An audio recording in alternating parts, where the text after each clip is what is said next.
Recording in progress. Good evening. Good evening. Calling to order a special City Commission meeting. It's Monday, June 22nd, 2026 at 6:15 p.m. at 151 Martin Street in Birmingham. Roll call, please. Mayor Ballard? Here. Mayor Pro Tem Long? Here. Commissioner Haig is absent. Commissioner Host? Here. Commissioner Kolb? Here. Commissioner Kozlowski? Here. Okay, we're open to the public for matters not on the agenda of this meeting. I will allot 2 minutes to anyone who has a comment they would like to make. We are not going to participate in a question and answer session. We'll take no action on any item not on this agenda. Is anyone here would like to make a comment? None? Okay, thank you. We'll move on to anybody online. Sorry. Anyone online? I didn't prepare. Do you see anyone online? No. No. Okay, no one online. Great. Then we will move on to new business, a resolution to meet in closed session. Can I get a resolution, please?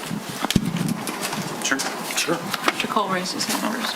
Commissioner Cole, fire away. I'd like to make a resolution to meet in closed session pursuant to MCL 15.268, Section .8, parenthesis 1, parenthesis H of the Open Meetings Act to discuss and answer questions regarding a written attorney-client privilege communication. Second. Roll call, please. Commissioner Host? Yes. Commissioner Kolb? Yes. Mayor Ballard? Yes. Commissioner Kozlowski? Yes. Mayor Pro Tem Long? Yes. Okay, we shall adjourn to closed session. It is 6:17 p.m.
Make a motion to adjourn the closed session, Nope, not the closed session, the previous the meeting. previous meeting. Previous special meeting, right. Second? All those in favor? Aye. Aye. Okay, good, thank you.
Good evening. Welcome, everyone, to the regular meeting of the Birmingham City Commission. It's Monday, June 22nd at Birmingham City Hall, 151 Martin Street. Please join me in standing for the Pledge of Allegiance. I pledge allegiance to the flag of the United States of America and to the republic for which it stands, one nation, under God, indivisible, with liberty and justice for all.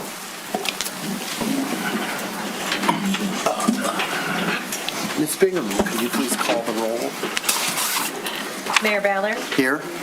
Mayor Pro Tem Long, Here. Commissioner Haig, Here. Commissioner Host, Here. Commissioner Kolb, Here. Commissioner Kozlowski. Here.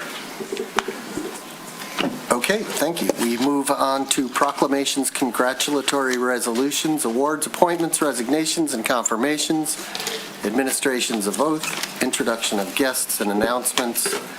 I have an announcement that is not on the agenda, and that is that our Chief of Police, Scott Gruey, has submitted a letter.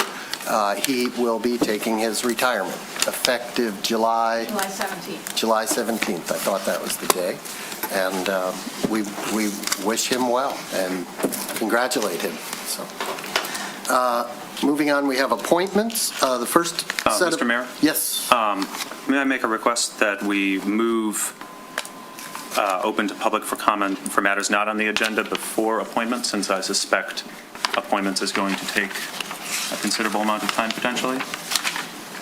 And I suspect open to the public for matters on the agenda will likewise take some time as well.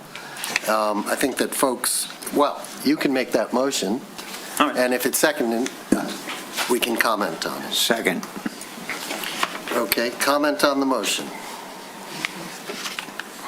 I would comment that both are likely to take time, and that there are a lot of people here for both of those items, and there was some expectation of those who viewed the agenda online that that one was going to come before the other. But I am perfectly willing to go with the pleasure of the commission.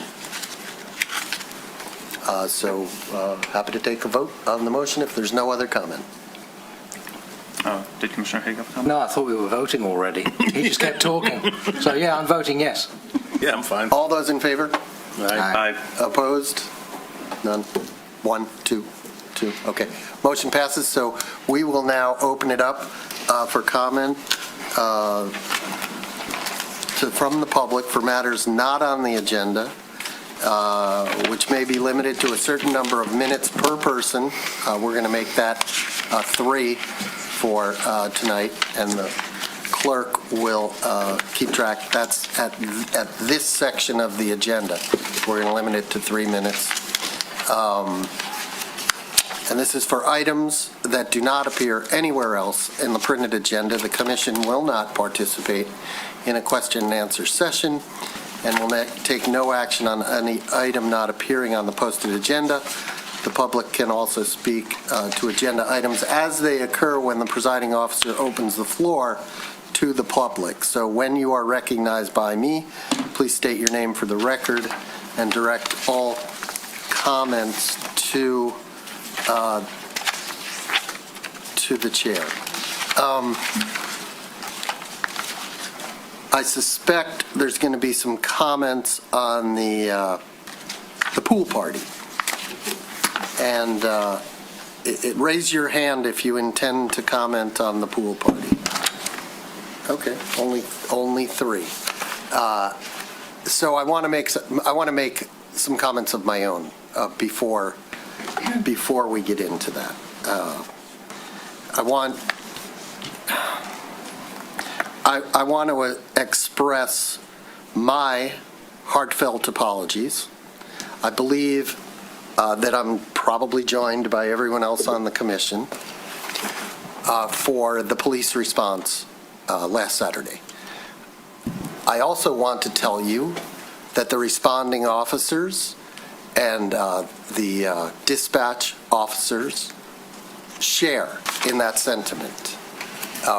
We know that we did not perform up to the expectations that you all have.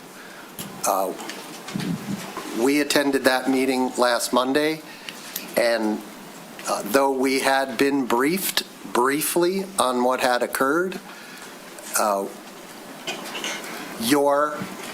whether you're here tonight or you're listening, your in-person eyewitness testimony to what occurred, you witnessed us learning that in real time. And we know what a disruption it was to the neighborhood. I don't think any of us sitting up here would have tolerated such a disruption in our own neighborhoods. And I'm going to call on the city manager momentarily and the city attorney to tell you, the city manager will tell you what we're doing to make sure something like that never happens again. I do want to call attention to a letter that is in the packet tonight from Brian Brown and his wife Eaton. And it is an excellent letter, and it has been, I think everyone up here appreciated it, agrees with what's in there, and the city administration is using it as a template for their response to you. I'm not going to read it because it's 2.5 pages, but I'm tempted to. And so I will, so understand that we are sorry. And I'll give it over to Jana Ecker, our city manager, first, and then we'll go to Mary Kucharik, our city attorney. Okay, well, just to add to the fact that last Monday, we did give a presentation, I did, presentation onto what had transpired and what our debriefing and our review was, at least as of Sunday and Monday after the pool party last week. So I won't repeat all of that. But as Mayor Baller has indicated, we have identified some areas that we could certainly do a little bit better to respond in the future. And there's a couple of different ones. Mayor Baller has asked me to go through the questions provided in here, and I will, and I'll expound a little bit. First question asked by Mr. Brown was, what changes will be made to ensure police officers respond more effectively to similar situations in the future? Okay, there's kind of 3-4 things that we have already done. As I mentioned, we went through an extensive debriefing process last Monday in conjunction with the city attorneys, the police department, myself, code enforcement, et cetera, to review all of the things that happened and look for places where we could make improvements in the future. Follow up to that, we had a long discussion on Friday with the prosecutor for the city attorneys, myself, the police department, and the code enforcement to review all of the issues and to review the law on the police officers' right to enforce zoning ordinances and how we should handle this type of thing in the future. For instance, one of the things raised was, well, it was simply a noise violation. It was zoning, and code enforcement has to handle zoning. So I think that's a very gray area under the law, but we did a deep dive into it, and we looked at what the law says, and we discussed with the police department what they can do in the future to ensure that they coordinate more with code enforcement and that they shut down things a little bit earlier, and all of the things that they can do to make it different in the next scenario. And I'll answer that question a little bit later, but in terms of what those items are, we also reviewed all of the other nuisance ordinances that could be applicable to this and any other gathering similar to this. As you recall, you heard comments last meeting that, well, the police told us it was just noise and there's nothing else we can do. So we've had an extensive debrief and review of all of the different offenses that we could look at, and that is why you saw additional charges that were placed on Monday that include breach of the peace, nuisance, permitting disorderly gatherings, and so on, in addition to noise. So there are some times where you can see that something is getting large enough that it has the potential to spill over. And even though it might not be 70 decibels of noise at that exact moment, it's building and it looks like it's going to create a nuisance, and it did create a nuisance, as we know. So that's another thing.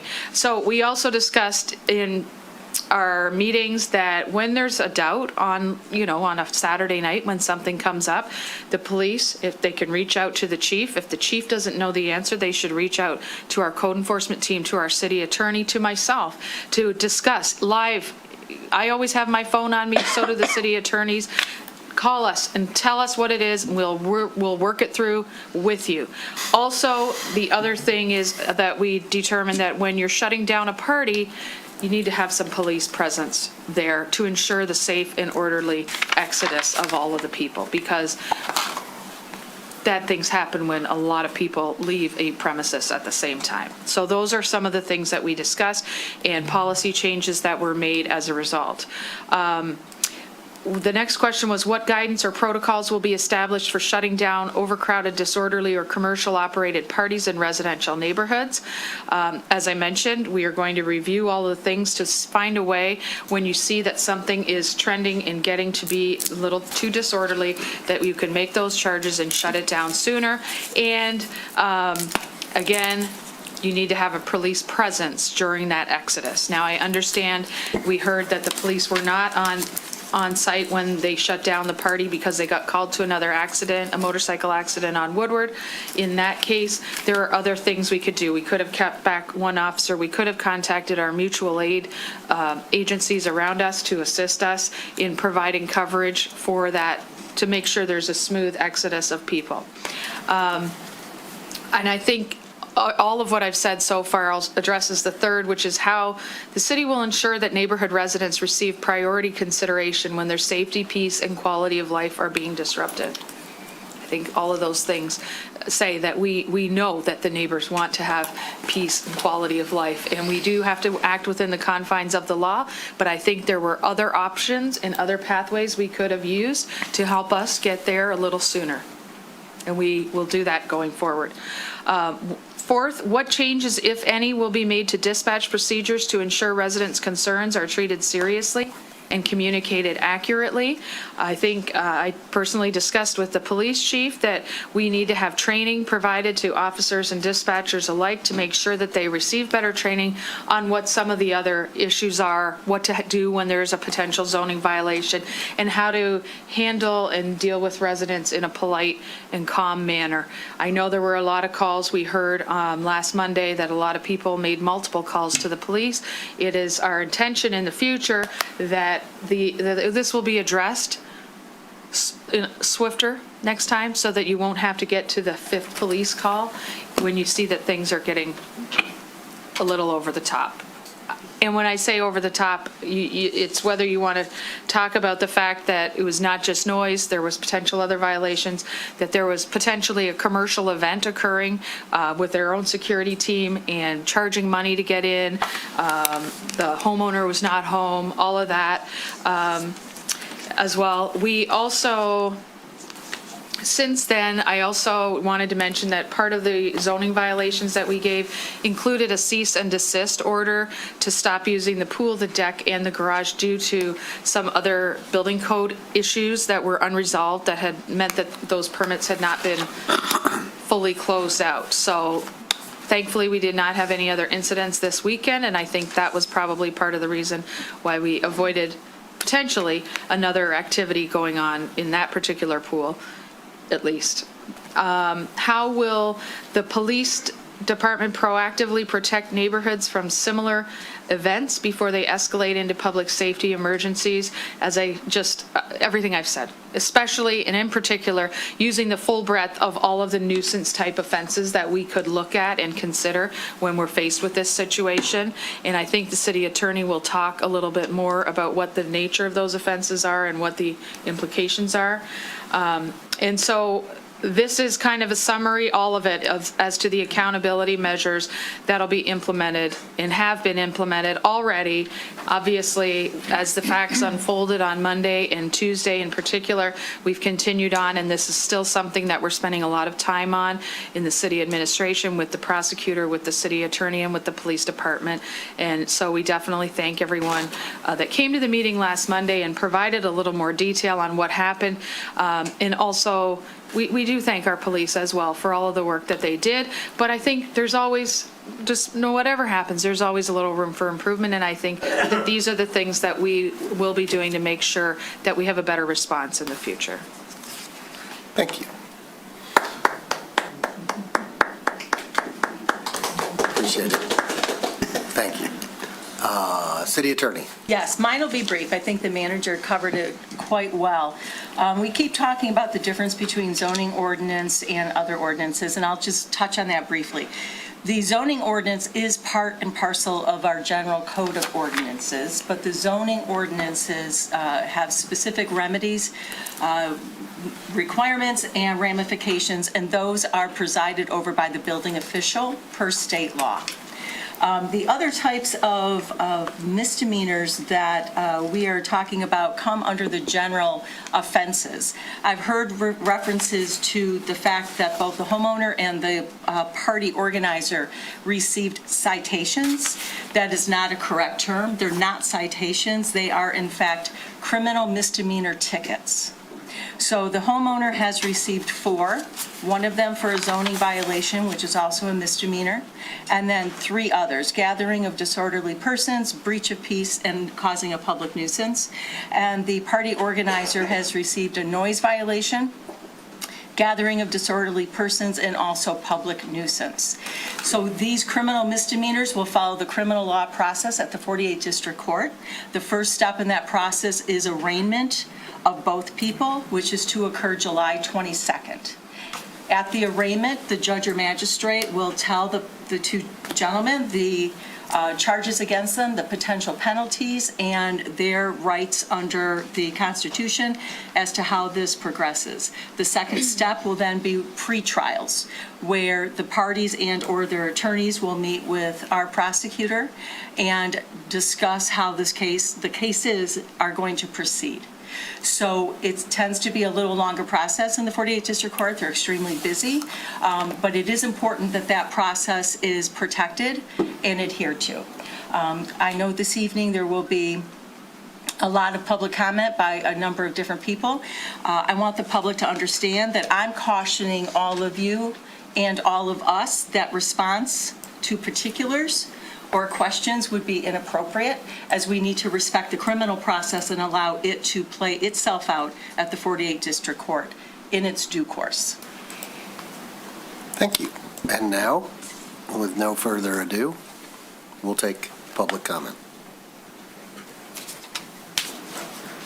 Good evening. Thanks for having us. I'm Michael Lutz. I'm a member. I've been living in Birmingham now for 26 years, and it's been a great time here. I'm glad to be here, and also I'm kind of not glad to be here. I live in Poppleton Park, and in Poppleton Park, as many people are aware, there's been quite a bit of construction, particularly on Wimbledon Road, and it's been a protracted process. As a result of that, and since Wimbledon Road has been closed for such an extended duration of time, our street that I live on, which is Madison, is the only street off of Woodward where these trucks can get access to Wimbledon and can get up there. And so we've had an excessive amount of traffic on our street to the point where our road has become destroyed because of all the heavy trucks and all the traffic that has occurred on Madison going up Oxford to get to Wimbledon. As a result, it's really not very safe to walk on. It's not safe to ride a bike on, which I do quite a bit of, and there's many bicycle clubs that use that as their main thoroughfare. So what I'm requesting is that Birmingham is reassess our street and give some thought to repairing and doing some damage control for the street as it exists now, so that people can safely ride, walk, and actually travel on the street of Madison, which is from Woodward to Oxford. Thank you very much. Thank you, sir. And the city manager has taken a note. Thank you. Good evening, David Bloom, Birmingham resident. I'm here to make some comments about the pool party. I was at the meeting. I heard a lot last week. I heard a lot of upset residents. They absolutely had a right to be upset. If I lived in that neighborhood, I would have been extremely upset too. There were a lot of comments by residents wishing or expressing concern that the police ought to have done more and ought to have done it sooner. If I was a police officer responding to that event, I might have felt a little uncomfortable. We live in an age where there are many people who make judgments about things happening based on identity. And if the party had been shut down earlier, or something had gone wrong, Instead of having 50 residents complaining, you could have had 150 or 200 people at that meeting calling for defunding the police. So I think we ought to cut the police a little slack and a little grace for what happened and the judgments that they made or didn't make that evening. I think that the biggest fault was the issue of the police not knowing that it's a violation of our ordinances to charge for a party. That probably would have been the easiest justification to shut down the party earlier without causing bigger problems down the road. Also, there were comments about the road being blocked and people blocking driveways and things like that. And what I don't understand is if that was the case, why those individual vehicles weren't ticketed and the vehicles weren't moved or towed. And I think if that had happened, that and vehicles were like blocking driveways and things and the vehicles were towed, that's not necessarily an onus on the person throwing the party or the owner of the property, but the individuals that decided to park where they shouldn't have parked. And that may have been another way of addressing the situation, and I don't know if that's happened. So those are my remarks, and I wish you all a good evening. Thank you.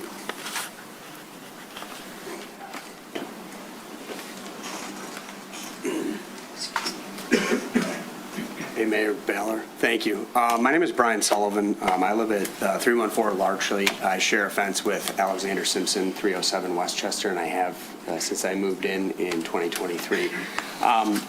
First and foremost, I'm really excited with everything I heard. This is really cool. So I do, and I'm up here for my kids, just so everybody here knows, I'm up here for my children. I'm up here for my children, and I'm up here for the children of the community. That's why I'm standing up here. I can't write fast enough. So you said public nuisance, breach of peace. Well, just so I know, because that's what I was doing, looking at a lot of ordinances and ways that this can be shut down quicker next time. So what are they? Gathering of disorderly persons. Okay. Yep. Breach of peace. I got that. Public nuisance. Public nuisance, thank you. Okay, all right, I appreciate that. And it's under chapter 74 of the Birmingham City Code. Okay, I appreciate that. So there's a couple things, one, I want to talk about. One, Alexander Simpson is the problem, and he's not the problem, right? I'm here advocating for my children and the children of Birmingham on behalf of the Alexander Simpsons of the world.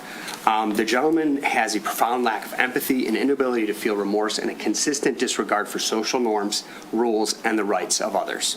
I've been listening to his pool parties since 2024 when he put the pool in. And what I did is I printed out 3 songs here, NWA, DMX, we get to listen to this all the time. There's upwards of 50 swear words in each song. This one's disgusting. Okay, this is what my kids get to listen to, the kids in our neighborhood. I'm going to leave it with you guys. And because race gets thrown around, I printed out a Walker Wheeler Jr. I don't want to hear this either. I don't want to hear any of this smut in my neighborhood, any of this profanity.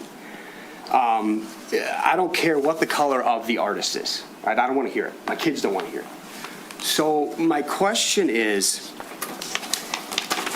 next time Alexander Simpson has a party, or the Alexander Simpsons of the world have a party, and they're at the 75 decibel level, and I got to listen to this smut all day, is this how it's going to get shut down next time? Is this how it's going to get shut down? Also, I want to work with you guys. How do we get the decibel level to like 40? I mean, these are small yards. So I don't know if you answer my questions. Do you answer my questions in this or no? Tend not to. Okay, got it. So then I'll follow up with y'all. So one, what I need to learn is what's the path forward to get the decibel level lower to 40 in Birmingham. 2, this smut, when they're playing it, when I call the police next time, because it's going to happen. He's on Facebook. I see all his party promoters already saying they're going to throw parties. It's going to happen again.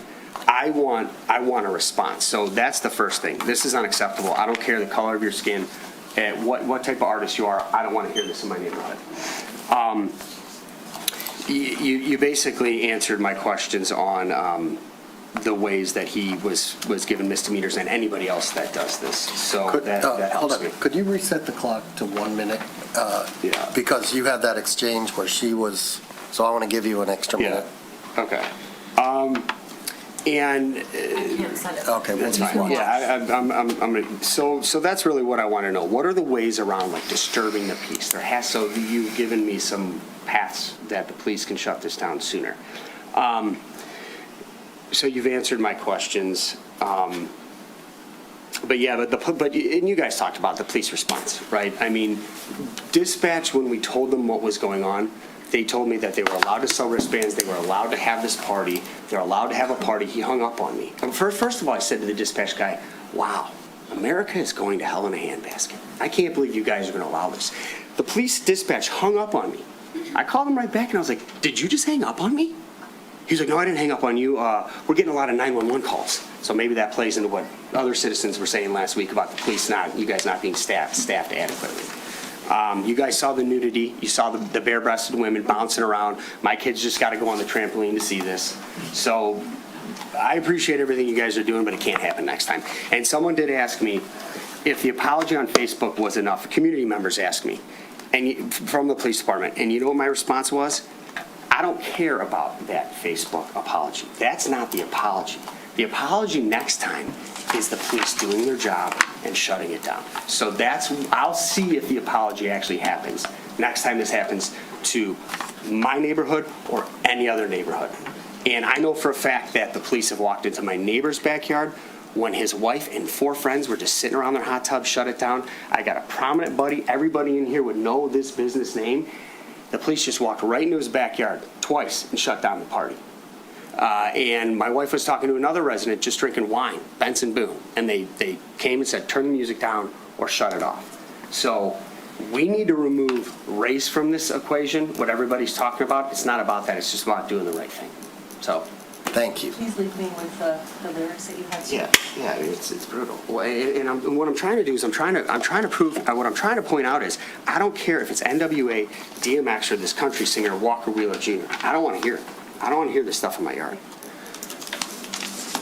Thank you. I will appreciate make everybody. a general statement, not necessarily in response to what you're saying, and that is that there is a section of our agenda where a commissioner can raise a topic for future discussion, and perhaps one of our commissioners will raise a topic for future discussion. Next. My item's No, not- you have to address you have to I'll approach. address. My item's not on the pool party. I don't want to break the trend. That's okay. Good evening, Jim Arpin, Birmingham resident, also a member of the Advisory Parking Committee that I may be reappearing this evening as, but today I'm a resident.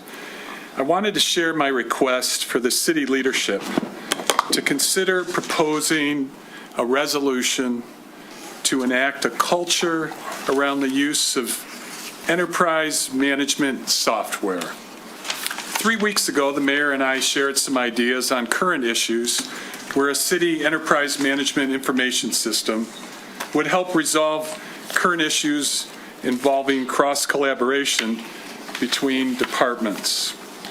The use of enterprise software such as OpenGov, which the city is currently invested in, eliminates manual data entry, reduces calculation errors, allows real-time cross-department collaboration, and enables automatic generation of interactive, resident-friendly budget dashboards, just to name a few of the advantages. At the present time, I'm aware of at least 12 siloed software applications deployed by the city, providing many efficiencies, but not to the degree of an enterprise software system. To summarize, city-owned OpenGov enterprise software could provide for error reduction and edit functionality, cross-department collaboration, numerous opportunities for efficiency and time savings, greater opportunities for public engagement. It's audit-ready, compliant. Every decision, status change, and funding request, bonds and grants, is logged, making compliance reporting straightforward. I was surprised to see the request for 3 bound copies of the CIP in the RFP resolution this evening. without a request for any enterprise software application concepts in the RFP. Please consider the potential for bound paper copies of any plans are most likely to promote boundless inefficiencies and bottlenecks. Thank you. Thank you. Any other comments? If you're online, please use the raise your hand function, and we will recognize you. If you're in the room, approach either one of the microphones. Good evening. I'm Jay Seifman. I live at 420 East Frank, which is right next to Old Woodward, across the street from the CVS on Old Woodward. And I'm here today to talk about an issue that we've had since I've been living there for 3 years, and that is the traffic on Old Woodward at our intersection and at the intersection of Hazel. I have a map to, if you guys want to see it, so that I can make it more clear what I'm talking about. You can give him all of them, and he'll Yeah. pass them down like first grade. Pass that down. He lives there. He doesn't need a map. So there's no traffic signals or a traffic control on Woodward at Hazel or at Frank Street. And the intersection, you can see that they're not a X intersection where you can have a four-way stop. And the street, Hazel, hasn't been open in 3 years, which is a problem too, which is a different problem to address. But the traffic control is non-existent. And I walk on Old Woodward and I drive on Old Woodward every day, probably 6 or 7 times a day. I go out and I walk 6 miles a day and whatever. And since there's no traffic control, I was told by several members that are sitting here today that you step off the curb on Old Woodward and the traffic should stop. Well, it doesn't happen all the time. You have people coming from south of Brown. They have a tendency to speed up for whatever reason, and they exceed the speed limit. And by the time they see me coming across the street, it's a problem. I have to jump out of the way. It's even worse for cars on Frank Street. When I exit my place and I go east to Old Woodward, I have to go into the pedestrian crosswalk in order to see cars coming north and south. And the problem is, I'm looking north to see if a car's coming, and I don't see a car coming. Then I look south and I don't see a car coming. But by the time I turn around north, there's cars coming. And that's partially caused by the fact that the street is too narrow and was built too narrow, and the sidewalk is too wide. And I even have a picture of, and when you have a truck that's parked in front of the CVS that's a large truck, most of the time you can't see past them. This guy, I just want to show you, this guy parked on the curb. He was actually courteous and parked on the curb in order to not be in the driving lane. Now, I've talked to the police department, I've talked to the fire department. The police officers actually tell me that our intersection is one of the dangerous intersections. I've talked to the police department liaison, and I really haven't gotten anywhere. Nobody seems to want to do anything. I'm willing to work with the city to try to get something done. We have places in Palm Beach where I've said to them, to the police department, you know, when we have traffic issues in Palm Beach, what they do at the intersection is they put a police car there, and there's no policeman in it, but they got the lights on. Well, when you see a police car with lights on, what do? You slow down. You know, it creates an atmosphere where instead of having people speeding south on Brown or north on, or south of Brown on Old Woodard, create some kind of an incentive, or put a stop sign there, or even put a signal there like we have at the waterfall on Maple. But you really need to do something to make that place safer, and I would really like you to address it. I'm happy to show you guys what's going on out there and meet with you and try and resolve the problem. I wasn't here, so We really need to wrap it up. I am going to wrap it up. And I can tell you that we are giving greater attention now to crosswalks, to pedestrian safety. As we all know, there was a fatality last month. And in tonight's packet, I believe, is a memo regarding our direction to the multimodal board to give more attention to this matter. And I can assure you that after your speech tonight, the city manager will make sure that intersection is near or at the top of their consideration. And I appreciate that. Now, I didn't come here to talk about the swimming pool, but I just wanted to make one comment about Well, what... your time is up. I'm sorry. Let me just say one comment about what you can do. I've been in other neighborhoods in other states, and they have ordinances that absolutely restrict and forbid music in outdoor pools, and it's enforceable in I California am and quite Florida, sure we will be and I looking think into it. maybe we need an ordinance. Thank you. Thank you very much. Thank you. Hi, Tim Bradley, 519 Wimbledon Drive. This is not on the agenda. I'm here to talk about West Wimbledon, the status of the work there. So last Tuesday, June 16th, the road work finished, and myself, my family, and all my neighbors were shocked at the shoddy and poor quality of work done on the actual final stage, the road stage. I scrambled to take about Mr. Bradley? Yes, Do you mind if I interrupt you? please do. Okay. I drove it. I have urged every other member of the city commission to drive it. Okay. We have spoken to the city manager. Okay. I do not believe that the surface of that road meets a standard acceptable to anybody. Appreciate that.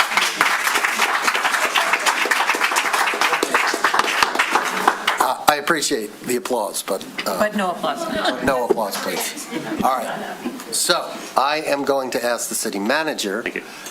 to make a statement for us, and then if you would like to continue, you may, but trust that we are all aware of the situation. And for me personally, I've been waiting for the conclusion of this project to see, what happens. And now that it's almost concluded, we see what it is. And I also wonder, given all the other problems we've had with this, whether we could have expected anything better. But the city manager will tell us what this, and possibly the city attorney, because this involves contracts. Okay, she doesn't want to talk. but this one will, so she's going to tell us where we are on that, okay? Yes, and thank you. And I just wanted to, as you know, Mr. Bradley, I've talked to you out there before. I have personally driven the road as well, and we've had people looking at it. I do want to say that it is not finished yet. I know it's almost finished, but it isn't finished. Here are some of the items that are still outstanding that will be correct, that will correct some, but not necessarily all, of the concerns that we may have with regard to the surface of the road. We need to add material to feather in all of the catch basins. So if you recall, when we indicated before that with an unimproved street, we don't guarantee drainage. But if you see the street out there, and I did, with puddles in it from this weekend's rain, they're not adequately even directing the flow to the catch basins at this time. Because all of the hand pouring and work that hasn't been done yet, the fine tuning around the catch basins. So that's what, when the Cape Seal comes through, basically there's a layer of gravel that's put down, and then there's the slurry on top. When you get too close to certain items, you can't get the machine in too close. So you have to have hand work, hand tooling, they call it, done. So for instance, around catch basins, and I can tell you, the one I'm thinking of is on the south side of Wimbledon, pretty close to Woodward, maybe a block in. And there's puddles all around the catch basin. and the water's not going into the catch basin. So that type of thing, those are all considered hand tooling issues where they will come in and carve and slice and add and make sure that that water will flow in. That has not been done yet, but it will.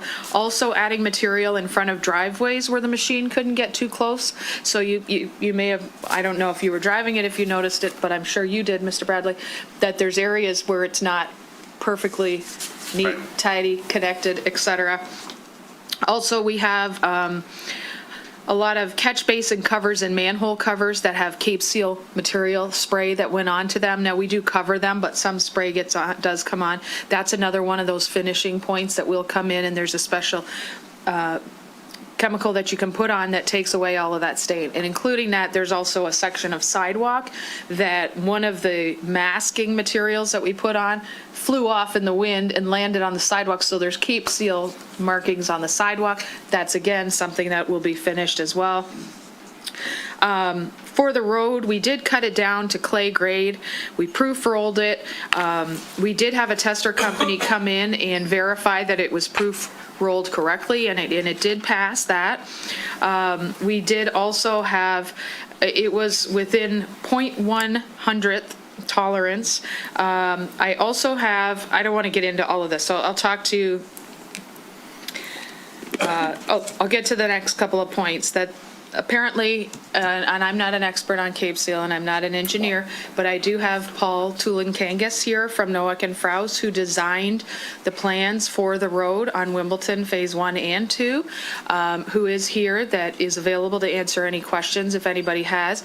Essentially, I guess one thing it's important to say too is that with the Cape Seal Road, the worst time is when it's first laid, and it takes approximately 6 weeks for everything to settle in, especially in the warm weather, and for people to drive on it, et cetera. So for what it's worth, I'm not an engineer, and I'm not a road construction person, but that's the information that I've been given thus far that isn't done.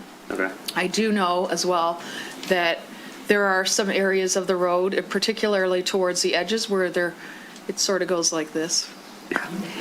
Which does appear to be a little bit more than we would normally see. Right. So I do have, as I said, Paul Tulenkangas here from Noack and Frous, if the commission wants to hear anything from him on the design. I have been assured at least that the road was constructed to the design that was prepared. Do the residents who are, raise your hand if you're here because of Wimbledon. Okay, keep your hand up if you would like to hear from the engineer from Noack and Strauss, or Kraus. Kraus, sorry. Okay, and commissioners, would you like to hear from the engineer? Yes. Okay, the engineer has the floor.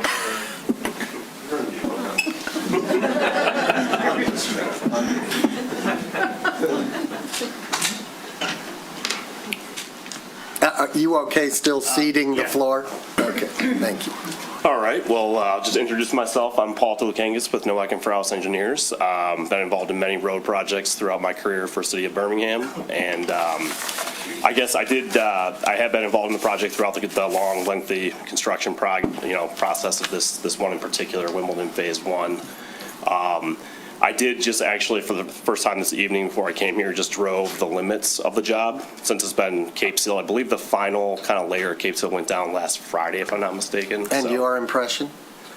So in general, taking a high level, and I want to go over a couple of things that are different with a Cape Seal road compared to an asphalt road, just for context. So how about you just give us your impression of the surface of the road? Yeah. So my impression is, overall, I believe the road is designed mostly per plan. We have not done a final as-built, and we have not done a punch list, which are two critical items that I believe will address probably a lot of the concerns about workmanship and isolated pockets of water and things like that. So I think from an overall perspective, I think that the drainage issues that are visible on the road are more for isolated areas where the when the Cape Seal goes down, it's less of a precise process than if you're doing an asphalt road. So I think some of those areas probably got a little rolled where they created those bird baths and then the Cape Seal treatment went down on them.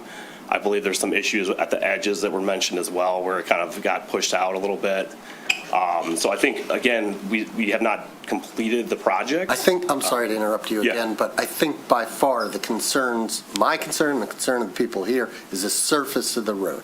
I mean, one person rode over it and said, she got car sick. And Is the concern the texture, or is it the drainage, I concern, it guess? feels like I'm on the Baja. The bumpiness. It's bumpy. Speed bumps. Yeah. Now, if you want to cut down speed and cut through traffic, Build that road. you might want to like just live with what you got. Because I live on a street where they're going 40 miles an hour because it's really smooth. But So I think a lot of that maybe, when we do the as-built survey, where we go and we basically send our survey crew out, we verify all the rims of the structures were constructed properly, including the catch basin rims for the drainage considerations. I mean, if there's anything that's not in compliance or per the specifications, that would come in as part of the punch, it's called a punch list, as part of the project. is there anything that can be done to make it a smoother ride?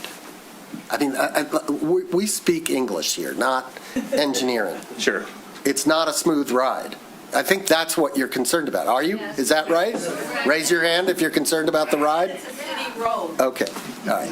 Okay. That's what we're concerned about. Well, I think Jana mentioned, there's going to be some final touch-up work as part of the punch list. It doesn't. Okay, are we going to be back here again in 2 weeks or 3 weeks or a month complaining about the ride because it hasn't been improved? Because there's nothing you can do? You can't roll it, you can't scrape it, you can't do anything? So I think as part of this Cape Seal treatment, this is really kind of the first layer, and then I believe that it gets layers on top as future maintenance as part of the Cape Sealing program. You just said it was a... No, I mean, He means in 7 years when we do it again. right. So, I want to, thank you. sure. Is there any other questions I can try to answer for you, I guess? Yes, there is, actually. Wait, Can I ask a question?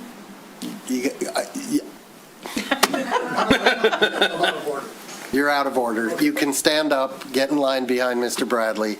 I'm sorry. Thank you. Should I wait up here? And Yes, absolutely. Don't go away. I'm going to give the floor back to Mr. Bradley. Thank you. Well, I'm encouraged to learn that you kind of feel the same way about the road.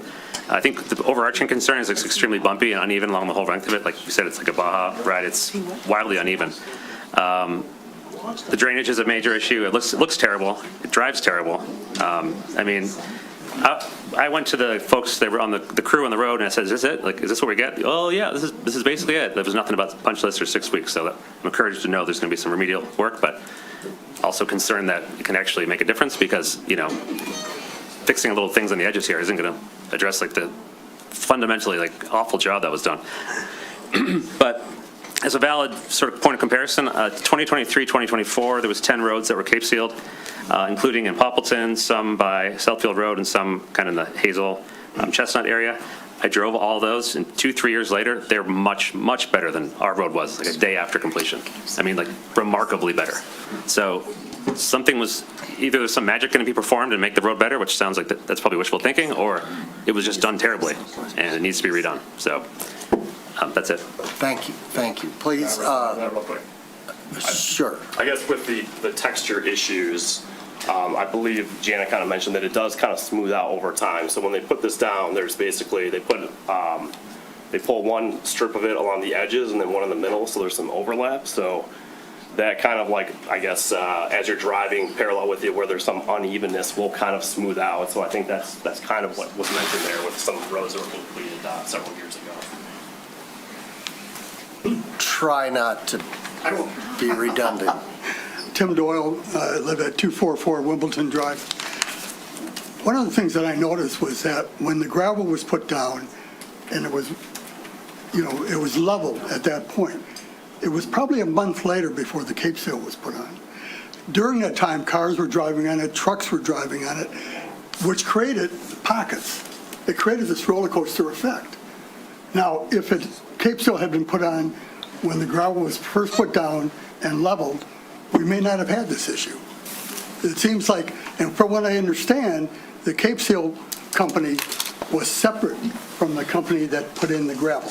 There was no coordination between the two. So the Cape Seal company said, it's not our problem. We just came out here to lay down the Cape Seal. We had nothing to do with the state of the road prior to that.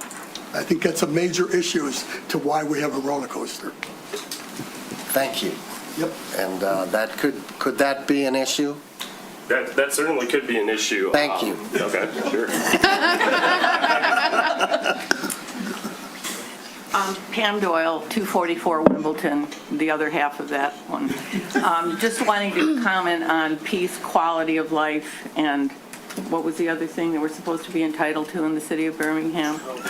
I mean, what has gone on since last August in our neighborhood is unbelievable, in capital letters, flashing neon signs. Between the park, the mud, the duration of this project, I don't know if there had been a timeline originally on it. I understand on the other half of Wimbledon, they have 88 days, and they are assuring people in that area it will be completed in that timeline. I mean, this is ridiculous, and it's, you know, for the kids, for the park, it's just been unbelievable. And we do live on a city road. And Mayor, I remember you suggesting at a meeting months ago that maybe we should just pave the road and not charge the residents. Not everyone on the commission. You were Mayor Pro Tem. I suggested we Cape Seal it and not charge the residents. Okay, whatever you suggested, until we the would be in residents agreement decided with they that wanted if it to. were done properly. Okay. Because I think something ought to be addressed for what the neighborhood has been living through. That's why we're here. Thank you. Thank you.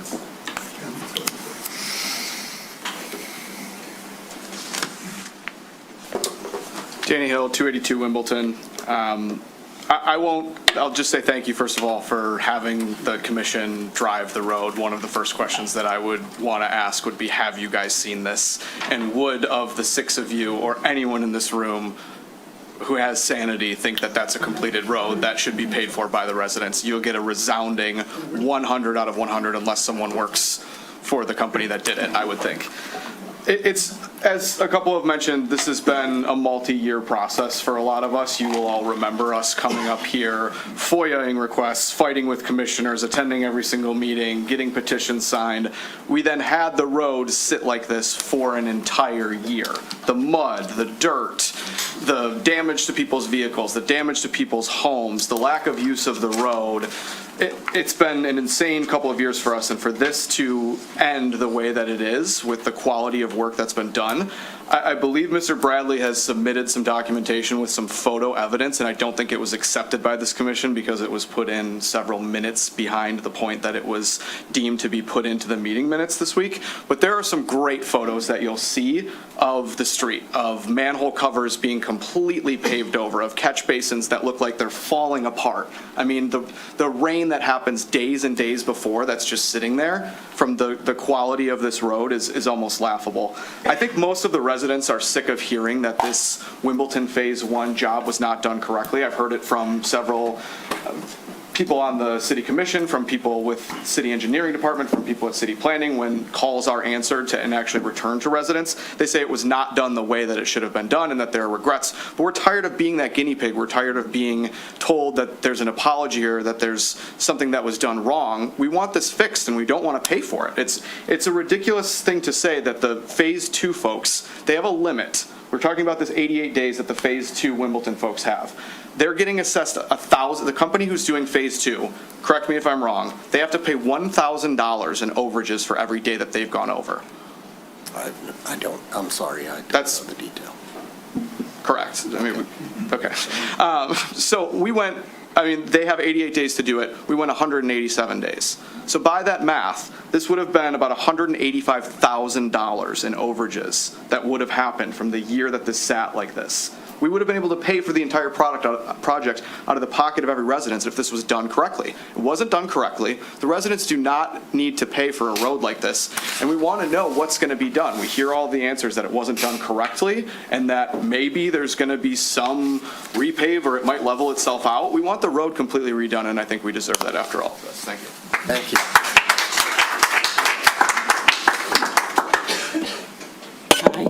Kathleen McInerney, 129 Abbey, and please forgive me my voice, it's allergies. You need a cup of water. I'm good, thank you very much, that's helpful. So my husband Jack and I are at 129 Abbey in Birmingham. Thank you very much for being here. I know you guys have sincerely tried to help us and guide us on the best practices for Wimbledon. The problem is MDOT has a motto of saying, fix the right road at the right time. Wimbledon just happens to be the right road at the wrong time. With 3 broken gas lines later and 4 broken water mains later, geysing into the air, our project has failed from day one. I don't need to go over all the things that have already been mentioned today, but we were asked by the city to mark our sprinklers, which we all did.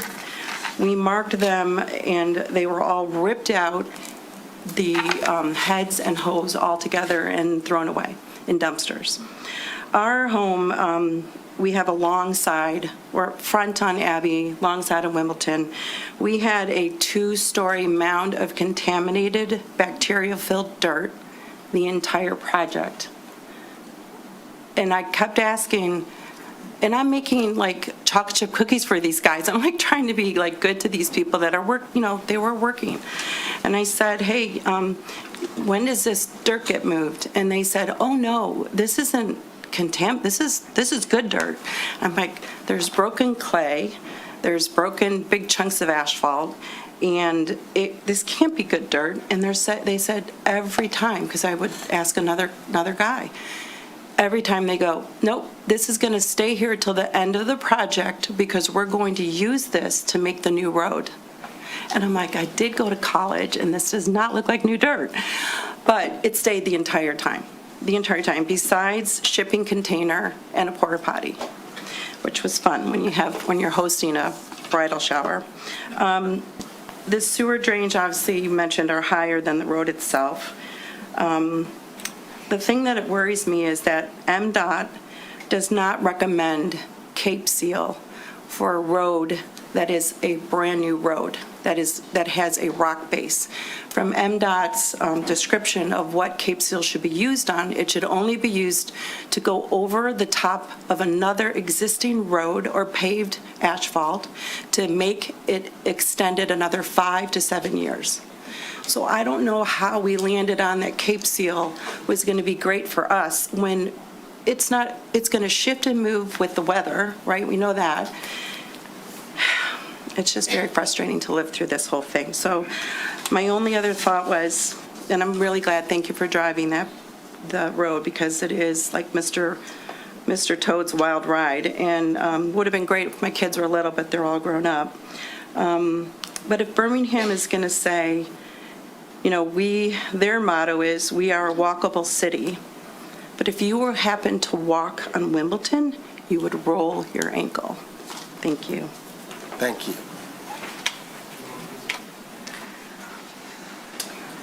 My name is Rita Rossi Miller. I'm at 147 Abbey. I have the lucky location. I have Twin Oaks on the back, Wimbledon on the side, Abbey on the front. So I've got all 3 of them. I agree with all of my neighbors. The one item that I want to mention is the fact that I think Birmingham dodged a bullet on safety. I'm going to give you 3 examples. We have a lot of children in the neighborhood. The first example was when a load of pipe came off of one of the trucks up near Oxford, came down and took out one of the large street blocked. That was one.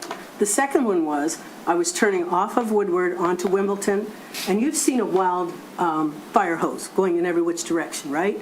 That's what I came on. Threw my brakes on so that it wouldn't go through the windshield of my car. Waited until it went under the truck it was on, scooted by, and talked to the guys up the street, and they went, oh, okay, and they went down. Then the last one was on Twin Oaks. I think it might have been consumers digging the hole because they took something out multiple times. And the hole was probably 8 to 10 inches deep. 8 to 10 feet deep, 8 to 10 feet wide. You could drop a small car in it. It had a large piece of metal on the bottom, and there was an opening this wide that any child could have fallen, any adult could have fallen into. So when you're doing the other neighborhoods, you really have to have somebody out there looking for the casualties or the possibility of casualties. And leaving sand piles for little kids to play in, you might do some reading. Several children have died falling in sand piles. And I'm across the street from Kathleen's. I could look across and I could only see her second floor window from the pile of dirt. So as you're going through Poppleton and other streets, somebody, whether it's your project manager or somebody else, has to come out and take a look at the safety issues for our kids. Thank you. Thank you.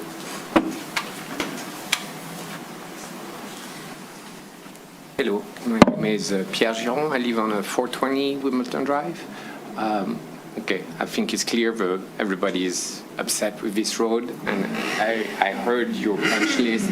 This is a detailed punch list. The punch list is not the issue. The full road is a disaster. I'm hoping that people understand trying to fix it will not be the right fix. They have to redo the project. Okay. What I'm surprised is why we have to come here to kind of show that obviously the road is not in a good condition. So I'm surprised as an engineer, we should have for every project, we should have a clear acceptance criteria when a project is done. So I don't know if those exist. I don't know if they pass. If they pass, that means those criteria were definitely not strong enough. And if they don't exist for the next road, we better have more details on how we can accept the road and don't expect people to come here to complain. Thank you.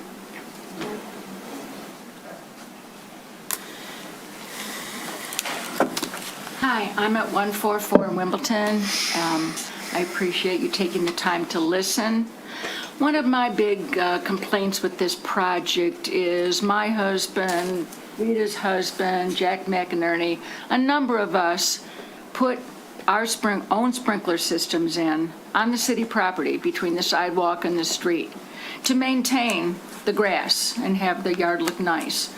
So that was ripped out. No attempt by the city to replace the sprinkling systems that they ripped out. We were told that it was up to us to fix it. My husband, Rita's husband, we have husbands now that are elderly and they are not able to do it. And the quote to have it fixed was quite extensive.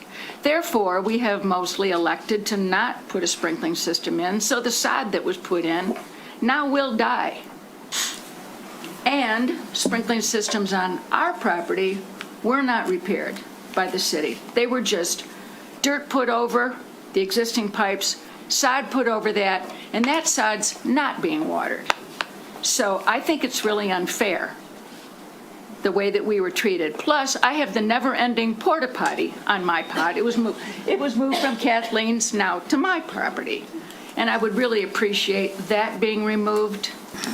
And I also was under the impression that on the sides of the road, we were going to have like a little bit of a gutter to help with the drainage and the water management.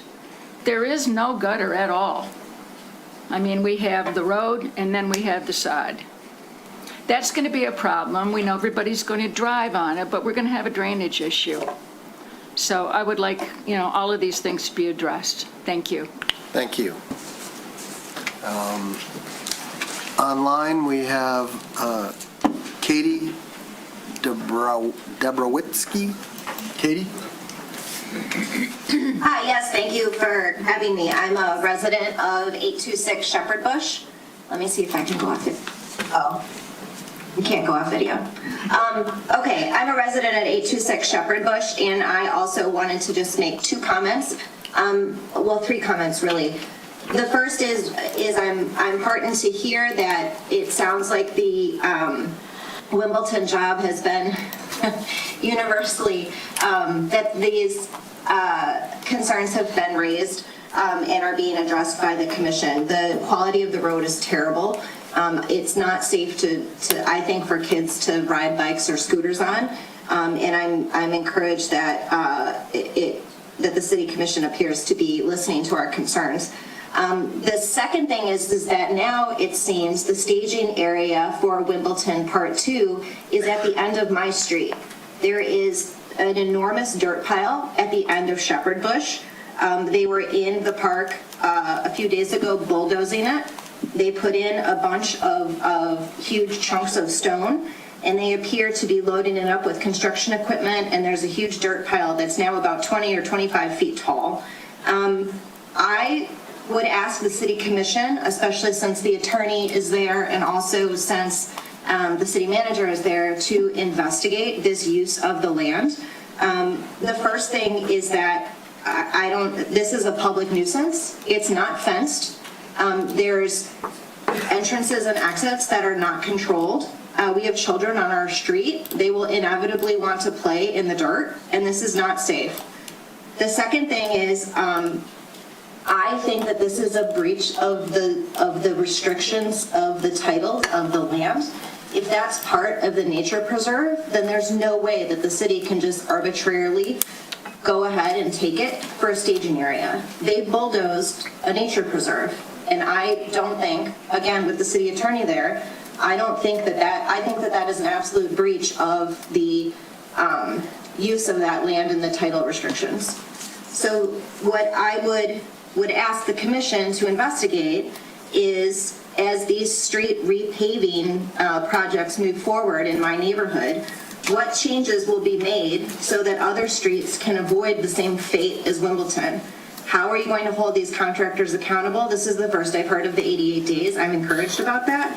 The second is what steps are being taken right now to alter the percentage of homeowner payment so that we share and contribute.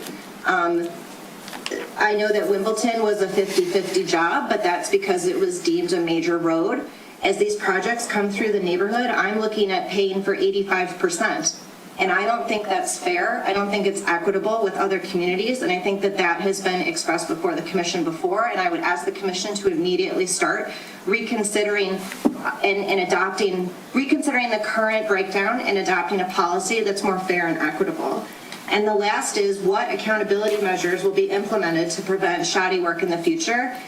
These projects are moving forward, and I would like to be able to appear before the commission and compliment the work, and instead I think that you're going to be facing lines and parades of angry homeowners if things don't change. Thank you.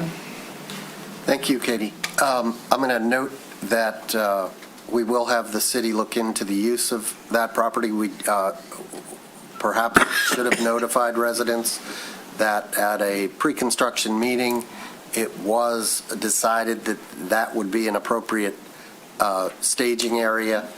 It is city property, but your suggestion that there may be some deed restrictions involved with it is worth investigation. And I will also note that on tonight's agenda, we'll probably put it off for a meeting or so, but is a proposal to go out to put out an RFP for a consultant to assist us in developing a comprehensive infrastructure master plan that would include consideration of the funding mechanisms that we currently use. That's going to take some time because we're only now considering putting out an RFP to hire someone to look at it. But it is on our agenda, and we are planning to do that. So we'll move back into the room and... Hi, my name's Ann Bradley. I'm at 519 Wimbledon. I have the joy of the Phase 1 and Phase 2 lining up directly in front of my house. So I am fully in it for both phases. In fact, I had to leave without cooking my children dinner tonight because once again, without any notice, the water was turned off. I'm not in Phase 2, but my water was turned off tonight. I think what's frustrating to me is even if we choose to repave the entire Wimbledon and you guys fix that, the oversight on this project has been so inadequate. The buck stops with no one. It doesn't stop with the city councilors. It doesn't stop with the city employees. It doesn't stop with the contractors. Everyone is blaming somebody else and nothing happens. I've been on my front lawn, had conversations with you. There was a guarantee that the road would be finished by June 15th. It was not. It is not. There was a guarantee that they would not start the second phase until they had finished the first phase. That is also not true.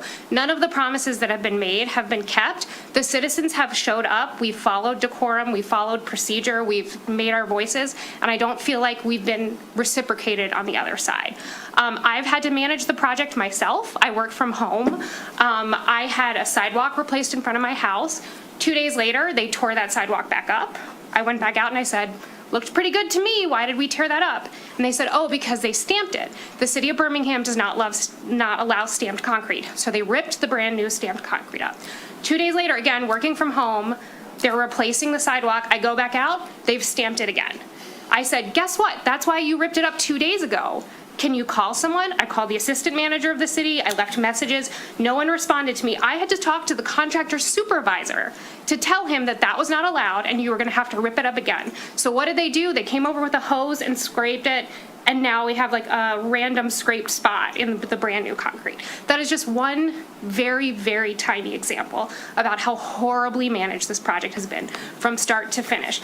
I have had my door knocked on by a city firefighter because they blew a gas line. I was not allowed to start my car. I was not allowed to start my oven. My daughter missed a gymnastics practice. I mean, I could tell you 100 of these stories. So even if you replace the road with Wimbledon, if you don't figure out how to do this oversight, if you don't figure out how to manage the contractors that are not at the level that they should be, you're going to have this problem in every single road, in every single neighborhood moving forward. And it's just not acceptable. That's all I have to say. Thank you.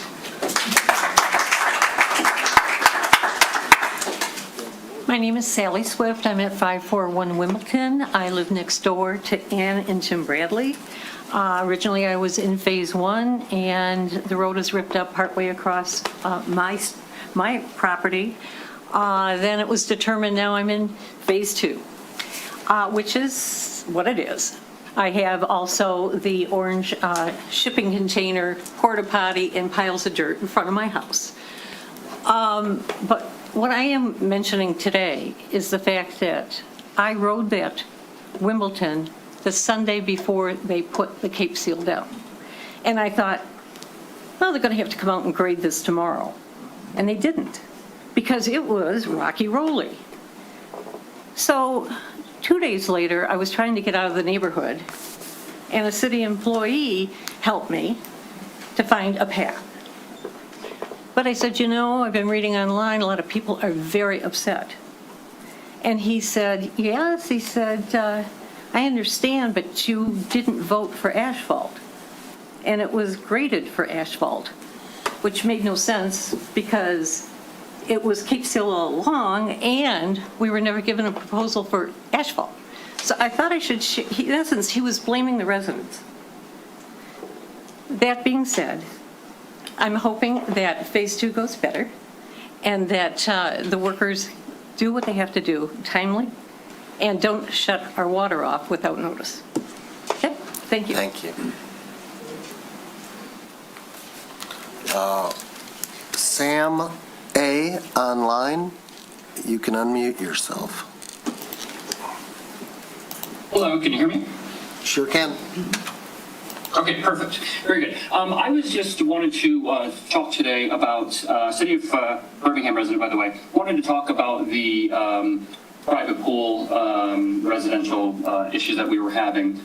So I know in last meeting, we kind of had a talk about, someone had asked a question to the police officer there regarding, the captain, regarding the number of people someone's allowed to host at their house. And I think the city manager at the time had briefly looked and said that there wasn't any ordinances that said that, there's any type of gathering limit.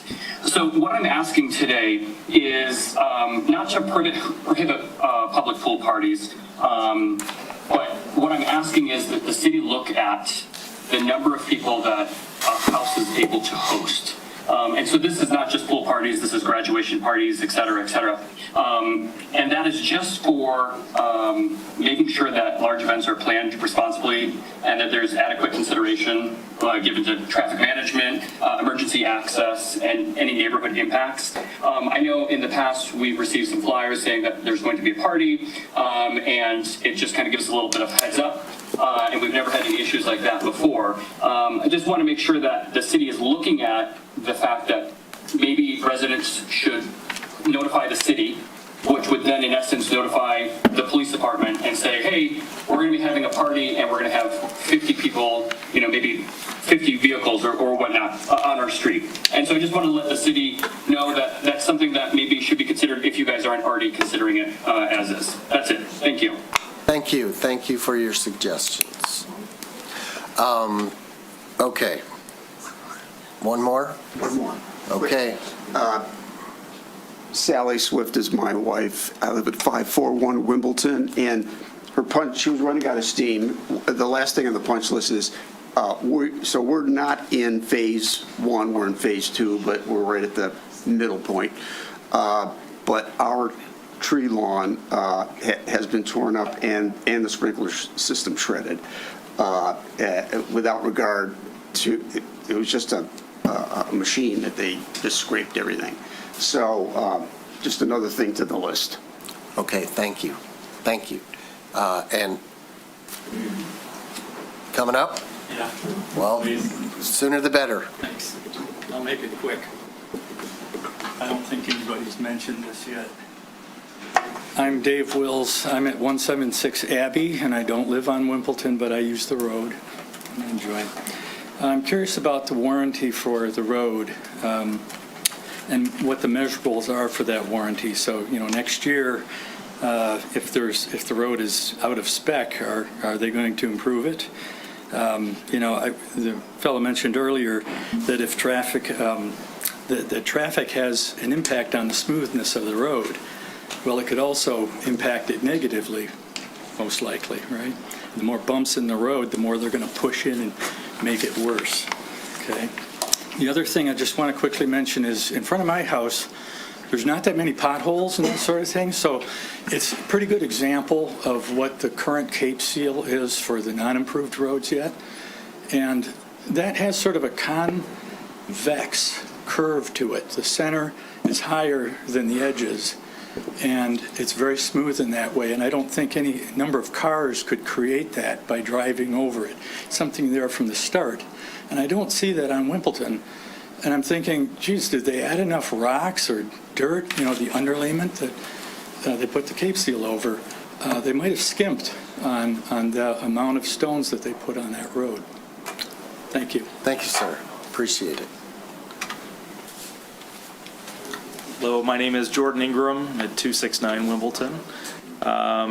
My concern here today, I would say, is, like all of my neighbors, the personal property and destruction that we've seen is unbelievable. I have a 1929 house with a long slate walkway that goes to the front door, and we had the unfortunate timing to have redone that walkway about a year prior to this project.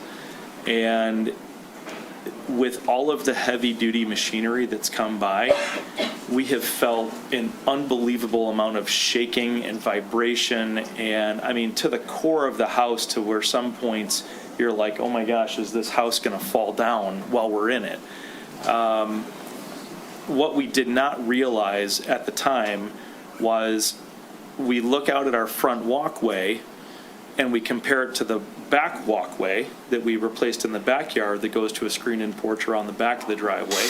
Both were poured at the exact same time. The back walkway is perfect in terms of all of the grout and chinking in between. The slate in the front yard is completely ruined. I mean, the vibration has destroyed the entire walkway.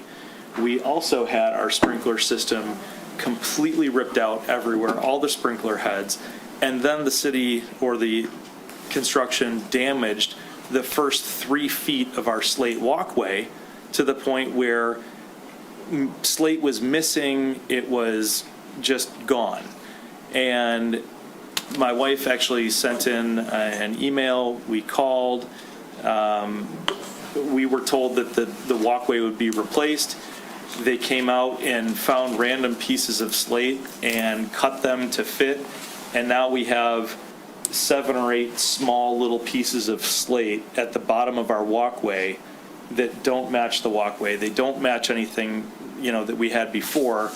And this was about a week and a half, 2 weeks ago, and they still haven't come out to pour the grout in between. So my request here today is that could someone please look into the personal property of the residents that has been completely destroyed, from sprinklers to walkways to driveways to, all of it. It has been an absolute nightmare to live through. And now the expense is being put back on the residents, as well as the cost of the road for all of the above. It's been a nightmare. So thank you for taking us today. Thank you. Hello, I'm Anthony Ansara, 176 Wimbledon Drive. I want to reiterate what all my neighbors are saying about the quality and condition of the road. I do a lot of work with asphalt in my businesses too, and I've never seen a job like that. If they did a job like that, we would make them fix it or sue them for just the quality of work. A big concern of mine too is in the wintertime when this freezes and thaws, what's it going to do to this road? It already seems like it wasn't done correctly. I think it's just going to be a nightmare going into the future. And honestly, I think the best course would just to be completely redo it and do it correctly. When they were leveling the gravel, it's like they were out there for maybe 4 or 6 hours or something like that. And it's like it just didn't even seem like they graded it properly. It's like they rushed the whole job at the end. So, thank you. Thank you.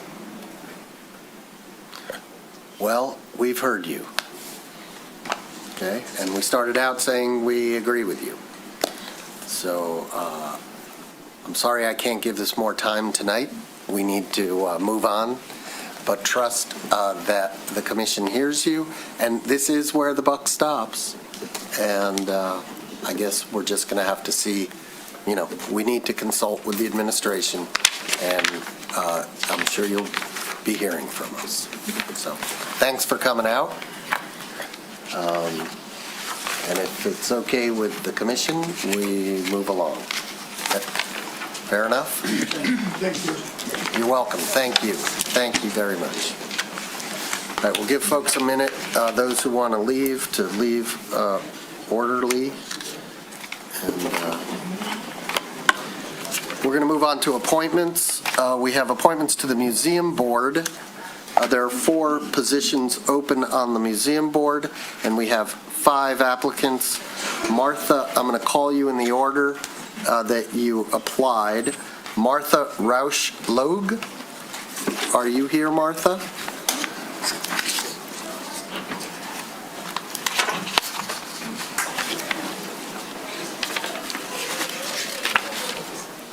Raise your hand if you're here.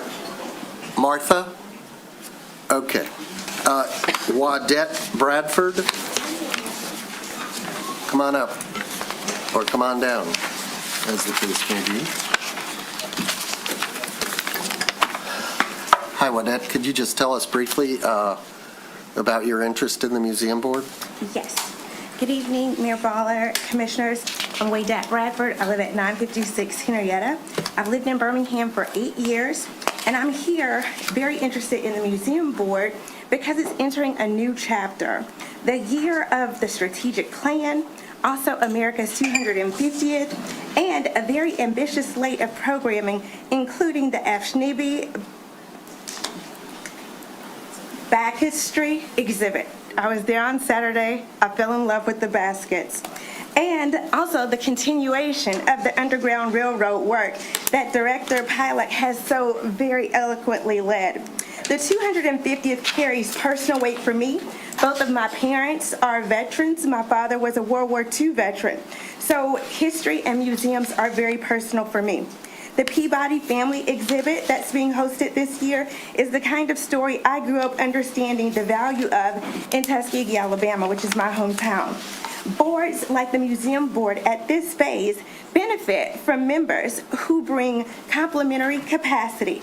I bring 4 things to work, which include my NACD Accelerate training on board governance, 2 decades of enterprise data and digital leadership, directly applicable to collections and virtual access, as well as signature event fundraising experience as the chair of the Junior Leagues of Atlanta Tour of Kitchens during a record-breaking 6-figure year. As an active museum engagement and holder of the Met, the Gill Hall in East Hampton, as well as the Breakfast Club of Detroit, and the National Historic Sites in my hometown of Tuskegee, Alabama, I've joined the Friends of Birmingham Museum because I'm very passionate about the strategic plan, and I look forward to serving as a member of the board. Thank you. Thank you. Does anybody have a question or for Ms. Bradford? No? No? Okay, thank you. We'll take a moment. Can I ask, did we hear from the first person? Not that I recall, but it was a pre-applicant situation. Okay. And is she indeed the chair of the And yes. current chair of the board? She's in good standing. Okay. Michael Abelson, are you here? Hi, Michael. Can you come on up? Good evening. I'm a reapplicant to the Museum Board. I've served on it for the past several years. I've been a resident in Birmingham for over 30 years. I currently live at 584 Tooting Lane in a Wallace Frost home. I have a great interest in the history of Birmingham, and in fact, our home was just recently approved for the Michigan Heritage Home Program that I applied for a couple of months ago. So I very much hope to continue to serve on the Museum Board. Excellent. Thank you. Any questions for Mr. Abelson? Commissioner Host. Yes. Michael, you said you were on the board. When was that and for how long? I believe it's 3 years. Mm-hmm. So I've been on 3 years.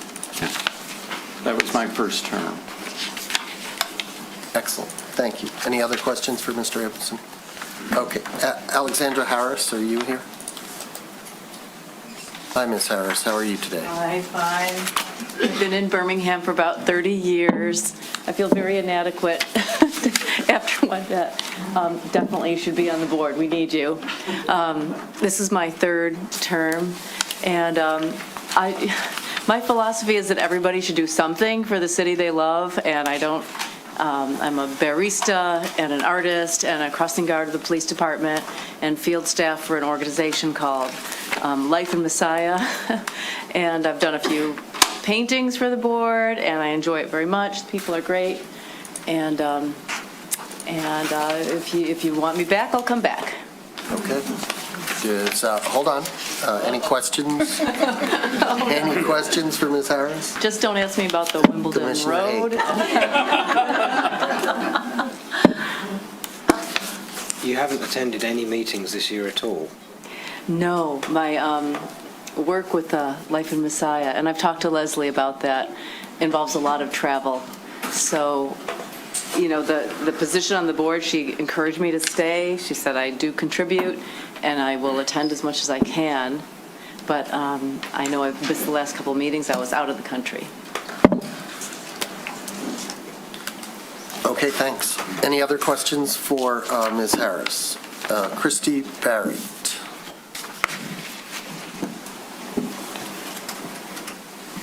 Hi, Christy Barrett. I live on Harmon Street. I'm currently an alternate on the museum board.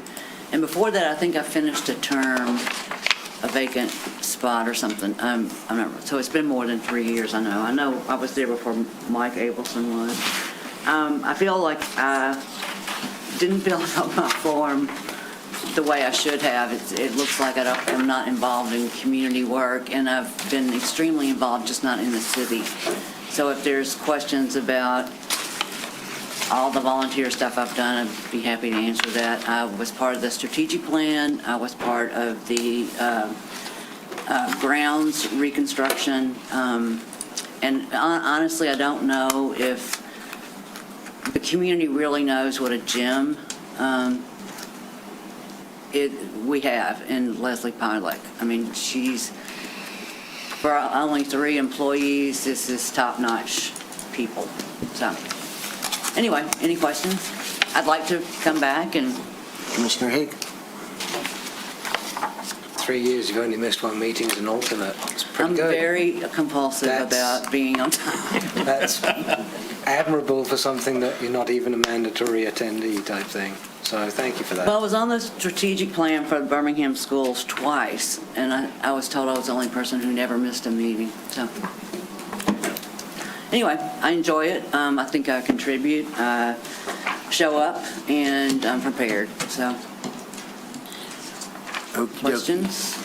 Any other questions for Ms. Barrett? Okay, thanks. We will now, I guess we can go right to nominations. I don't know if we want to discuss the fact that Ms. Roush-Logue is not here, and we have an enthusiastic applicant. Yes, if I may make a comment, Yes. Mayor Baller.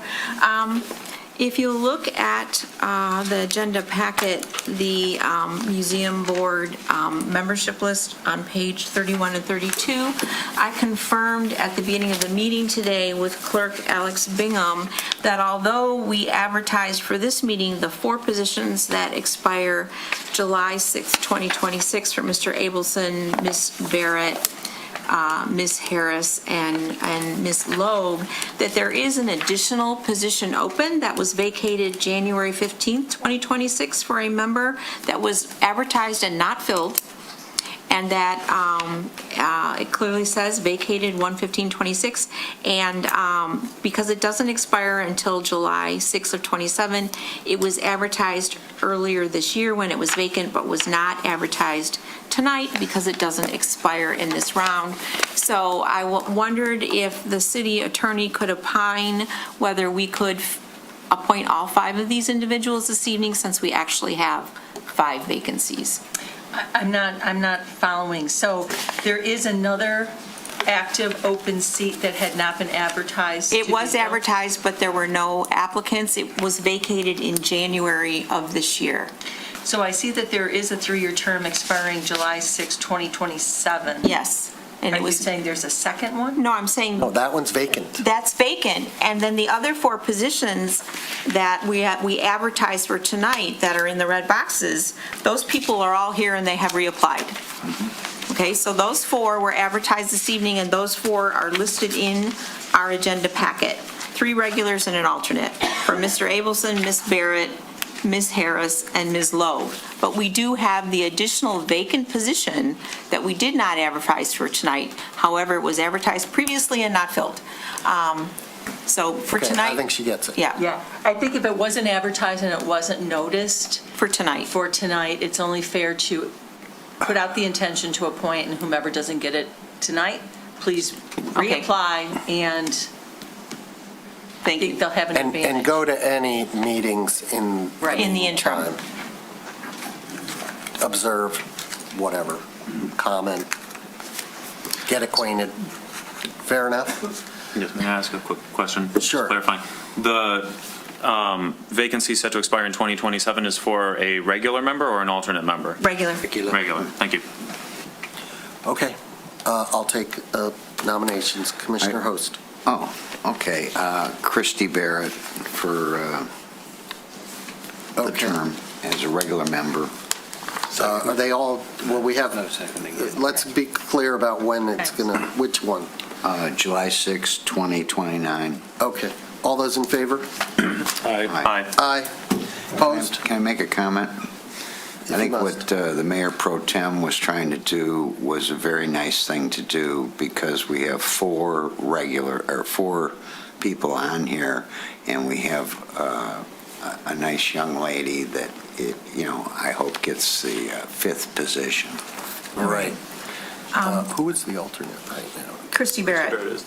So we just appointed her. And we appointed her to her. So now what? What are we going to do? Demote someone? I would, Mr. Mayor, nominate Alexandra Harris to the alternate position, since she does travel frequently. That would allow her to continue to attend meetings and to participate. Thank you. But would have less pressure for regular attendance, so I'll nominate her as the alternate. All those in favor? Yes. Aye. Opposed? Congratulations. Okay, another one.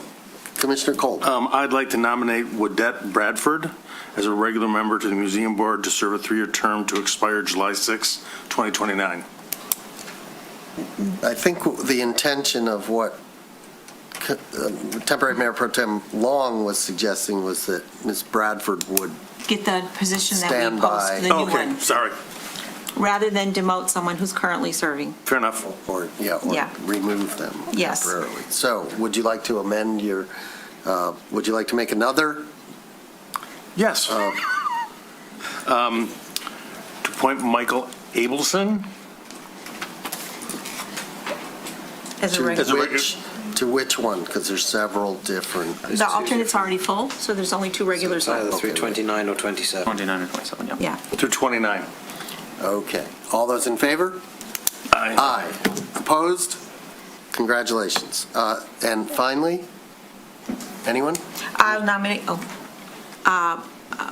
Martha Rushlow to the remaining regular position, which is the one that expires July 6, 2027. All those in favor? Aye. Opposed? Done. Unanimous. Another unanimous decision. And then we would encourage Ms. Bradford, with your enthusiasm and your admirable background, to apply when we post the other open position. Please. And to Please. attend meetings in the interim. And you know how to keep track of that, right? Okay, great. Thank you. Okay, we're going to move on to, Mr. Mayor, I'm sorry, the clerk has her hand up. oh, I'm sorry. We have done in the past recycled a recent application for the, You can do it on her behalf. if she's willing. Are you okay, Ms. Bradford, with having having your application automatically be entered? Yes, thanks to the clerk. Okay, you're welcome. Thank you. You're in payments too, right? A lot of automatic stuff going on in your life. Ethics Board, we have 2 openings and 2 applicants. Lawrence Handler, are you here? Mr. Handler? No, Mr. Handler. Mr. Bradley, I see you are still here.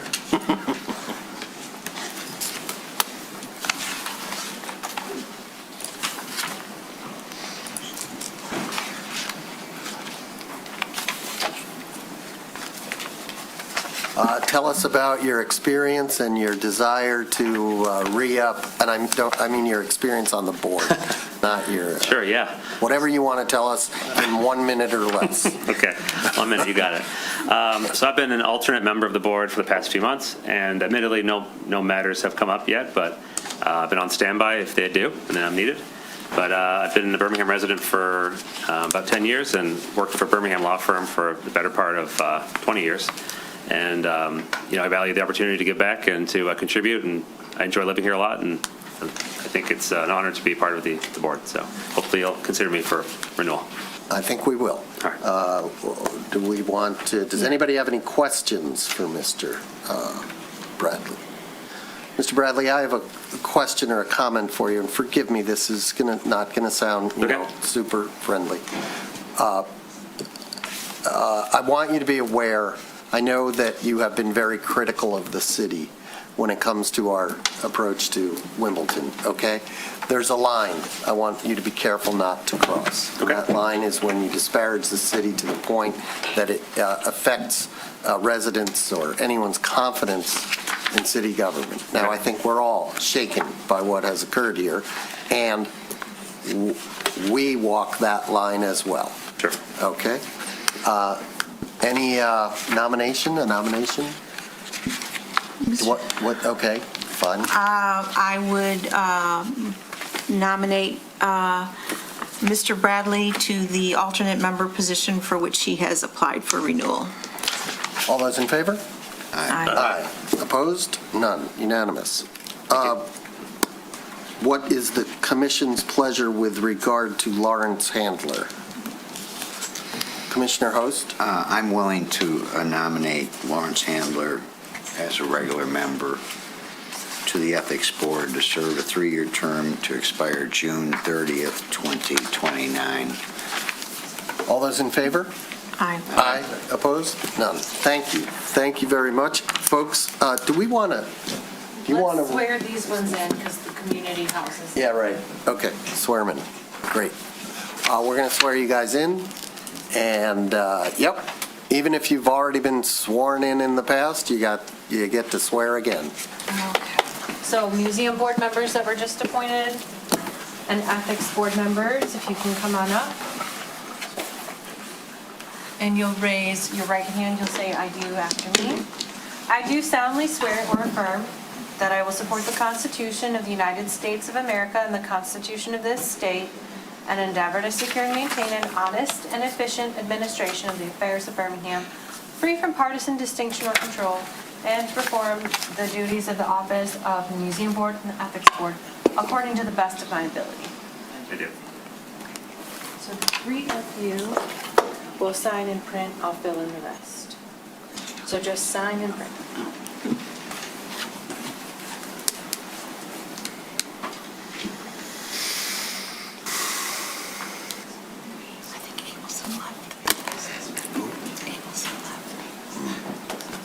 Oh, you might have, yeah.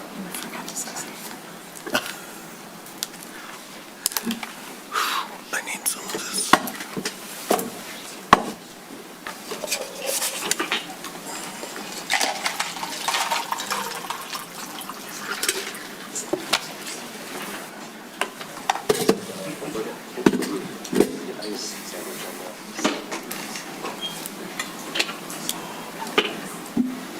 Great, thank you. Now we turn to appointments to the brand-new Birmingham Community House Board. And I hope that we can now, a weight has been taken off us. We can do something pleasurable, happy, and positive. I want to sincerely thank all of those who have applied for this board,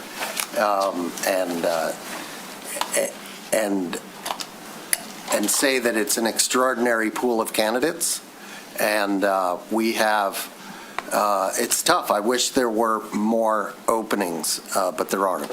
And so we're going to do our best to fill the few openings that we have from this great pool of candidates. Certainly, if you are not appointed, you will, even if you are appointed, this board will, it's highly likely that it will establish several committees, and we will be looking for you folks and others in the community to serve on those committees. So they're very important. Programming such as, committees such as a programming committee, a fundraising committee, a finance investment committee, a governance recruitment committee. Those are all possibilities. I do think that the call for applications did a pretty good job of outlining what we're looking for here. The intent is to have 2 commissioners on this committee who, the idea there is for them to provide oversight and be able to report back to the commission on what's going on there, and they will be voting members. There are 2 ex officio members. That would be the city manager and the city attorney, whoever that happens to be at the moment. There have been some discussion about reserving 2 of the 2-year terms for commissioners, so that when we do get around to nominating and voting on commissioners for this, it would be for 2-year terms. So I've been advised that it makes sense to have a motion and a vote and a second and a vote on that aspect. So I would ask for a motion on that. I'm sorry, Mr. Mayor, the clerk has her hand up. The 2 years, 2-year just for now to get the rotation in, so it's not in perpetuity a 2-year term. No. I get that. Okay. I get that. We're going to set aside 2 2-year terms here so that when we do get around to nominating everybody else, there's only one 2-year term out there available for the at-large members. Okay? So that those who are making nominations know that. So could I get a motion real quick and a second to set aside those 2-year terms? I will move to reserve the 2-year terms for the Community House Board positions for the City Commission. Excellent. Second. Thank you. All those in favor? Aye. Aye. Okay, great. We got that out of the way. So what we're going to do, we will work on the commissioners later because there's a chance I might be appointed to that. I don't want to be presiding over the appointment of my fellow members if I'm already on the board. So we're going to ask those of you who have applied to come up and speak for 2 minutes and introduce yourself. Then, and the clerk will time you in the same way that she timed the other folks. And then we will ask you questions. There's no limit on the Q&A. So we're going to start, and who has the list, the official list? I believe Linda Solomon was first. Linda, come on down. Thank you so very much. In the book, The Heart of Birmingham, the community house story written by Betty and Frank Angelo, my dear friend Gail Caldwell shared the importance of the community house. Gail, a former executive director, said, and I quote, "It is the place you go when you need to know that someone truly cares." I'm here because I truly care. When I read in November that the heart of Birmingham was in jeopardy, I called a group of citizens to meet at my studio. The Free Press did a story about our advocacy, and I even gave the reporter my phone number to engage more citizens to join us. We formed the Visionary Arts Council of Birmingham, bringing together noted leaders across professions with one shared vision: to save and revitalize the community house. We care about the children in our community who will bring their talents to life at the community house, filling the halls and the walls every day. I have secured a sponsor for the children to photograph the heart of Birmingham, capturing what our community means through the eyes of our children. We care about our teens and their ideas. We feel it is important to create a youth advisory board, giving them a seat at the table. I care about our older citizens. I picked up the phone and I called members of the Senior Men's Club to find out why they left the community house and what we need to do to bring them back home. Ms. Solomon, I'm sorry. I'll give you about 15 seconds more. Okay. We can address some of your points. Sure. Certainly during Q&A, but I need to be fair with everyone, and I did say 2 minutes, so. As Coretta Scott King said, the greatness of a community is most accurately measured by the compassionate actions of its members. And together, through these actions, we will not only define the heart of Birmingham, we will become it. Thank you very much. Thank you. I want to ask the commission if they have any questions for Ms. Solomon. I got a lot of general questions and observations that I think I want to wait a little. Okay. Let me ask, Sure. is this our opportunity This to is ask our questions of the opportunity applicant? to ask questions Thank of you. the applicant. Yes. So my question is, Birmingham is lucky to have a lot of great public and private institutions. We have a great school district, we have a great library, we have a municipal government, we have lots of great businesses downtown. So my question is, where do you see the community house fitting into that network? This is the center. As the Angelos defined, this is the heart of Birmingham. And it's so important, as I mentioned, to give children the opportunity to express themselves, to give the youth, to give the seniors the opportunity to bring back their house, and so that they can share memories, create memories.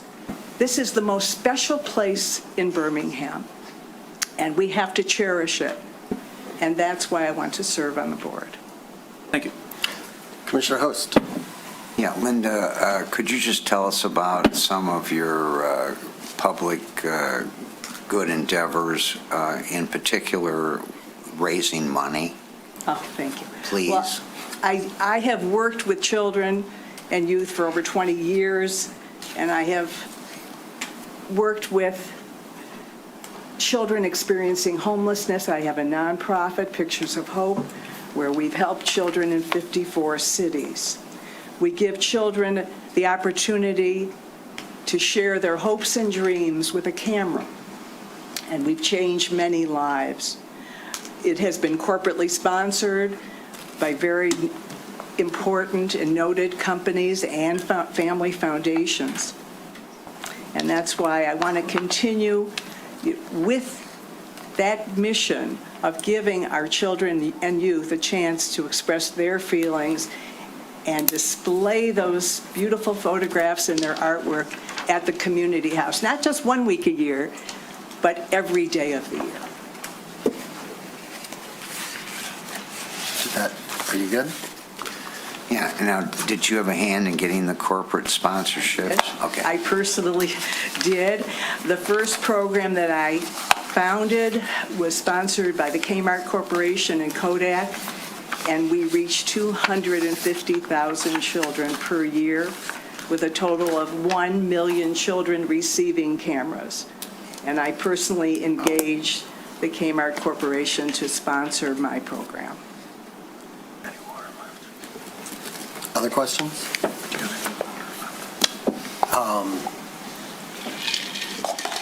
Thank you. Thank you. Next up, Kristen Boundy. Kristen, are you here?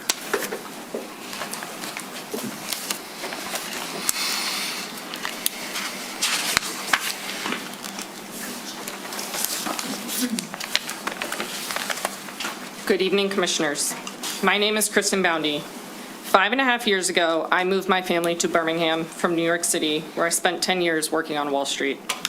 I've read the applications of the other candidates tonight, and on paper, they're incredibly impressive. But what a paper resume cannot show you is who actually shows up when it matters. On November 3rd, when it was announced that the community house was facing sudden closure, I didn't sit on the sidelines. I immediately stepped up. Since that day, I have poured my heart and soul into finding creative solutions for saving the house, driving dozens of meetings with community house leadership and city leadership because I refuse to let this institution fail. My presence here tonight isn't opportunistic. It is the inevitable next step of the heavy lifting I've already been doing quietly behind the scenes. I'm not here to check a box or add a line to my CV. I'm here because we cannot afford to repeat the past. We cannot have a board that is a microcosm of the exact same insular thinking that got the community house in trouble in the first place. This board must reflect the true modern community of Birmingham, and that means young and old, men and women, professionals, and those with young families. We must listen to what this community actually needs and provide high-value services for Birmingham residents. If appointed, I will pour my effort into building a sustainable resource that is aligned with what modern Birmingham families need to thrive. In the 1920s, the community house's founding women saw a gap in our civic infrastructure and refused to wait for someone else to fix it. I am running to bring that exact same fierce founding energy to this board. I care deeply about Birmingham. Let's honor the people who built our history by appointing leaders who have proven they will fight for its future. Thank you. Questions for Ms. Bounty? Commissioner Hay. So I think that of several nails that needed to be hit on the head, you've hit one of them rather nicely. Okay. And I'll just read it for everybody's benefit and in here, because I read everybody's, I don't even know how many times I've read them all. Many long-time residents have strong members of the community house as a central part of the community life. The challenge is helping newer generations build that same connection. Today's residents live differently than they did 50 years ago, and the organization must continue evolving to meet those changing needs. Yes, the community house didn't work by using the same recipe. And looking backwards and saying, but the community house was this. How old's the youngest person in the room? Don't answer that, but just look around. He's probably one of the youngest people in here. I actually went around several people I know that are recent transplants into Birmingham this weekend and said, hey, what do you think about the community house? Most of them looked at me blankly and said, the what? Don't know what it is. And in blunt terms, don't care, because it's never been a feature for them. So I'm glad you're looking forwards and not saying, well, we did this in the past, it'll work, because it won't. I can tell you that that's why the replacement administration that took over from the previous one really struggled, and we ended up where we are, because they tried the same recipes and they don't work because everything changed, tastes changed. So I like your forward thinking. Thank you for bringing that up and making it very plain. I appreciated that. Commissioner Kozlowski. So I have the same question, which is basically, how does the community house fit into the network of existing institutions in Birmingham? Yeah, it's a good question. I think the board has a lot of work in front of themselves in terms of doing the research to understand what the citizens of Birmingham truly need and want. Part of that is going to be asking those citizens surveys, whether it's at the farmer's market or via email, whatever. But another big part of it is going to be looking at the services and institutions that already exist in Birmingham and understand what works well, what doesn't work well, where are their gaps, and then also doing research to look at communities surrounding Birmingham to see what they have that we can borrow from and be inspired by to bring to the residents of Birmingham. But I think that's the work of the board that we have to do. Thank you. Commissioner Host. Yeah, Kristen, do you mind just telling us, you said you're involved in Forgotten Harvest and the Greening of Detroit and the Alzheimer's Association. Can you just briefly tell us what you do as a volunteer? Yeah, so I feel very fortunate to work at Rocket Companies, who mandatorily makes us volunteer every year. And there's 8 hours that they will pay for you to volunteer, and I have gone above and beyond those every year. Those are just some of the institutions that I've decided to dedicate my time to in the city of Metro Detroit. Anyone else? Kristen, I think it's important to note for the record that you have made a proposal to the city to take over management of the Early Childhood Center. Is that correct? That's correct. And you, in that proposal, made some suggestions of how you might take that center beyond where it is right now. Could you real quickly review those ideas? Yeah, so when I moved to Birmingham, I didn't know anybody. I'm not originally from Michigan, and I met my first friends at the ECC, and so it's near and dear to me.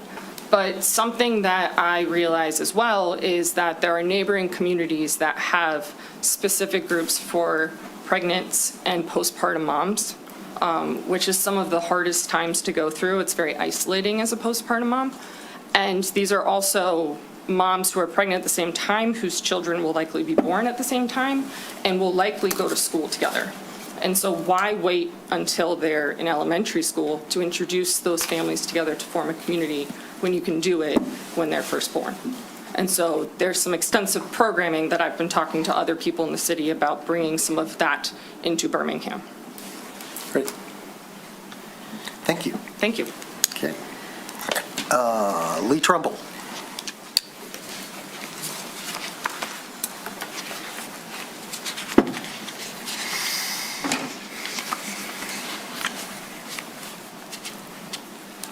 Good evening. My name is Lee Trumbull. I have a lifelong connection to the community house. I took classes there as a child, I worked there as a teenager, and I spent 23 years there as an employee. The reason I'm interested in serving isn't because I want to preserve the community house exactly as it was. In fact, I don't even think that's possible. What interests me is helping determine what the community house should be next. Over the course of my life and career, I've seen the community house evolve as the needs of the community evolved. At its best, it listened, adapted, and brought people together around a shared purpose. I believe the Foundation's first responsibility is to understand what Birmingham residents want and need today, and then build an organization that is financially sustainable, community-centered, and relevant for future generations. What I bring is a unique combination of institutional knowledge, nonprofit experience, and a deep love for this community. I've seen the community house, like I said, at its best, and I have seen it struggle. Those experiences have given me a unique perspective on both the opportunities and challenges ahead. I'm committed to helping the community house become a vibrant and meaningful part of Birmingham's future. Thank you for your consideration. Wow. Came in under 2 minutes. Thanks. We need to catch up here. Questions for Ms. Trumbull? Commissioner Kozlowski. I'm just lobbing the same one at everybody. So in your opinion, how does the community house fit into the fabric of institutions in Birmingham? I think it is, again, basically what the prior candidate said, is that we need to find out what the community wants. The last two president and CEOs have come in with their own ideas of what the community wanted, and didn't listen at all. And didn't even ask for that reason. And I think that we need to implement systems to figure out what the people want, and using, again, like the other prior candidate said, looking at what other communities use. I do think there are plenty of tie-ins with Next. There are ties in with the city of Birmingham. There are many, many opportunities to make the community house what it should have been probably for the past few years. Thank you. No, go ahead, you're first. Ms. Trumbull, when did your employment with the community house end? December 2020. And if you had concerns about the direction it was heading before that, did you take actions to alert anyone or try to impose change from inside or exterior if you thought it was going down the wrong track? No, and I'll give you one reason why. Bill Seckler. I was signed an NDA. I signed an NDA. When you were hired? No, when Bill got there. He made everyone sign NDAs? Yes. Charming. Okay. So I felt I had no recourse. And as a matter of fact, that's why I left. It broke my heart. I expected to retire there. It is my second home. That building is my second home, and I love it. All right, thank you. Did that NDA bind you after your employment ended? No. But even then, fear of reprisals from Mr. Seckler was a concern. And I wish I had had more strength back then to fight it, but I needed to find another job. I needed to take care of my own family. And as much as I love that house and it broke my heart leaving, I didn't have the wherewithal to do anything, as a matter of fact, until really Camille came back into the picture and really looked at the whole mess that was made and decided to try and take care of the situation without going into details. That was my main concern, because I secretly hoped that when the transition happened, we'd get someone in position who would really look at what it needed to be now, and that didn't happen either. So now I stand here because I'm tired and I want my house to succeed. desperately, and I'm unwilling anymore to stand silently. That is why I'm here. Mayor Pro Tem asked my question. Okay. All right. Any other questions? Thank you. Thank you very much. Next up is Anthony Long. Good evening. Hello. It's been like 2 months. It's nice to see you all. How you been? For those of you who don't know, he used to sit right here. Former 31-year resident of the city of Birmingham. I left because I got married. Marriage 2.0 is amazing. And you're all married, and you'll understand that sometimes you do things for your spouse that you'd never do. That doesn't mean because I've stepped down that I can't still participate, and I think I have a lot to bring to the table. I served on the multimodal board for a number of years, served as a city commissioner for a number of years. I served on the ad hoc senior recreation center committee. It was a disappointing decision, but I think we made the right one given the financials that came out with that. You all know my background, but briefly for the record, I have a bachelor's degree in economics and management. I have a law degree from Michigan State University. The last 21 years, I have been a partner with the law firm of Howard & Howard.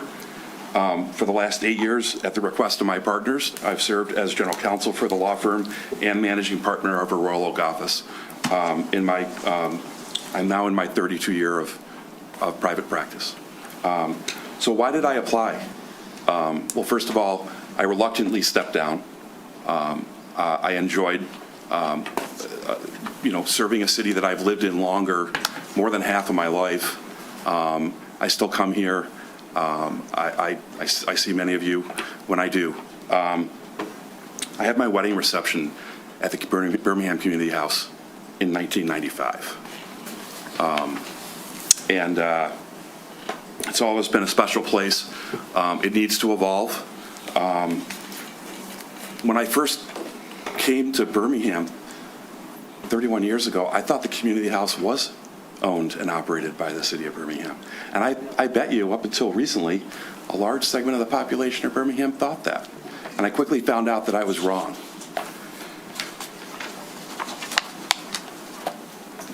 With the purchase of the community house, we have an incredible opportunity to make the Birmingham Community House the Birmingham House. What it is to do, what it is to serve, remains to be seen, because it needs to evolve. It needs to have a business plan. It needs to have a group of leaders that can take it into the next century and keep it on the tracks. It obviously fell off the tracks a number of years ago. I sat and watched it. We all did.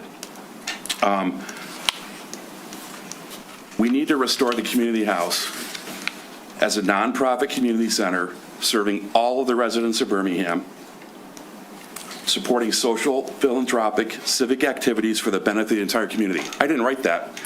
That's in the deed restrictions. That's what the donors wanted the building to be, and that's what we need to make it. Okay, your 2 minutes is up. Okay. Maybe you can make any other points you have. Certainly welcome to bring them up during Q&A. I think the priorities of the board, I'll name 4. How about we open it up to questions, and the first question will be, what are your priorities? Absolutely. First and foremost is cultivating strong relationships with donors. Establish a group of experienced financial advisors to make sure that we ensure the longevity for another 100 years, long after we're all gone. Mapping and understanding local community needs, first and foremost, because we need to evolve and we need to find out where it is going to fit in the community. But I think there's a place for it, and I think it is the heart of Birmingham. I always thought it was when I first came here, and I still think it now. And finally, establishing reliable funding to ensure long-term viability. I didn't mention I serve on the Variety Children's Charity Board. I've served on there for 5 years. I'm an executive member, and I'm familiar with 501c3s. I'm familiar with advising that board, both on legal issues as well as raising money for the various children's charities that we support. Everything from limbs, children without limbs. We just did a bicycle night, 150 bicycles given away to needy kids, but also kids who have disabilities, and those bikes are modified to allow them to use those bikes. So I have a vast legal experience, but also experience with 501c3s and raising money. And I'll ask one more question and then open it up. And you are willing and able to provide legal advice to this board? Yes. Thank you. Any other questions for Mr. Long? Yes. You may be able to see this one coming, but in your mind, and I think this pertains to many of the things people have been talking about the community house evolving, is this idea of where does the community house fit in the network of existing institutions in Birmingham?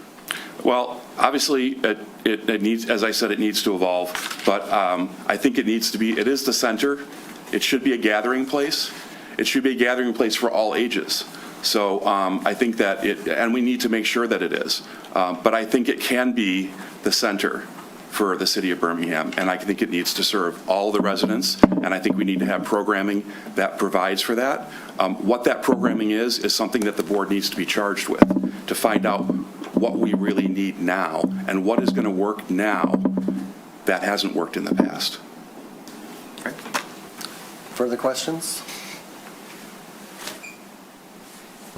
I'm sorry, did you have your hand up? Okay, go ahead. I saw her hand move. Could you move the microphone just back slightly? There you go. Thanks. All right, you touched on one thing that nobody's touched on yet, but I think, and I can imagine from reading what's in this package from several people, that there's a couple of you are going to hit it. I spent part of the weekend rereading this 26-27 budget. We don't have any money for operating it. So you touched on fundraising, which is really, really important. I can visualize a couple of others from what was written here. That's actually very, very high on the list of things we need to do. So I'm very encouraged by you starting your 4 points with strong relationships with donors, because I mean, I did a spitball on what it's going to cost to run this place per year, and I came up with $2 million. That's just so that we can cover costs. That's not programming or anything. So the heavy lift for donations is extremely heavy because there's no padding in here to take $2 million out of the budget every year. So thank you for that being your first point. You're welcome. And I will add that the first 2 years are going to be the most difficult years to get this up and running, to make sure that we have the money, to get the donors involved. There's going to be a pipeline that is going to have to be supported for a period of time, and so you need a board that recognizes that and is on board right away to start that process. Otherwise, it's not going to work. Correct. Thank you. Thank you. Thank you. Next up, Kevin Denha.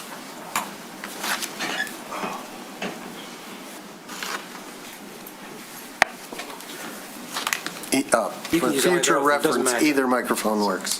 Thank you.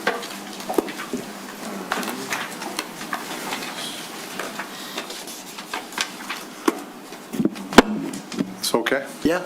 Good evening. My name is Kevin Denha. I'm happy to be here. Thank you for viewing my packet. I'm a Bloomfield Township resident, but my office is located in downtown Birmingham. I have several businesses based here. They either operate at a corporate office or on a retail level. Haven't been in this town my whole life. I'm 57 years old. Given that piece of real estate, my background was retail and real estate, I think I've been to the community house once. So it's been out of sight, out of mind, and when I heard about this committee being formed and the city kind of taking over, I was ecstatic. There's nothing but upside to come. And having said that, the community house needs to integrate, I think, a lot, not just with the local community, which is the Birmingham residents, but also the surrounding area, because let's face it, this town draws everybody here for the reasons we all know. So having said that, it's tough where you pointed out where you got to raise some money. My background from a social standpoint is I sit on various boards, Chaldean Community Foundation, which is a fundraising arm. I'm executive vice president of the Chaldean Community Foundation, and I also sit on the Marion High School board.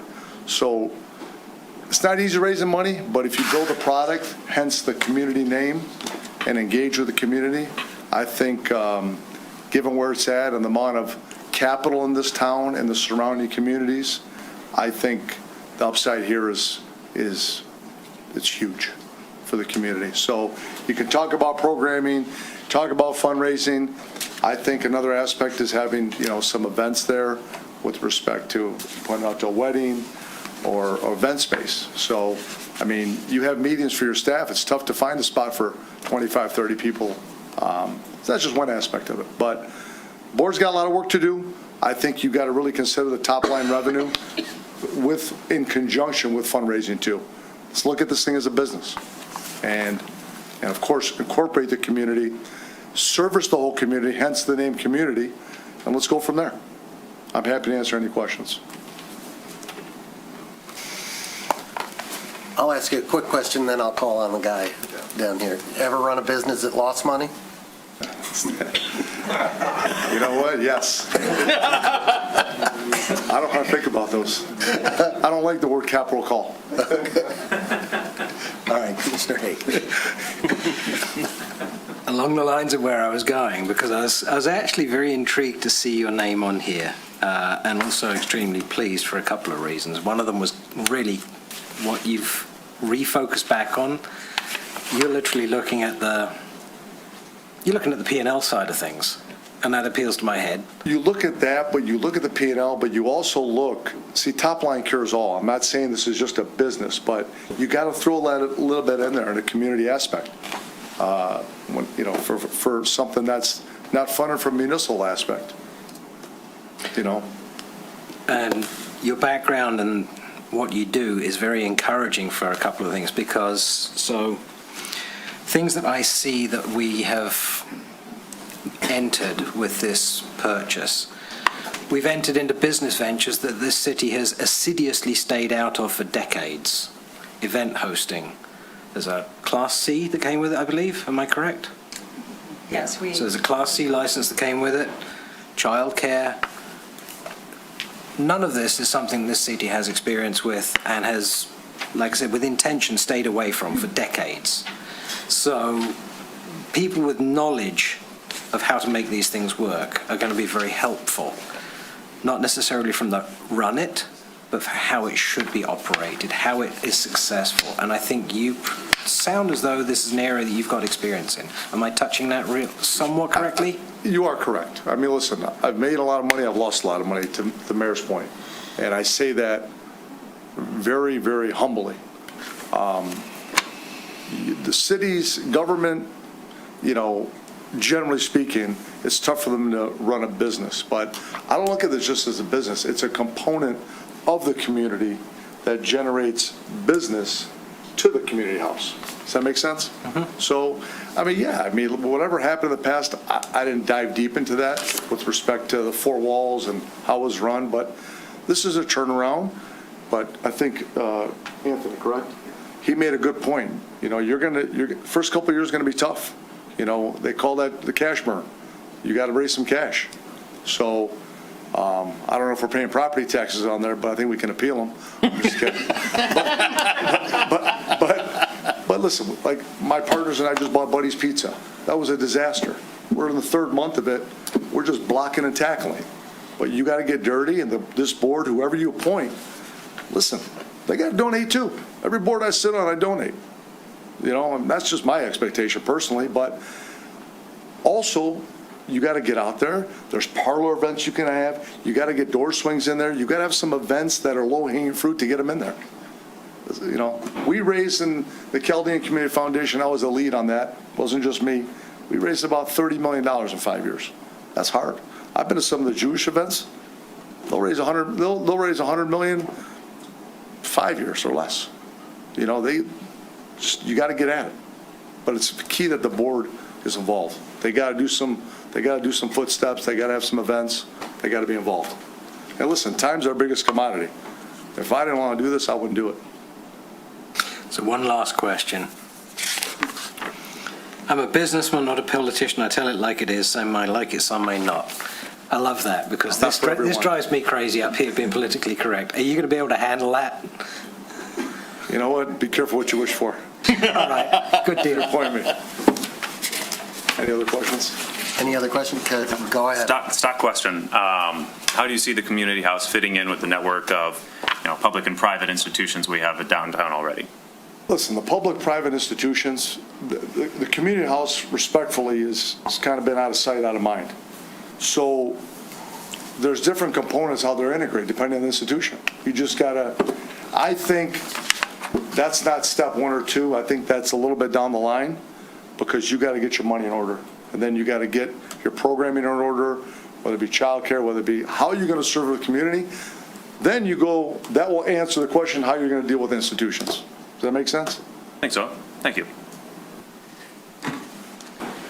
Thank you, and thank you for waiting Thank you, everybody. through all that public comment, all of you. Sam Surnow, I believe, is up next.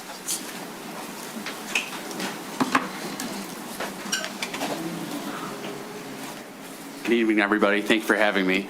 I rushed here. I didn't think I had time to put on my tie, but I was quite wrong. I actually am a resident on Bates, just down the street. I've lived in Birmingham for about almost 15 years now, and I spend most of my, pretty much all my professional activities in the city. I serve on the principal shopping district, and where pretty much every meeting is held at the community house. I sit on a couple of the subcommittees. I will admit the fundraising aspect is vitally important. It's not something that I've done. I've volunteered on plenty of philanthropic organizations throughout my life, but I grew up in real estate.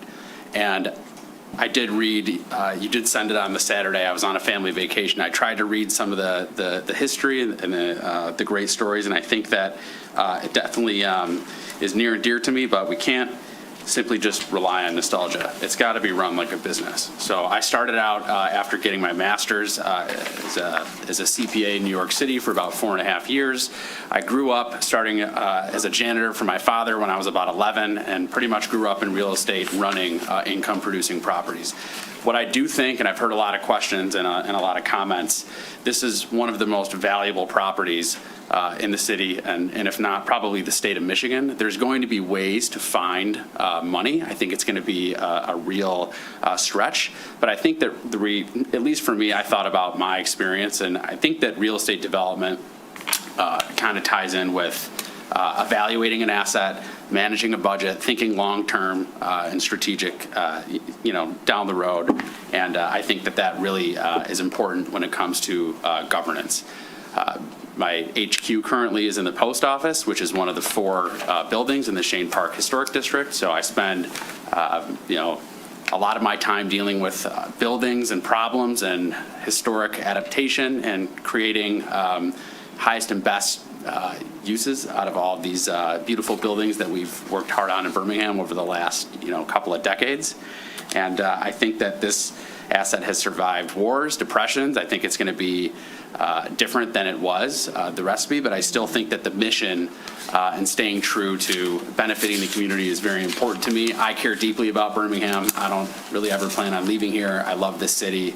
I love volunteering for other organizations, and I'm in it for the long haul. I've started other businesses from nothing. I'm fortunate enough to have had the opportunity to take over my family's real estate company, but my brother and I have started our other business from nothing, putting in our, a couple $100 and growing it to a national company with distribution, and that is not easy. That is working all-nighters. That is doing things from scratch.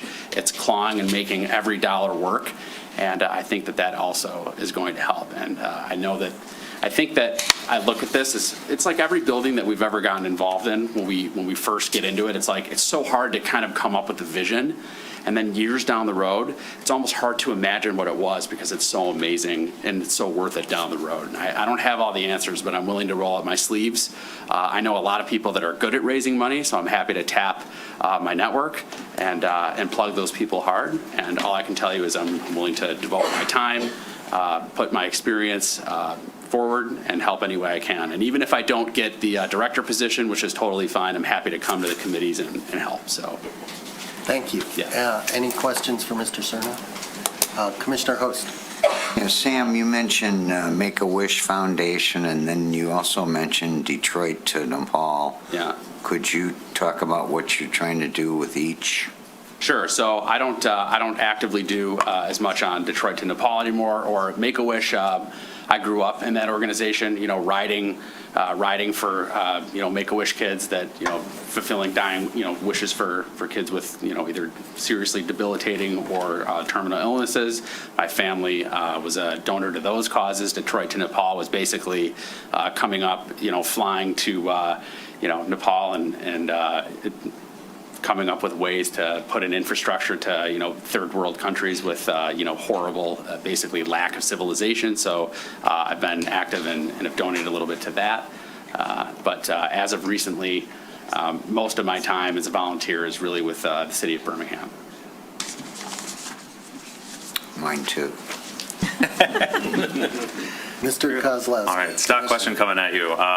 So in particular, I'm interested in your response as a member of the BSD, is how do you see the community house fitting into our downtown fabric and the network of institutions we have in Birmingham? Sure.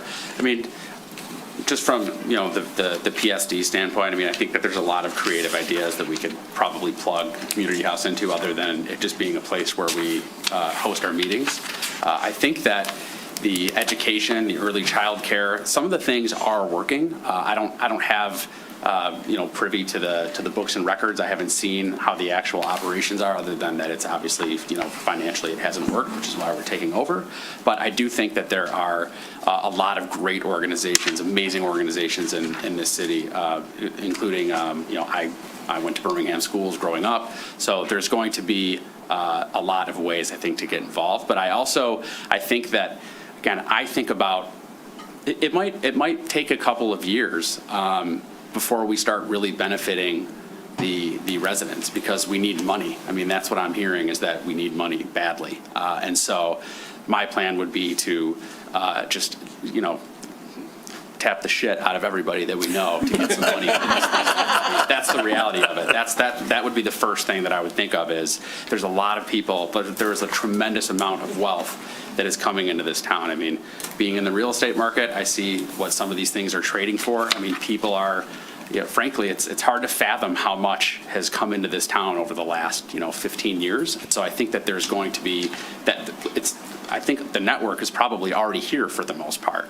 And I think that the private sector is going to be really important, because like anything that I do, this is a wonderful property, and we need to be maximizing literally every square foot, probably every square inch, into figuring out how we can start generating revenue quickly. Great. Using those networks. Thank you. Thank you very much. Any other questions for Mr. Cerna? Sorry. Did you bring cookies? Well, you could have asked the other guy if he wanted pizza. All right. I'm pretty sure Katie Noser, are you here? She indicated she would not be here. Jennifer Farage, are you here? No. You indicated you would not be here. Richard Weatherald, are you here? Come on up, Richard.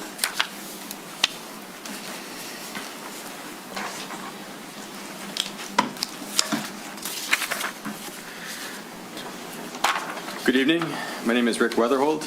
My wife and I have called Birmingham home for more than a decade, and we are raising our 3 children here. This community has given me much to my family, and I'm eager to give back through service.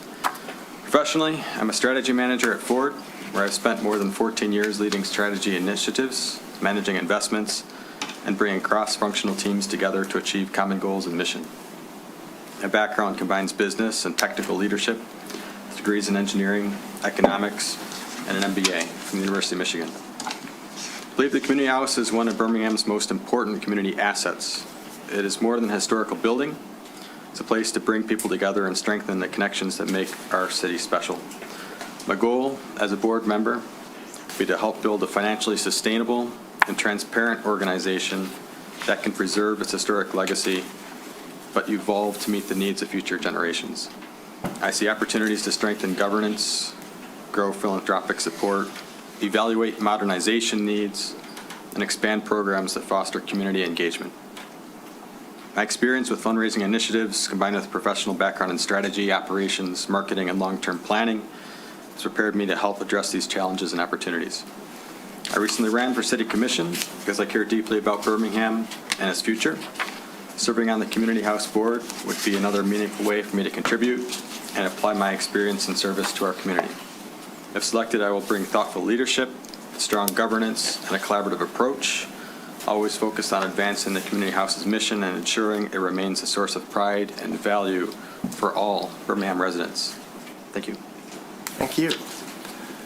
Questions for Mr. Weatherall? Commissioner Host. Yeah, Richard, you mentioned that you have been involved in fundraising and philanthropic initiatives. Can you just tell us about one of each or two in one, whatever? Yeah. Mix and match, one from column A. So fundraising is involved in, I've spent a lot of time at university and been involved in a lot of student organizations, and one of those was the University of Michigan Marching Band, which does a lot of fundraising and working with donors and supporting mailings and associated materials. So I was involved with that. Okay. Other questions? Okay. Why don't you just hold up the sign? I know, I should. Yeah, so same question, where does the Community House fit into Network of Birmingham Institutions? I think for me, looking back just a generation ago and kind of understanding, having a chance to go back to where my father grew up, things were a lot different because everything was done through the church. And that was where Boy Scouts was through, and that was through sports and everything else. And if you kind of fast forward to today, everything's changed where there's a lot of other organizations that are filling those gaps. I think Community House is intended to be, in my mind, kind of a central connecting point for everyone. But the way that I see it as needing to adapt, and I agree with many others that we do need to ensure that we're capturing the voices of all as we shape the vision and the product. But kind of my hypothesis going in is a way to connect the threads to the other existing parts of the community, whether it be through churches or whether it be through daycare centers or other areas that people connect through. So it's kind of that central hub. How do we enhance those offerings? How do we bring a connecting point into the various other areas of people's lives that they're involved in today? Thank you. Thanks. Thank you. Racklin Hoff. Familiar name.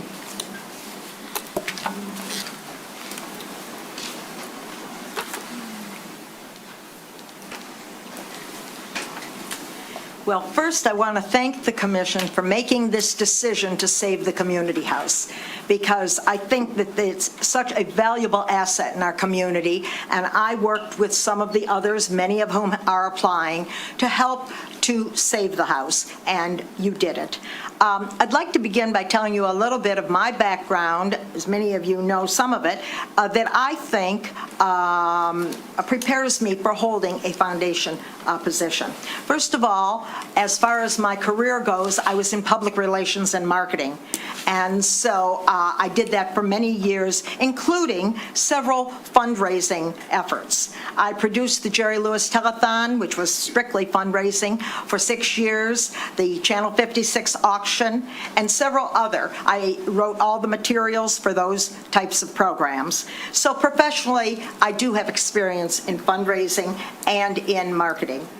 I also have a linkage with the community house. For many years, I've lived in Birmingham for 49 years now, and I was very involved with the community house. From the time my children were young and they took dancing lessons there, I served on the marketing committee, and as recently as last year, I taught classes there. So I think it's a real asset in our community. Also, my background in serving on boards and committees, I've done a lot of that. As you know, as far as community service goes, I was on the City Commission for 20 years and served as mayor 3 times. I also chaired the Foundation for Birmingham Senior Residents. for 19 years until it was dissolved and absorbed by Next. So I am familiar with that. I am also a mediator in Oakland County, the only mediator for small claims court at 48th District Court, which I do as a volunteer. So I have the experience of resolving conflict, of working with people to resolve conflict. So I think that I have a lot of applicable experience. But that said, equally as important as passion and experience is an ability to do strategic planning and to accept fiscal responsibility. These are key to the future success of the community house. Having been on the commission, I am very familiar with budgeting and have looked at the budgets, what was just held up here, the budget document. The thing that we have to do is make certain that the community house is self-supporting, or else it's going to fall on the city. And that is a key element of where we go moving forward. So I would say strategic planning and fiscal responsibility are primary considerations moving forward. We don't want the community house to be a burden on city finances or taxpayer dollars. So in order to do that, as far as the strategy goes, I feel we have to identify the current wants and needs by involving community input. And that's exactly what several of the other people have said. We have to reach out and get people involved, hear what they want. The community house may not be doing exactly the same things as it has in the past, as we know. But that's what we have to look at. What do we need to do? What does the community house need to offer to ensure success? Okay, that's enough. Thank you. Thank you. And, if you have other points, politicians are very good at answering questions, not answering questions, and so. Well, I hope I answered No, your what I question. mean is you can, if you have other points you'd like to make, he's going to ask you a question. You can make any points you want. Kevin. All right. So where do you see the community house fitting into the network of existing institutions in Birmingham? Well, first of all, I think it is a landmark building in downtown Birmingham, and I would be very upset if it was destroyed. I think it's a beautiful building, and it contributes to the whole look with Shane Park and the community. So, as far as the building goes, I want it to stay there. As far as the future, again, I say we have to do strategic planning. We have to do outreach. We have to find out what people want to be done with this building. And so that's my answer. I can't say definitely I want the building to be there, definitely, but I don't know exactly, will it offer classes? Will it offer a preschool? Will it be primarily banquet and catering? I don't know at this point. But I think with the cross-section of people that you have here tonight that I've heard, I think that we'll come up with strategic planning if I'm on the foundation board. No, we'll probably do it either way. But thank you. Thank you very much. No other questions? Any other questions for Commissioner Huff? Okay. Next up is Kathleen Devereaux. Are you here, Kathleen? On Zoom. She's on Zoom. Ms. Devereaux, you may unmute yourself at this point, I think. Hello, can you hear me? Yes, we can. Okay. Good evening. I'm Kathleen Devereaux, Birmingham resident for 47 years. What is the first duty of a foundation director as I see it? Responsible, responsive, and accountable governance. We must adhere faithfully to the mission and ensure that the community house operates as the community center it was intended to be. A director has a fiduciary responsibility to the community house's stakeholders, namely the public, the city, and the donors. But the board cannot carry out its responsibilities if it is unduly beholden to any particular stakeholder. We must always remember that the community house management reports to the board, not the other way around, and the board reports to the city and the public. Times have changed, but I don't think the community house is outdated. There is just as much need for it today as there was in 1923 when Ruth Shane and a group of ladies sat down in someone's living room and said, "This town doesn't have a community center and we need one." If appointed to the board, I pledge to be faithful to these operating principles. I will help avoid the missteps of the past while helping to usher the community house into the future. If you rebuild it, they will come. Thank you. Thank you. And you came in 25 seconds short, so thank you for that, too. And Ms. Devereaux, I would be remiss if I didn't thank you wholeheartedly. The city of Birmingham and the residents of Birmingham owe you a gigantic debt of gratitude for what you've done in, thank you, in exposing the deed restrictions and getting us on the move in that direction. So thank you, thank you, thank you. I will open it up to questions. Commissioner Host. I have two questions, but it's for the city attorney. Number one, are these meetings going to be OMA'd, or can Kathleen Zoom in? That's a really good question, and I'm glad you asked it because I wanted to clarify something as people have been talking. This board is going to be the governing body of a 501c3. It will not be a public entity. It will not, therefore, be driven by the confines of the Open Meetings Act because it's not a public entity. It is going to be the board of a 501c3, which makes us a little different than this normal appointments that the city commission makes. So this foundation has to start somewhere, hence why you are choosing its founding board members. But after this, the board will be self-governing. The purpose of having two city commissioners on the board is to be the watchdog to assure that this public asset is being treated appropriately and following the deed restrictions. So that's the purpose of having the commissioners on the board. Whether or not the board chooses to open their meetings to the public is going to be up to the board, but they are not a public entity confined to the OMA. So may Ms. Devereaux Zoom in? That, again, will be up to the board to determine once they have their bylaws established and accepted by the board. Okay, another question. She's on the Board of Review. Is there a conflict? No, because again, it's not a city board. You are establishing it. It has to start somewhere, but this foundation will be its own 501c3, self-governing.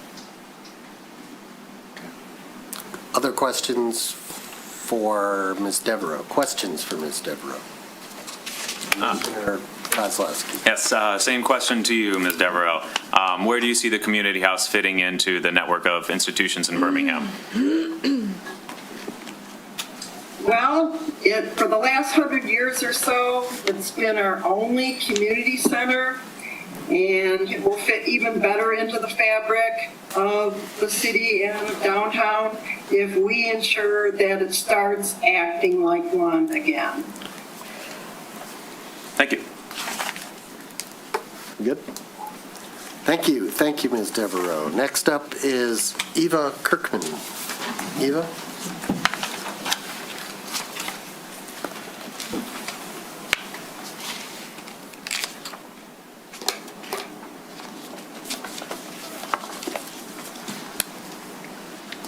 Ready? Yeah. Okay. Good evening. My name is Ava Kirkman. I'm a lifelong resident of the Poppleton Park neighborhood in Birmingham. Although I spent time away for school in New York City and starting my nonprofit career in Los Angeles, Birmingham has always remained home and was the place that I cared about from afar. I've always believed that strong communities depend on residents who are willing to invest their time and talent. That belief has led me to serve as the vice chair of the YMCA Camping Services Board and a board member of Impact 100 Oakland County. Closer to our home, I also serve on the Birmingham Museum Board, reflecting my commitment to the organizations that help define and strengthen our local community. Professionally, I'm an assistant vice president with CCS Fundraising, a global nonprofit consulting firm where I have the pleasure to work with organizations across the Midwest as they address their unique needs through fundraising and planning initiatives. I've led fundraising efforts ranging from $6 million to $80 million, giving me experience working with organizations at many different stages of growth and transformation. Birmingham residents care deeply about the community house. The conversations surrounding its future demonstrated this. Now the city and the future board members have an opportunity to rebuild the organization with sustainability in mind. To me, that means continuing to listen to residents as it relates to programming and future activities, exercising strong financial stewardship, cultivating donor and community support through new fundraising strategies, and operating with transparency needed to build the confidence in the organization and its future. I'll be an excellent addition to the board because I bring the professional skills needed to support the foundation's long-term success and the valuable perspective of a resident who cares deeply about our city and its future. Beginning on day one of the formation of this board, I will make an immediate and meaningful contribution to the foundation's work. Thank you. Thanks. Mayor Pro Tem Lowell. Thank you very much for applying. I am very interested in your work with CCS Fundraising. I had a couple of questions about that. You seem to have really relevant, diverse fundraising background. Does your organization support working for a nonprofit in a volunteer capacity that in the same way former Commissioner Long is willing to provide legal advice, would you be able to provide fundraising advice, guidance, strategy to this board? Absolutely. It's actually really encouraged that every director at CCS is involved in their communities in some ways. In fact, if you look at our partnership at the firm, many of them are involved on national nonprofit boards. As you also heard, I'm a member of several additional nonprofit boards myself where I lend my time and talent. So would be happy to continue that in this capacity. And you said that you had worked with organizations at many different stages of growth. There's nothing shakier than a brand new 501c3. Sure. So have you worked with early startup, early phase? Usually my role in campaign work is coming into an organization as they're addressing challenges or needs. Not necessarily new, but definitely looking at challenges and coming in to say, how can we support you? How can we listen? And how can we make changes? So for example, a recent client I was with had a stalled campaign. They had raised $12 million. The goal kept growing because they started the campaign in 2019. And as you can imagine, by 2026, that's inflated to $33 million. So when I showed up day one, my job was to listen, understand the needs, and reassess the way that we can grow the campaign. I'm really proud to say that concluded in January, and we had reached that new goal. So in 6 months, had gone from a full stall at $12 million to $33 million by, coming up with really just unique strategies, thinking about re-engaging prospects, stewardship, strengthening relationships, and then building out a robust public phase after those leadership level gifts. All right, thank you. I have a question, or two, or three. You heard at least one or two people mention that there seems to be an enormous amount of pent-up money in this town. And that's probably in your lifetime that it's gotten, the way it is. And I wonder if you have any thoughts on how to tap into that quickly. Yes. So actually, I appreciated what you said. Tap the shit out of everyone we know. And my initial thought was, okay, I love it, but let's be strategic. So how are we doing that? As board, as a volunteer committee that we might form underneath us, gathering those names and then really putting the research and data behind it. It's one thing to go out and ask someone, hey, would you like to support us with $10,000? It's another thing to really be informed about their potential giving capacity, their affinity and affiliation to the organization, and then to say, actually, what we'd like to ask you for today is $1 million over 5 years and paid over a pledge period to really maximize that gift. So that's some of the types of strategic fundraising that we utilize during campaigns that I think I could lend just a bit of marry the need to go fast while also being strategic and not leaving money behind on the table, as that can often be a pitfall of fundraising, especially in a time crunch. You've been doing this for some time. Yes, I've been in nonprofit fundraising for about 11 years now. Okay.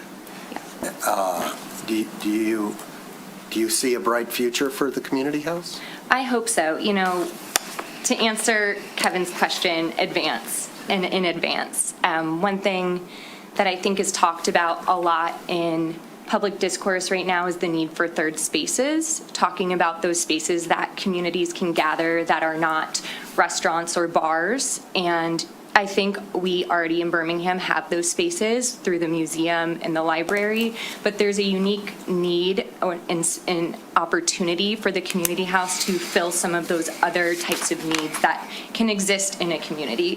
For example, growing up here, I remember it was very cool when my parents finally let me go walk to Birmingham by myself and go to the movies. Yes, but then what was I doing after? Sort of standing around and getting ice cream. So how can there be programming in our city for teens, for young adults, for parents? And I think some of the ideas mentioned here today are really great starting places. I think listening sessions will be very important to understand the future direction of the Community Foundation and the function of the community house, as well as, you know, in exchange for listening sessions, really open, transparent communication around the decisions being made high level, so people feel like they're coming along on that decision-making process as we move from this phase where lots of things are up in the air to a phase where the community house is flourishing. Thank you. Any other questions for Ms. Kirkman? Thank you. Thanks. Andrew Herzig did withdraw. Kim Jackson, are you here?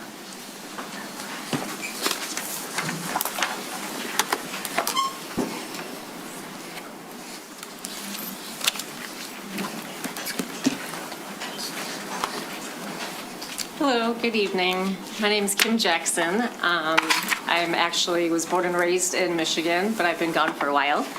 So I was born and raised in Grand Blanc with a family-owned business from my parents, and my dad was also a teacher and has a background. But I've been in North Carolina. Well, actually, I went to Northwood University, and then after a year after I graduated, I moved down to North Carolina to pursue my business and automotive degree, and I also have an automotive marketing degree from Northwood and a business management degree, and proceeded with moving down to North Carolina with the Rick Hendrick Automotive Group, one of the largest independently owned dealers, and worked in service departments, always solving problems and helping people, and that ended up evolving to having kids. Always wanted to come back to Michigan, but I ended up going through a divorce and didn't want to take my kids away from their husbands, so I've stayed down in North Carolina for the past 28 years, and I've been back for about the last 2 years and about the last year as a resident. And one of the things that I've been wanting to do since single motherhood is own a daycare. So since I've been back, I have met people at the community house and at the daycare center and met with the staff and the director. And one of my best friends also owns a daycare in Fenton. So we have been working together for years. I've been actually kind of working on this project for about 21 years now, although it's in a different process. So now being in Michigan and learning about the ECC and the community house shutting down, I have been actively working behind the scenes for a new location. And this is now the first location actually fell through. The second location is now put on hold due to us now finding out that the community house was being purchased by the city, and there's a possibility for a daycare to still continue. So that is put on hold until we kind of figure out this process for the daycare and what we can do to move it forward. So I've been working with the staff and the families, and it's near and dear to my heart because I've been a single parent. That was actually the first time that I wanted to open up a daycare, being a single mother, and how do I fit it all together, and having a business mindset. But I learned that it was going to take a focus away from my children and what I had to do as a single parent for my children. But I've been in the businesses of your largest purchase with your houses, and now currently in the mortgage industry, specializing in reverse mortgages with the elderly because I like to have a special niche and help people. So Let's turn to some questions. Sure. Is that okay? Yes, absolutely. Okay, you can make any points you want during the That's question and answer part. Do we have any questions for You know I do. Ms. Jackson? I know you do, so it's your I'll put a opportunity. twist on it. Sure. Do you remember my question? Yes. Hey, there we go.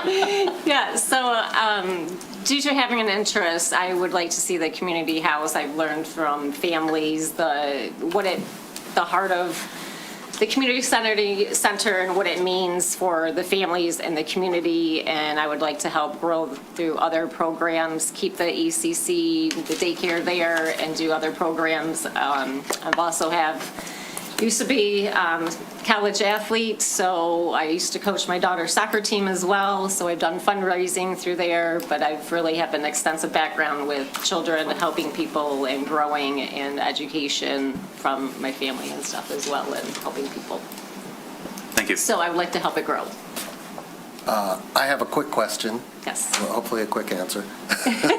No offense. That's okay. I just want to confirm that you also, and for the record, you also have made a proposal to the city manager regarding continuing operations at the ECC. Is that correct? So I've spoken to Jana, yes. I have not submitted a proposal. Okay. Basically, she told me to come to the meeting tonight, have the board form, so I have one ready. So Okay. let me know. Okay, great, Yep. great. But that is a primary interest of yours? Yes. Okay, Yes, good. the primary Thank interest is for the daycare, yes. Okay, great. Thank you so much. Thank you. Is Mr. Howe, Errol Howe, are you here? He said he would be on Zoom. Oh, Mr. Howe, are you on Zoom? He might have lost interest. Don't see him on Zoom either. Okay. Well, if he shows up, let's keep an eye out. Linda Schlesinger-Wanger.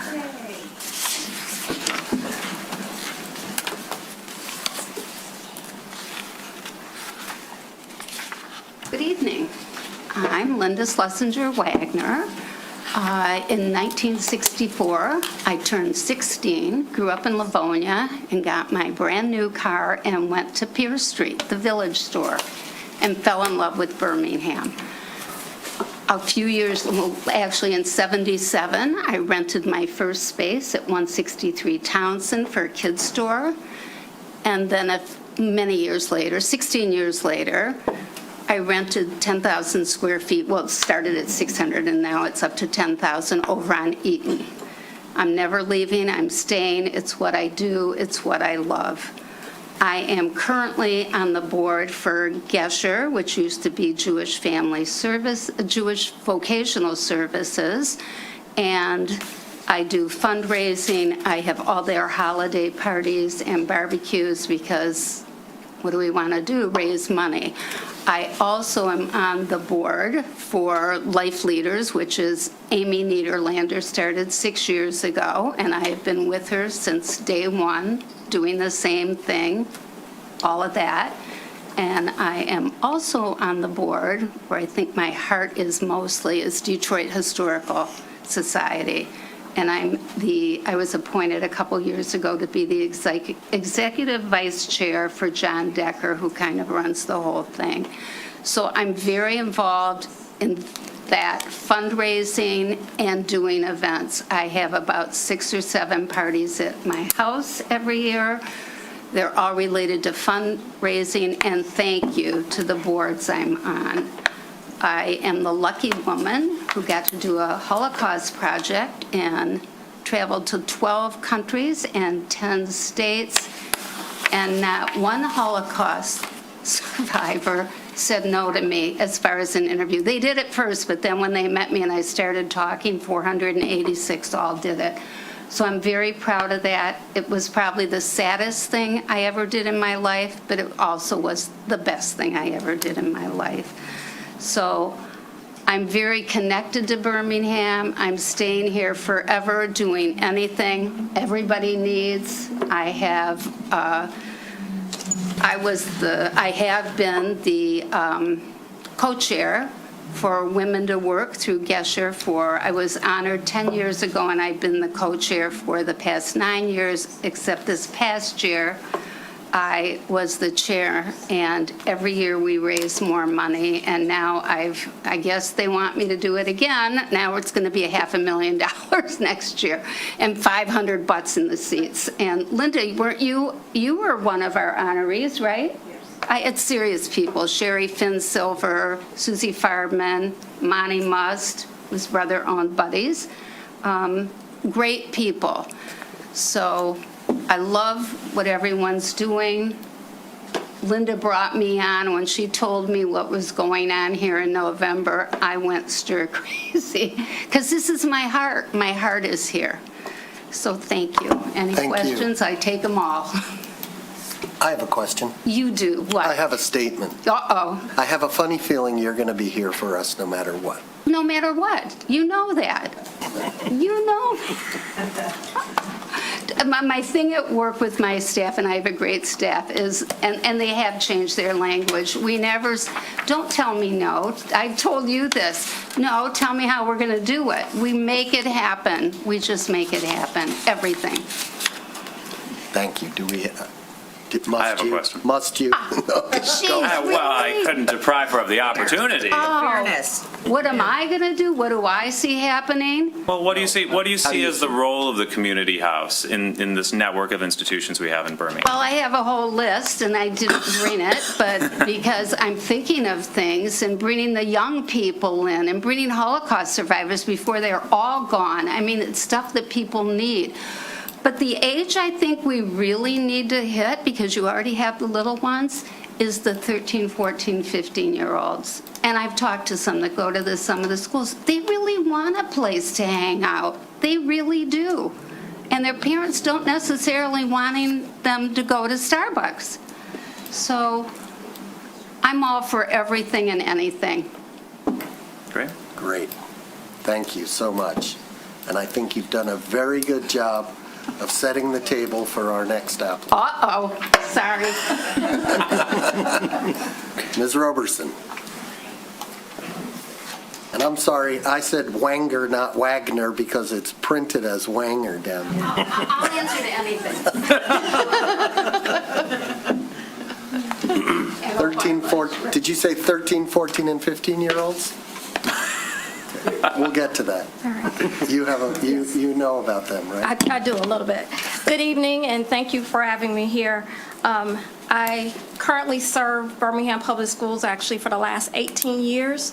The last 5 I have served as the superintendent of Birmingham Public Schools. And I spent most of my education, or most of my experience in education, because I love public education, because the doors are open to all. Regardless of demographics, it's open to all. Students learn together, they work together cooperatively and collaboratively. They learn to disagree respectfully. And even though the mission is focused on academics, the benefit is a better society and a stronger community. The community house may have a different mission, but its benefit is the same. For 100 years, the mission has been to impact lives educationally, socially, and culturally, with the purpose of strengthening the community. And this is important to me because I believe a stronger community means a stronger society. The reason why I believe that I'm uniquely qualified to be on the board is because of my experience with preschool, early childhood through age 26, and those are the students that we serve. And then, we're always also servicing their village, right? So their parents, their grandparents as well. With having 7,500 students and also their parents and also over 1,000 employees, you have to learn how to focus on a mission and do strategic planning while having sometimes the same mission but competing agendas. And so it's really important to be able to put a strategic plan together with goals, with measurable goals. As well, I understand governance. I actually report to an elected board as well as serve on a board. I oversee a large public budget, over $200 million, with 150 of that being operating expenses.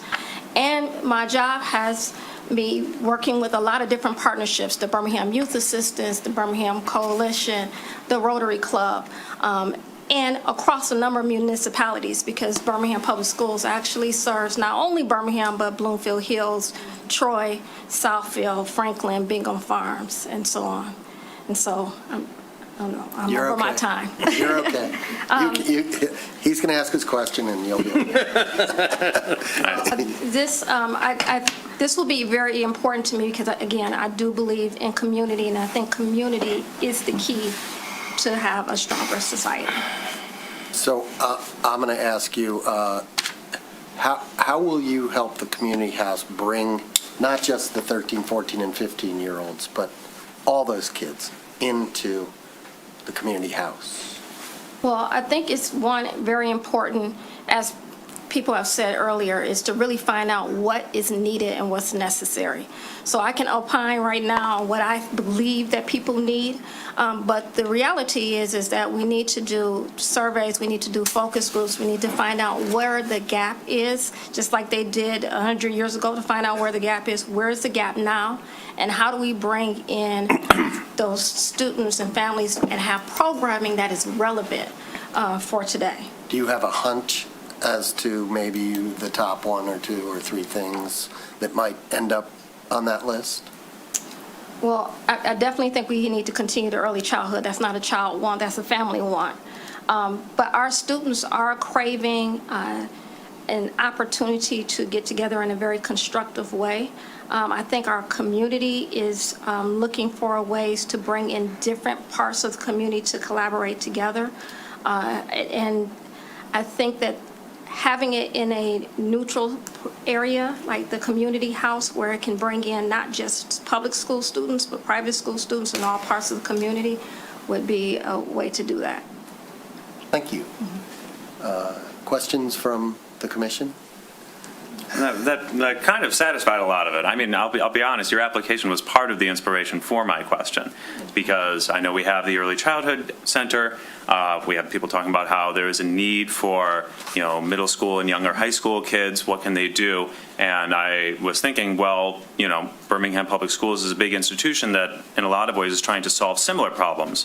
And we also have the city, and we have the library, and we have a lot of institutions in the city that are all trying to accomplish, and as you said, similar beneficial things to build this community together. And so I'm interested in what people think about, well, where does the community house fit into that puzzle?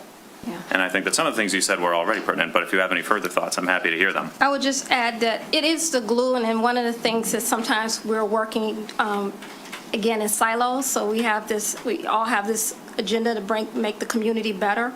I think expanding community engagement, intergenerational programming will be important, as well as reestablishing some of those partnerships, because I am, attended Senior Men's Club and Rotary. I've heard of some of the history, and so reestablishing those partnerships will be really important.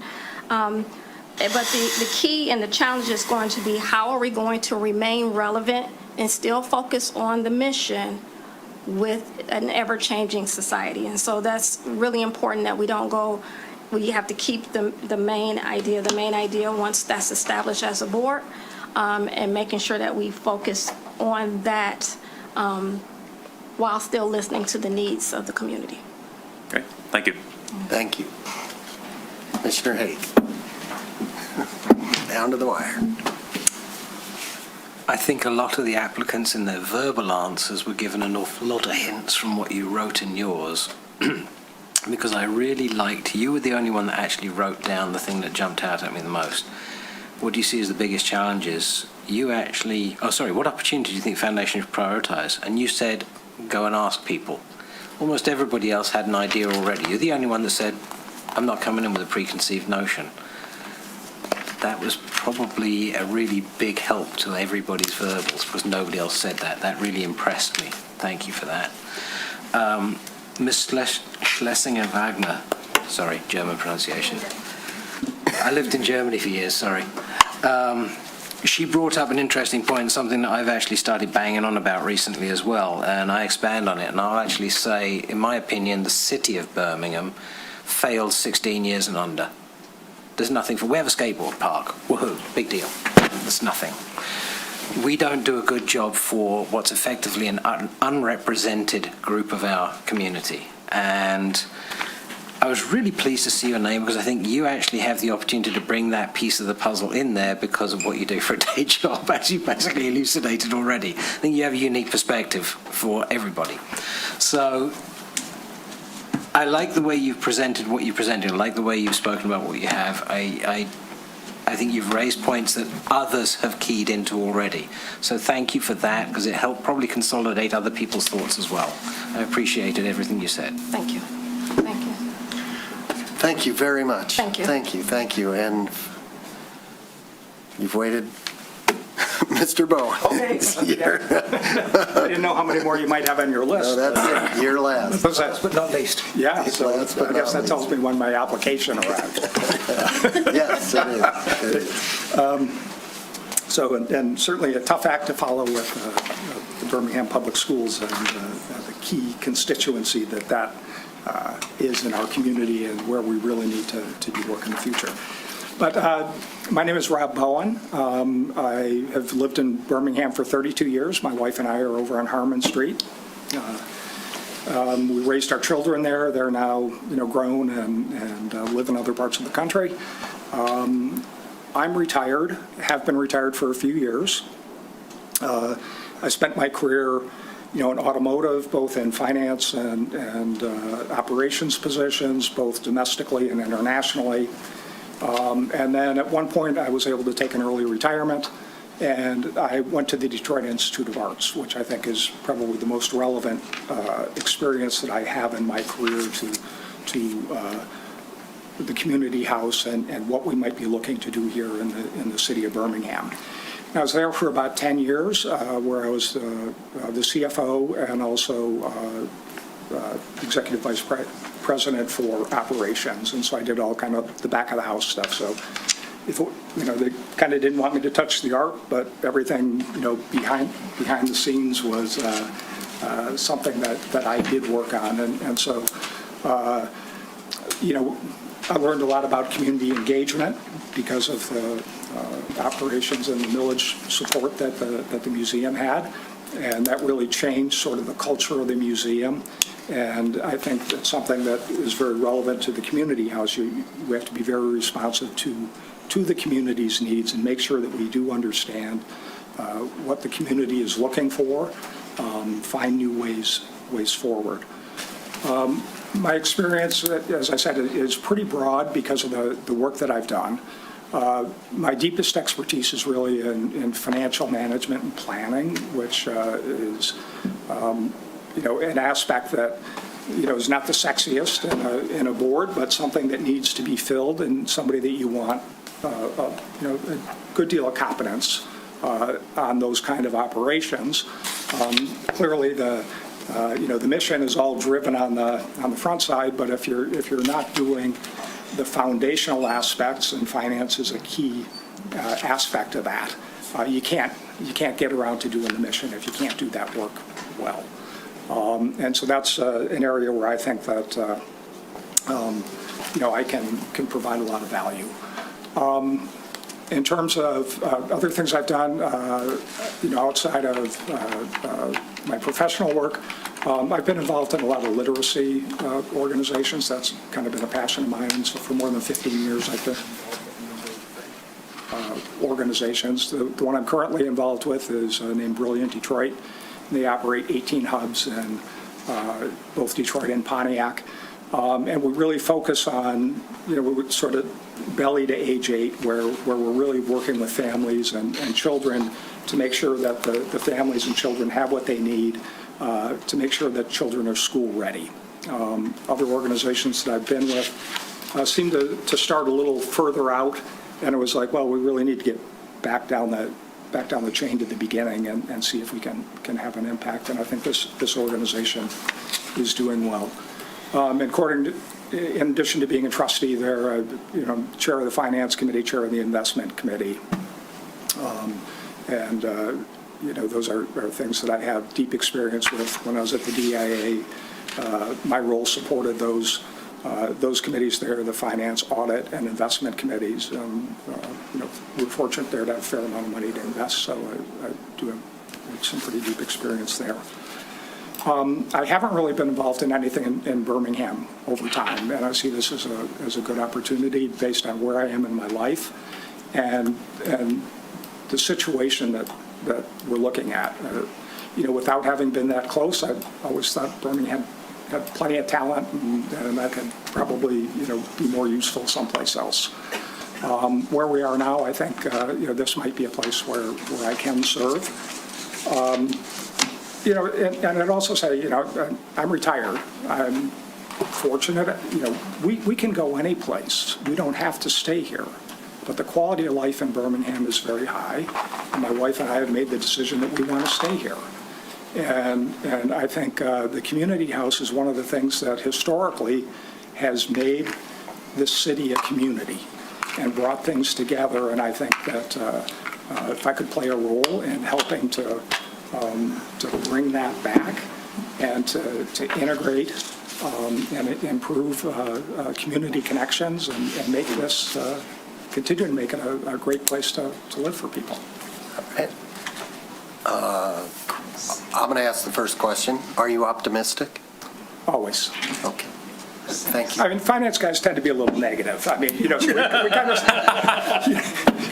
and that comes with the territory. But yes, I'm optimistic. And, and Clinton, Mr. Mayor, you sent out the document the other night, and I spent my Saturday evening reading the history. And like our whole region, the community house has gone through cycles, but it's always been able to figure out how to come back, and that's because of the community. And so we still have that strong community. So I'm optimistic that wherever we are today, we'll be able to build that going forward. Thank you. Commissioner Host.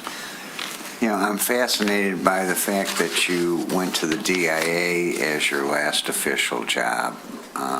Namely, what prompted you to leave automotive? Well, I left automotive at a time when, things were, not that great. I'd had almost a 30-year career. I had the opportunity for, frankly, an early retirement. I actually felt that from a personal health standpoint, that getting out would provide longevity, that working there, for another 10 years might not. And but frankly, the DIA was actually something that I had met my predecessor 10 years before that, and he was a retired automotive guy. And we're standing in the Great Hall, which hopefully you've all seen in the DIA, and I was talking to him, and in my own mind, for whatever reason it clicked, I said, that's what I'm going to do when I retire. And so when I retired and I started setting up my list, I contacted them, and the timing just happened to be good, and they hired me, and I stayed there 10 plus years. And I trust you were well vetted.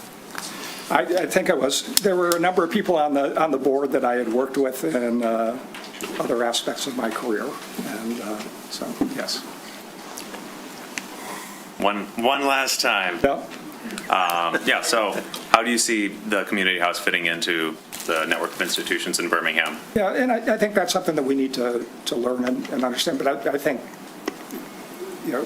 philosophically, it needs to connect with everybody, and we need to find out what the right role is in connecting with those organizations,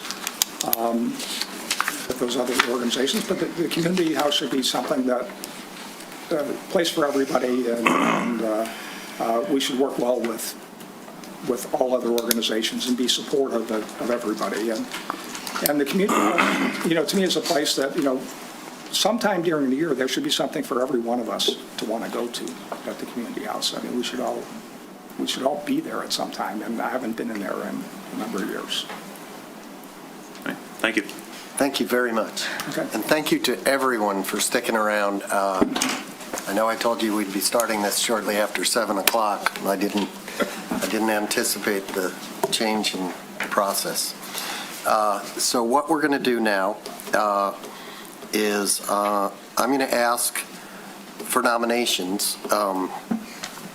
Please keep in mind the terms that are available. And I'm going to allow each commissioner, if they want, to nominate up to 2 people to move things along. And after we have all the nominations, we will vote in the order nominated. And I would like to kick it off by, if I may, and I think I have confirmed that I may, with a single nomination. I'm going to nominate Linda Solomon as a regular member to the City of Birmingham Community House Foundation to serve a 2-year term to expire June 19th, 2028. And I trust that you are keeping track of the nominations? Thank you. So now I will happily... Mr. Mayor, weren't the 2-year terms for the commissioners? 2 of 3. There's 2 or 3. There's 3. Commissioner Kolb. Yes, I'd like to make a motion to nominate Ambika Robertson as a regular member to the City of Birmingham Community House Foundation to serve a 3-year term to expire June 18th, 2029. I'd like to have a second one. I'd like to make a motion to appoint Anthony Long as a regular member to the City of Birmingham Community House Foundation to serve a 4-year term to expire June 17th, 2030. Okay. Commissioner Kozlowski. Yes, I would like to nominate Robert Bowen as a regular member of the Birmingham Community House Foundation to serve a 4-year term to expire June 17th, 2030.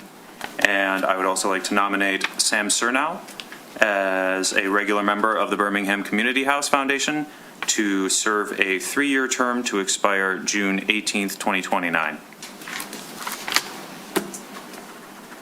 Okay, Commissioner, temporary Mayor Pro Tem Long. I would be delighted to nominate Eva Kirkman to serve a 4-year term to expire June 17, 2030, and Mr. Kevin Dunha to serve a 3-year term expiring June 18, 2029. I've been trying to write this down. Didn't the Mayor Pro Tem just add somebody into the 2030? Was it Dunha? I'll allow the clerk So- to clarify. We got duplicity. I have Valor Solomon, 2-year, Kolb and Mika, 3-year, Kolb, nope.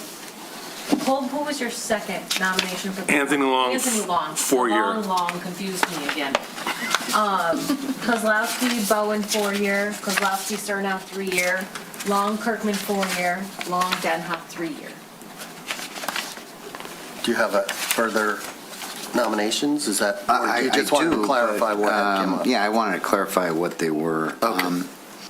Okay, I would like to nominate Richard Weatherhold for June 18th, 2029, and Racklin Hoff for the same.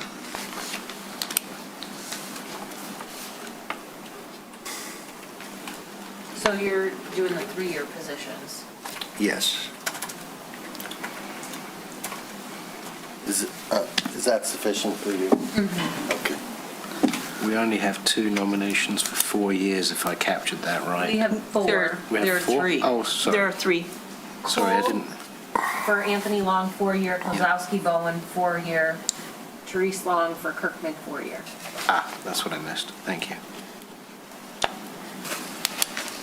further nominations? They go all the ones I was going to. Okay. Okay. In that case, I think we can vote in the order in which they were nominated. So, do you have that order? Mm-hmm. Great. I know I nominated Linda Solomon first, so is it sufficient to do a voice vote? Yes. Okay. So we'll take a vote on Linda Solomon's nomination. All those in favor, say aye. Aye. Aye. Unanimous. Congratulations. I'm sorry, who was next? Kolb nominated Ambika for 3 years. Ambika Roberson. All those in favor of Ambika Roberson? Aye. Aye. Congratulations. Wow. And Kolb nominated Anthony Long. For 4 years. For 4 years. All those in favor of Anthony Long? Aye. Aye. Another unanimous. The myth of lack of unanimity continues. And then we had, who was next? Kozlowski nominated Bowen for a 4-year term. Bowen for a 4-year term. All those in favor? Aye. Excellent. And he also nominated Mr. Surnow. For a 3-year. Mr. Surnow. All those in favor of Mr. Surnow? Aye. No. Okay, that one was I got it. Yeah. 5-1. And, Mr. Mayor, I want to give you deja vu. When we originally did the ad hoc sustainability committee, the last nominee got 2 votes, the mayor pro tem's and mine, and that individual was probably the first choice for the ad hoc sustainability. Okay, I'm sorry, you're slightly out of order. Thank you for the comment. We've done his 2, and then, right, correct? We were voting in order of nomination. Yes, and the last We are one, now on Kirkman. thank you very much. Eva Kirkman was For a 4-year nominated term. for a 4-year term. All those in favor of Eva Kirkman signify by raising your hand. Wow.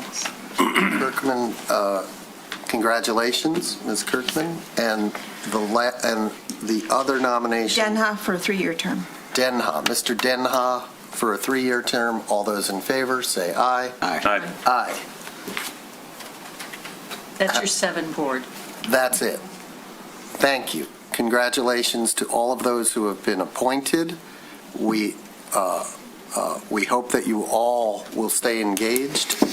I would like to propose there's no swearing in, so you don't have to stick around for that. However, I would like to propose a meeting tomorrow at 4 p.m. in City Hall for those who have been appointed. So if you're here and you were appointed and you think you can make it tomorrow at 4 p.m. at City Hall, time is of the essence for us to get moving here. Please let me know, or let the clerk know, or just raise your hand right now. 1, 2, Mr. Solomon and Ms. Roberson, yes. We're good. Mr. Denha had to leave. He had an emergency. Ambika raised her hand, too. Pardon? Ambika raised her hand, too. Yes, I saw almost everybody raise their hand. Want me to book the commission room for that? You guys can both make it. Do you want to do it in here or Probably the conference rooms. conference, the conference? Okay. Thank you so much to everyone for your applications, for your thoughtful responses, for sitting through this, for listening to everything that occurred. You don't have to, you can go now. Well, there's still the If you 2 want. city commission Oh, we have to do positions. the city commissioners. Sorry. You can leave, but we're going to do the city commissioners. They can leave, we can't. Huh? They can leave, we can't. We can't, yeah, right. Okay, well, I'll take nominations for Commissioner Kozlowski. I would like to nominate temporary Mayor Pro Tem Therese Long to serve as a regular member on the City of Birmingham Community House Foundation, to serve a 2-year term to expire June 19th, 2028. Okay. I would like to appoint Mayor Clinton Baller as a regular member to the city, to the City of Birmingham Community House Foundation to serve a 2-year term to expire June 19th, 2028. Thank you. Other nominations? Okay, let's vote on Commissioner Long. Aye. Aye.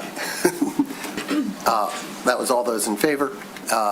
Any opposed? No. Thank you. I guess vote on me. Mayor Ballard. Aye. Thank you. Appreciate it. So we have a fully constituted committee, a lot of unanimous votes. Thank you very much. We need to take a break, and we need to know what can reasonably be removed from this agenda going forward, because there is no way we're going to get through the rest of this. And if there's anybody in the room, I see the engineer has been sticking around. I'm not sure why. I hope he's not on the payroll. Old Woodward. Old Woodward. Then there's Wimbledon we got to do. Let's get to the ones that they need to, that they're here for. I'll let somebody else bigger around while I go to the restroom. Bye, everyone. See you. Bye. Take care. Thank you very much. Taking a, 5-minute break? 5 or less.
We're coming back into session.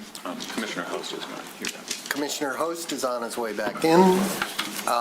We are going to abbreviate the remainder of our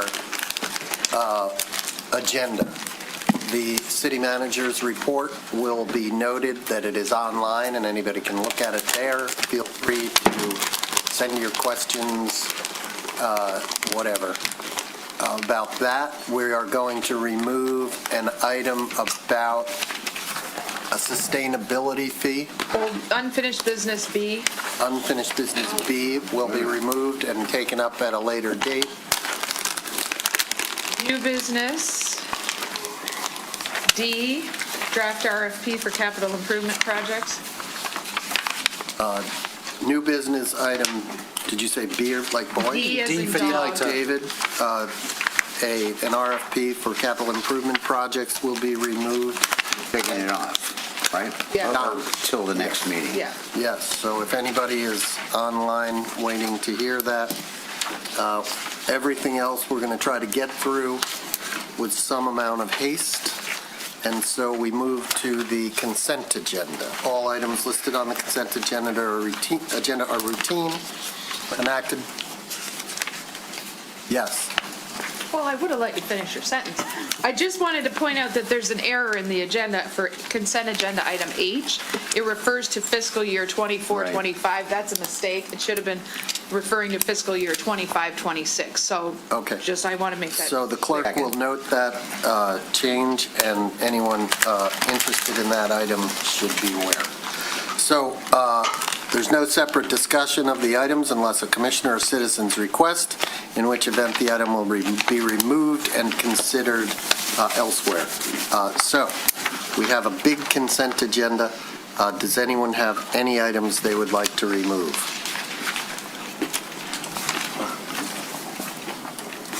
Commissioner Hayes, fire away. Which ones would you like to remove? H Hotel, I India, L Lima. Yeah, that's it. I'm going to leave the others. Okay, can I get a motion? Is there anyone in the public, either online or in the room, who would like to remove an item from the consent agenda? Seeing none, can I get a motion, please? I move the consent agenda as presented, excluding items H, I, and L. Second. Roll call, please. Commissioner Holtz? Yes. Commissioner Hay? Yes. Commissioner Kozlowski? Yes. Commissioner Cole? Yes. Mayor Ballard? Yes. Mayor Pro Tem Walsh? Yes. Okay, Commissioner Haig, item H. H, it's fast. Under the transfers from general fund, expenditures, buildings, we know what the 5.2 million is. What's the 300,000 line item for? That is for the police expansion, for the Sally Port. Okay, all right, thank you. And that is the general fund account, is that? Yes, we moved funds from the general to the capital. I just can't, I can't identify the account numbers, that's why I was just asking for clarification. Okay, all right, thank you. All right, motion to approve item H. Let's hold the motion and do a motion to approve all three. Is that fair? Is that? Sounds good. And then we have one roll call? Okay, what do you have on But you it? have public comments, don't you? Any public comment on item H? Or comment from the commission? We'll consolidate it all. All right. Anybody want to comment? Okay, none. Seeing none? Item I. Item I, the only one there, and I know Commissioner Kozlowski and I both noticed this one at the time of budget, and I'm just trying to find it right now in here. Memory-wise, the schedule of fees, we asked why the parking meters are $1.50 per hour and the parking deck is $2 per hour, and it's still showing that way, and this seemed like the perfect opportunity to realign them because the parking meter is a convenience, so it should actually carry a price premium as opposed to a discount. So we were both wondering why it's cheaper than the decks, because we could have fixed it here and said, even just make it the same number. I'm going to see you and raise you one. I have proposed that we establish a subcommittee of the commission, 2 members, and the clerk, right, to review this whole thing and hopefully do it quickly. Is there a Fees deadline? or the parking? Fees in general? Everything, all the fees. It concerns me that there are fees on here that have not been updated in 15 years. I'm good with that Benchmark proposal. these too, to other communities. You did mention that, didn't you? Yes. So I would like a brief feedback on whether there's some deadline related to approving these, or do we have, let's say, 2 weeks? Or could we do a second adjustment? Is this mandatory? It's only once a year to maybe Good quantify question. what he's asking. The clerk has her hand up. We can adjust it as needed. All the departments reviewed it. The clerk is mainly the compiler. All those other department fees come from input from the other department heads, so I shouldn't be the only one, along with you guys, on whatever committee you might think about creating. Yeah, it should be Treasury too, I think. Yeah, okay, that would be fine. Treasury would be good. My concern And is, your Actually, point- probably your more point- treasury than you, right? 2 questions, or 2 points, Commissioner Haig. The Advisory Parking Committee had recently talked about raising parking rates and decided not to move forward to it. That doesn't mean you can't. You can, as the commission, you can do that. Absolutely. They're an advisory board. We do review these every year. It's not mandatory, but we do review them every year. Each department goes through their own.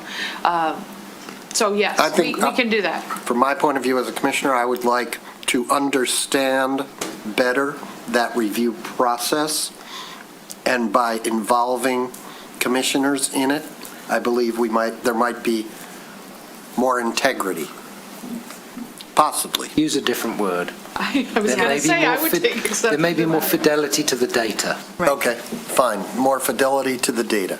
I Alex has her hand. I was using the term as a data scientist might use it, in terms of the integrity of the data, and that's what I meant. Alex has her Truly. hand up. So, if you agree that that's a good idea, we can omit that, what? Oh, Just note, this was the routine one, and we can always change it by resolution at any time, and we Right. have done that on an as-needed basis. And my comment. so we could do both. So Yeah, we my could do comment both. is because that is true, and because several new fees that have been, I am sure, I agree, I see the point. pass it as is, and then continue to meet and maybe adjust in Okay, couple so we months. may have to. And it'll take longer than 2 weeks to review. them Okay, all. I'm fine with the Mayor Pro Tem's approach. me too. Me too. pass and then Move it. adjust. Okay. Okay. All right, and then item L, it was just because it was pay-related, and it just seemed logical to bring that up, because typically when they have adjustments like that, they don't just get a general pass type thing. It's just to mention it. It's not necessarily question it, it's just so that we have it as a separate line item, that's all. So, if everybody's okay, we'll make a motion. Have to comments, approve. or? I have no comments on that item? Yes, on that item. Okay, sure. I'm Sorry. here, Michelle Moody, I'm the chair of the Advisory Parking Committee. And just specific to the discussion we had about raising rates, recall that we did raise the parking rates for the meters about 18 months ago, after a thorough review and discussion, particularly with the local merchants, who are very sensitive to the price of the on-street parking. Particularly those who like sell items, clothing, jewelry, et cetera, because they want some of those spaces open for customers who want to just be able to park and quickly run in and out. So there was a lot of sensitivity in balancing kind of the demands of all of the different stakeholders for the pricing of those meters, but we did raise them about 18 months ago. We also commissioned a benchmarking study of all of the different municipality charges for parking in the general communities around here, as well as like Ann Arbor and the city of Detroit. And so I'd be happy to share this with you so that you'd have the data that we looked at when we made a decision not to take an action on the parking pricing. Please share. Yeah. Thank you. And did you stick around all night just to say that? No, I was here for two other topics, yeah. the Cape Seal project and the sustainability project, which I moved to July. Our apologies. Thank you. Thank you very much. Okay, do you want to move those? All right, motion to approve the 3 items as written. Second. Roll call, please.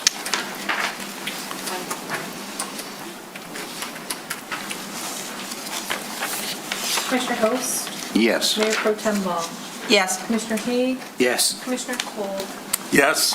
Mayor Ballard, Yes? Commissioner Kozlowski. Yes. Okay, as I said, we're going to dispense with the city manager's report and move right into unfinished business. The first item of unfinished business is a stop sign that we have talked about already.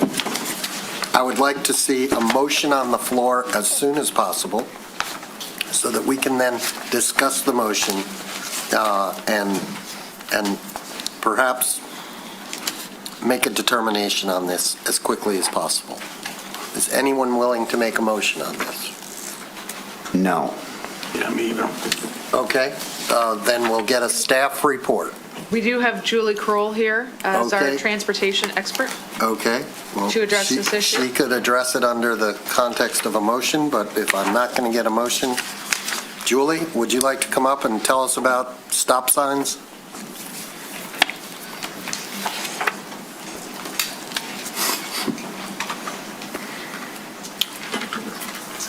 Thank you, and again, my apologies for keeping you waiting. This is my second meeting of the evening. I double booked this evening, so luckily you ran late. Julie, that's why we did this. I appreciate that. You hung out for me to make it over here in time. So Do you have some presentation materials that you want to show on? nothing that's not in your packet. But do we have someone who can get that on the screen for the public? Yeah. That might be online or watching a rerun on TV or Well, thank you, Zoom? Alex. It looks like, Page 317, I think, is what I have in my packet.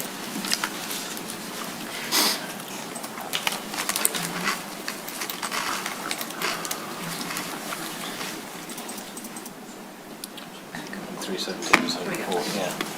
Do you want to scroll up here to go through it? You can drive if you want, if it's easier for you.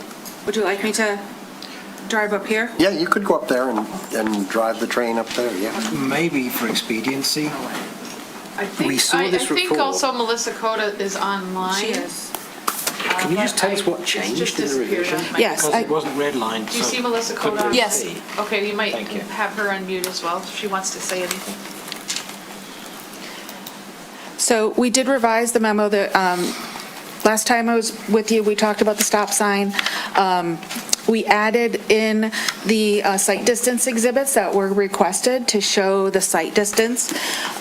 We also looked at some additional information regarding understanding that we're recommending, there's an existing intersection that's always stop control at Poppleton. The recommendation is to make that a two-way stop control, and what additional measures we could do to improve pedestrian safety and make it very clear to drivers of the traffic control at that intersection with the revised intersection geometry. So those were the changes that we made. Also try to simplify the memo. I removed a lot of the language from the MUTCD and put it as an attachment to make it very clear what our recommendations are. Has your recommendation changed in any way? The base recommendation for the stop sign has not changed. We did add some additional recommendations for additional signage. So the recommendation at Warwick did not change. That's as was presented previously. The recommendation at Wimbledon, we did add in a recommendation for some additional pedestrian signage at those crosswalks. So previously, we just had this one on Poppleton. We added the recommendation to add those at the crosswalks across Wimbledon as well. We also recommended the cross-traffic does not stop sign underneath the stop sign to provide some additional clarification for those drivers that it's a two-way stop control intersection. Okay, and the stop sign that's being eliminated? So Still right, being- yeah, so right now, the intersection, you can see all this red hatching, that is going to be filled in. Right now, the that is not in the existing condition. So right now, the intersection operates like a very wide skewed intersection, and the stop signs are on either side over here. When we change the configuration with the Cape Seal, we're making two separate intersections, and it's very similar to Oxford and Warwick, and this is going to be the two Poppleton. So they're going to be offset intersections as opposed to one giant intersection. And then when we do that, in the case it is right now, the stop signs cannot be more than 50 feet from an intersection. So with the skewed intersection as it is, it's already not compliant. And now we're making it two intersections, and so I can't put stop signs. I'd have to have two separate all-way stop intersections, which would not meet MUTCD compliance. So for this to meet compliance, I have to make two-way stop control intersections. And that's what you've done? Correct. That's what we're recommending. But I only see one stop sign. I just put two arrows. There's one here and one here. But there's none on East-west. east-west. Correct. We're not recommending on Wimbledon because what I said is we cannot make, it's too far from the intersection. That stop sign has to be 50 feet from the intersection. So if you put the stop sign here, it's too far from the intersection to meet compliance. What intersection? The It's the northern intersection, it's right on top of it. Right, so if I make two all-way stop intersections, then the stop sign is... I'm not suggesting two all-way stops. But if there's two stop signs It's a staggered north-south in the way it's designed. That's what she's saying. And she leaves the signs on east-west, which are out of compliance, then it is two all-way stops, because that's four. So I've got a question about how that's laid out, though, kind of where I think the mayor's going. What we've done on, as we look at it, the right-hand side on the southern side, so the southeastern corner, is it's filled in a lot. Exactly. Why? Why didn't we actually pull the road where that filled in section is and fill in on the west side of it so that then the north-south, in effect, is much closer to one another? Because what we've done here is we've artificially staggered it further apart and reduced the ability to put the stop signs in. If that's existing road surface today, then move the southern portion to the east. And then it's going to line up within probably 50 feet, actually closer, a lot closer than it is to the northern side, because it will be much more of a skewed cross as opposed to a staggered S. Then we could put a four-way stop in.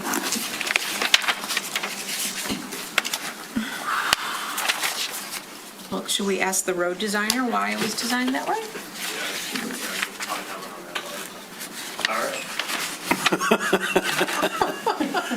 There's a reason you stayed. There it is. I really enjoyed the discussions, and just want to remind everyone I didn't run for the hills after the Cape Seal discussion. So with this here, basically, we did take the opportunity when we were laying out the roadway alignment to essentially create like the southern part of Poppleton more as a T-type intersection where it's butting in at a perpendicular angle to Wimbledon. That generally is just a safer configuration, more traditional. We had some space in the right-of-way to do that, as opposed to kind of keeping the angled connection to the north there. So I guess there is certainly space to change that. Nothing's set in stone yet. This project is just kicking off. I do think this is the best way to have set up for the skewed alignment, is to kind of correct the south side, if you will, based on where the right-of-way lines are and some other considerations. But with I guess, Julie, would you say in the existing condition, you said it's non-compliant as well? So going back, it wouldn't necessarily solve the issue with obtaining compliance with where the stop signs are located and keeping east-west stopped at the intersection. Correct. And so the issue is that right now the stop sign is actually in front of these crosswalks. And so we can't have the stop signs up front. They have to be behind the crosswalks. So when we put the stop signs in the correct locations, even with the skewed location, it doesn't meet that 50-foot from the intersection. They're too far. Sorry, could you say that again? The stop signs are currently, They're in front of the crosswalks. what does in front mean? Like, I would imagine, right, you want the stop sign to be in between the cars and the people, right? You would like the car to stop before it enters the crosswalk, correct? Correct. And that's what we're saying is the right, and we're saying right now, the stop sign is after the crosswalk. Correct. So the car would enter the crosswalk prior to stopping. So it's Correct. non-compliant already. Correct. So how did we even I get have a in the first legal place? question. Why are we even considering this? Why, is it the city commission's job to approve every stop sign? Is that an ordinance that says No, it's, we have to? No, You need a resolution for a traffic control order. So do we need a so I can see why we would need a resolution to install a stop sign at Warwick. What if we just don't say anything about this intersection? And didn't this come up because of a complaint on Wilton that removed the resident's view?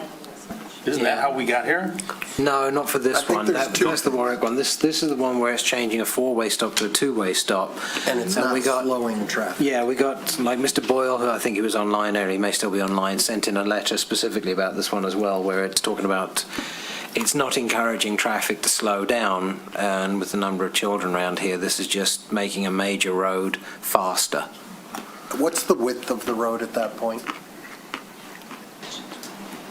It's typically a 26-foot wide road as designed. 26. So is it wider than it is now? No, it's going to be much narrower. no. I don't know. I think at that point, it's pretty narrow, isn't it?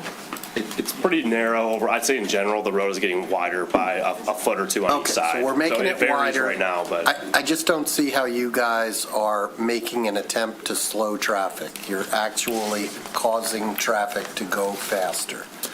Unless you put in a street as bumpy as the one we put on Wimbledon. on the phase one, cars are going to get going faster there than they would otherwise. Commissioner Host. You know, either we leave the stop signs out of compliance or we put speed humps. I don't think we can put speed humps in. Well, yes, we can. You can No, put it because any way you it's want. Cape Seal. Yeah. Commissioner, if I can, you cannot put speed humps on Cape Seal Road. We could put something there, maybe. Why We got to be not? able to do something. Look, we got to move this thing. We've got, to me, this is the more, with all due respect to the residents, this is the problematic one. And if we say you must put those stop signs in, we're, in essence, defying the recommendation of a traffic consultant. Best practices and the traffic uniform device code. You're So basically going I think the against. concern about slowing traffic is legitimate, and we have to do something else to slow the traffic. Well, the road to the east is currently 18 feet wide. Now we're going to make it, 26 feet wide. The road to the west is 23 feet wide. It's going to be 26 feet wide. Yes. It's acknowledged as a major road. Yes. An 18-foot wide road is, by the nature of the beast, going to be a lot slower than a 26-foot wide road. So what we've done is we've turned it into a raceway.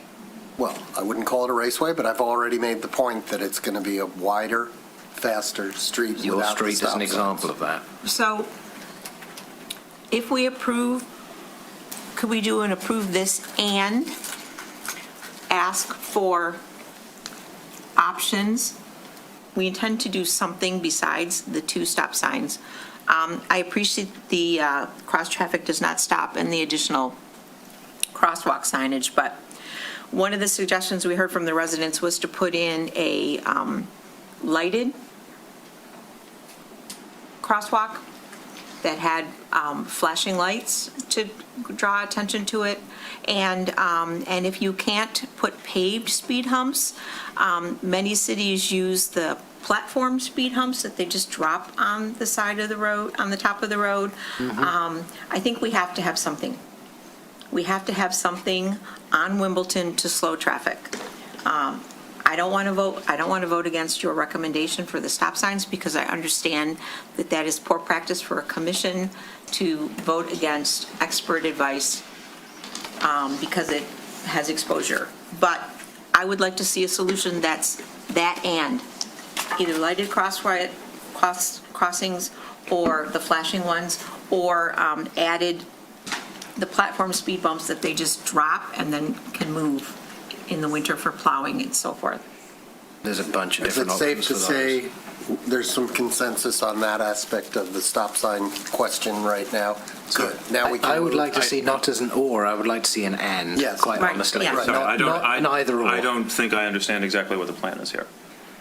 The plan is to. Approve this, but contingent on them recommending speed mitigation on the street. I would say don't approve it until there is some kind of, I mean, I'd like I'm to not see a comfortable. I plan. mean, and, you know, I understand, you know, I mean, we just heard the city engineer say we can't put speed humps in. Maybe there's some kind of other speed hump that we can put in.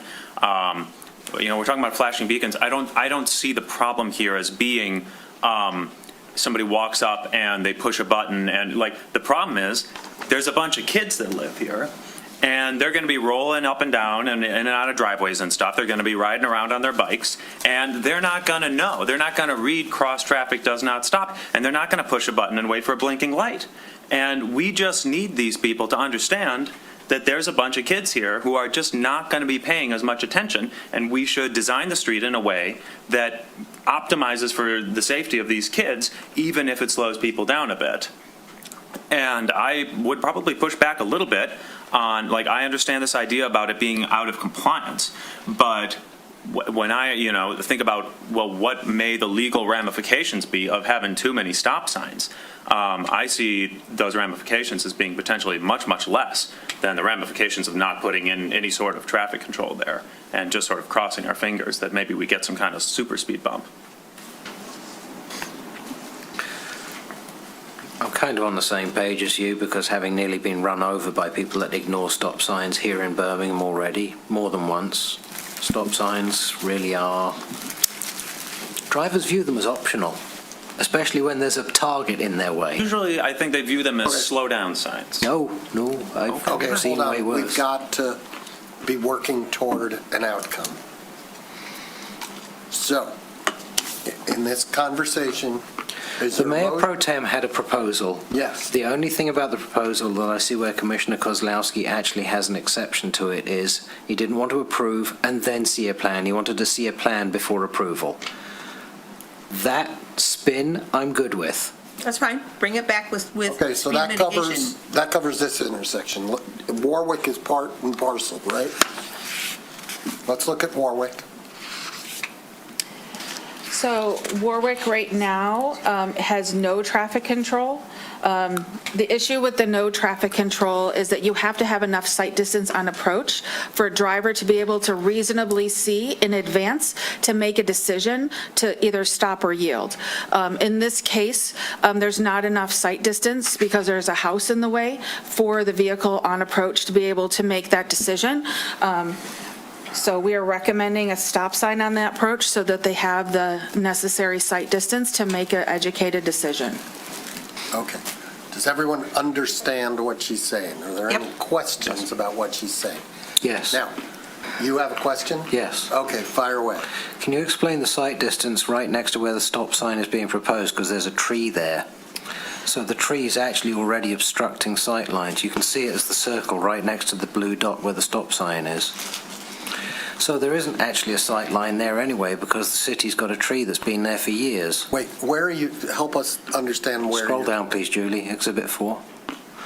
Where the blue dot is. Which blue dot? That right blue there. dot? You see the circle right next to it? Yeah, that's to the right. The sight line she's talking about is going in the other direction.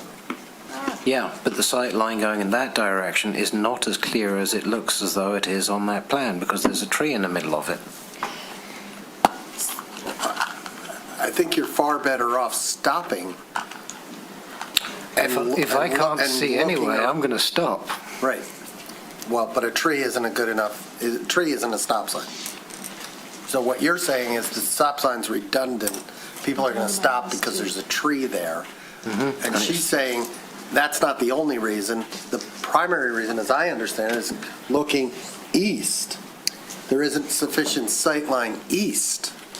Correct? Correct. Okay. I'm going to say that the primary objection to this stop sign is one resident's concern about parking in front of their house. Okay, then does the commission want to opine before we open it up to the public? I have one more question then. Okay. So you said on the other intersection, on the northbound side, where there was an equally angled approach going from south to north, that you wanted to actually create more of a T, so you showed a significant narrowing and covering up of the broadness of that intersection. So if I took that exact same intersection and I took that piece of paper and I turned it 180 degrees, why would you not actually change the width of that to make it more of a T to pull that junction further to the east to begin with? Why have you still left it as this massive wide open? Realign it, you're talking about kind of realign that. It's a question. It was good practice on one, then 100 yards away. Why is it not good practice to do the same I thing? actually believe that we did have that way. So I think I have to go back and see what type of revisions we made to get to this point. But I know that I believe at some point there was a T alignment there. So off the top of my head, I don't recall if it was from like truck turns or something similar. We're showing the truck turns there for fire truck access. Hey, it was good for the gander in the other one, so why is it not good for the goose here? Sure, yeah, we can look at that. Sorry, but the logic doesn't jive. Question, if I may, on the exhibits that Julie had for the site distance with the blue and green triangles, below that shows the turning radiuses of trucks in this location. And with that, that's how some of this intersection was designed, having the turning truck radiuses stay within the pavement and not go onto the edge of the roadway and the grassway along the edge of the roadway. Can we see the turning radius on the other intersection, please? I'm just curious. Works there, too. Anyway, just an observation. Okay, great. So, we've heard from engineers, we've heard from traffic control experts, and we have an objection from a resident. Please, if you would like to renew your objection, come forward, and I'm going to tell you, please keep it to 2 minutes. And understand, we have heard you. We have read your numerous letters to us. We have heard your comments to us in the past. We think we understand what you're objecting to, but feel free to reiterate it and try to persuade us. My name is Sally Swift, 541 Wimbledon. Does somebody have the photos that I sent to the commissioners? I think it's important that you look at those. It's of our Warwick and Wimbledon.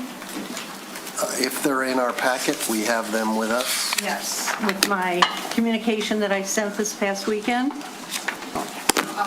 That wouldn't have made it in. Yeah, it had to be submitted Wednesday by noon. Okay, but I recall. But we received I think it we and we received looked them at and it. we looked at them, so why don't you make reference? Okay, well, You had I'll several make reference. specific objections. Okay, specifically, I think, I'll skip the personal aspect, which you said, you all heard that. But I'm going to highlight the hazards.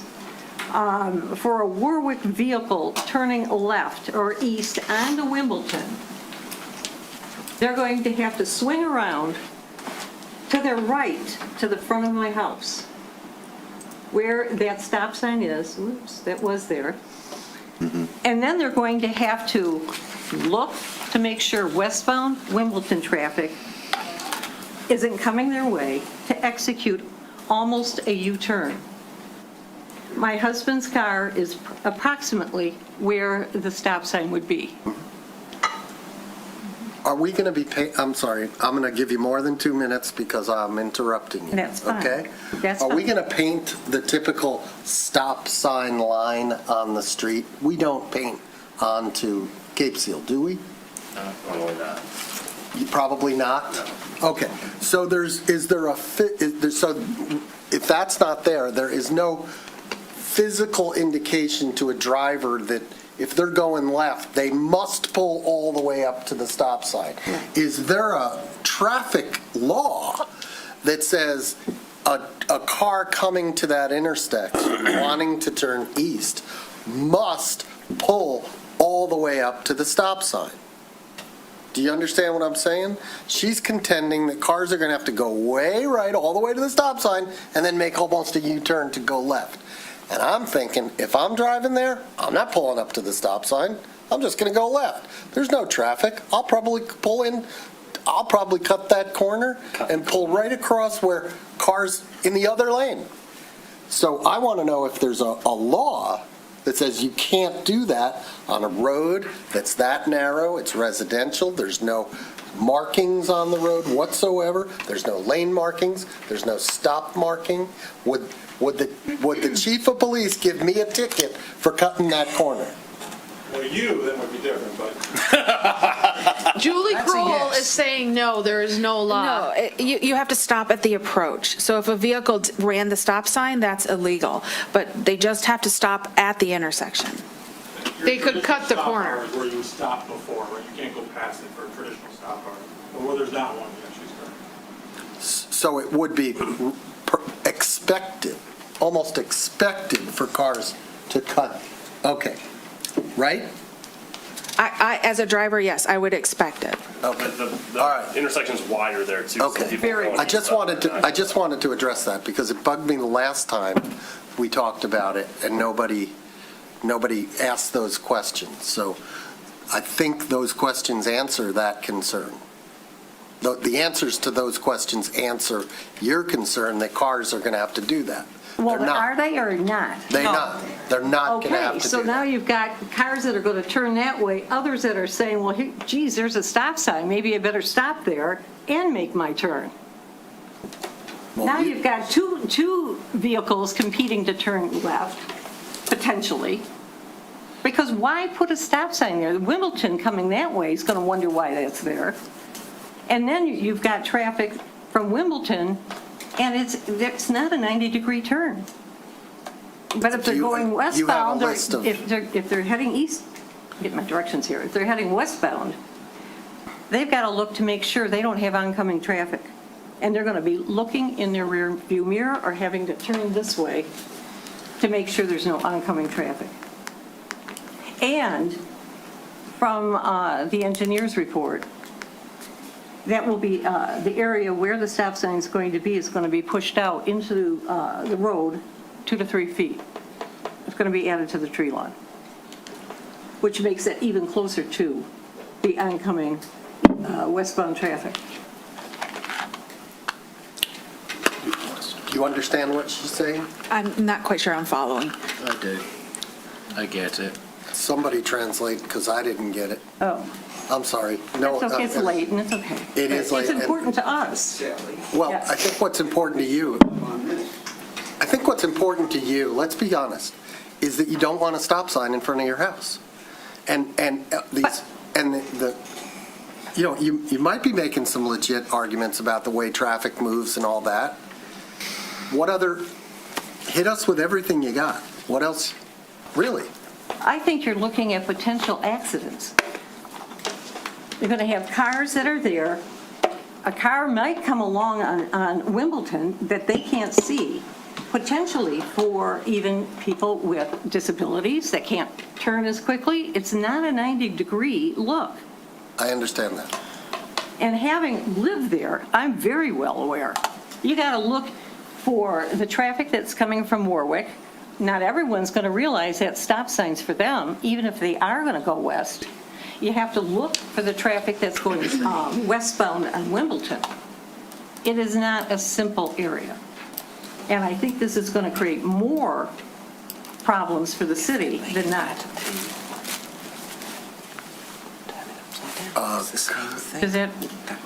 I want to make sure you've said everything you want to say and made all the arguments you want to make.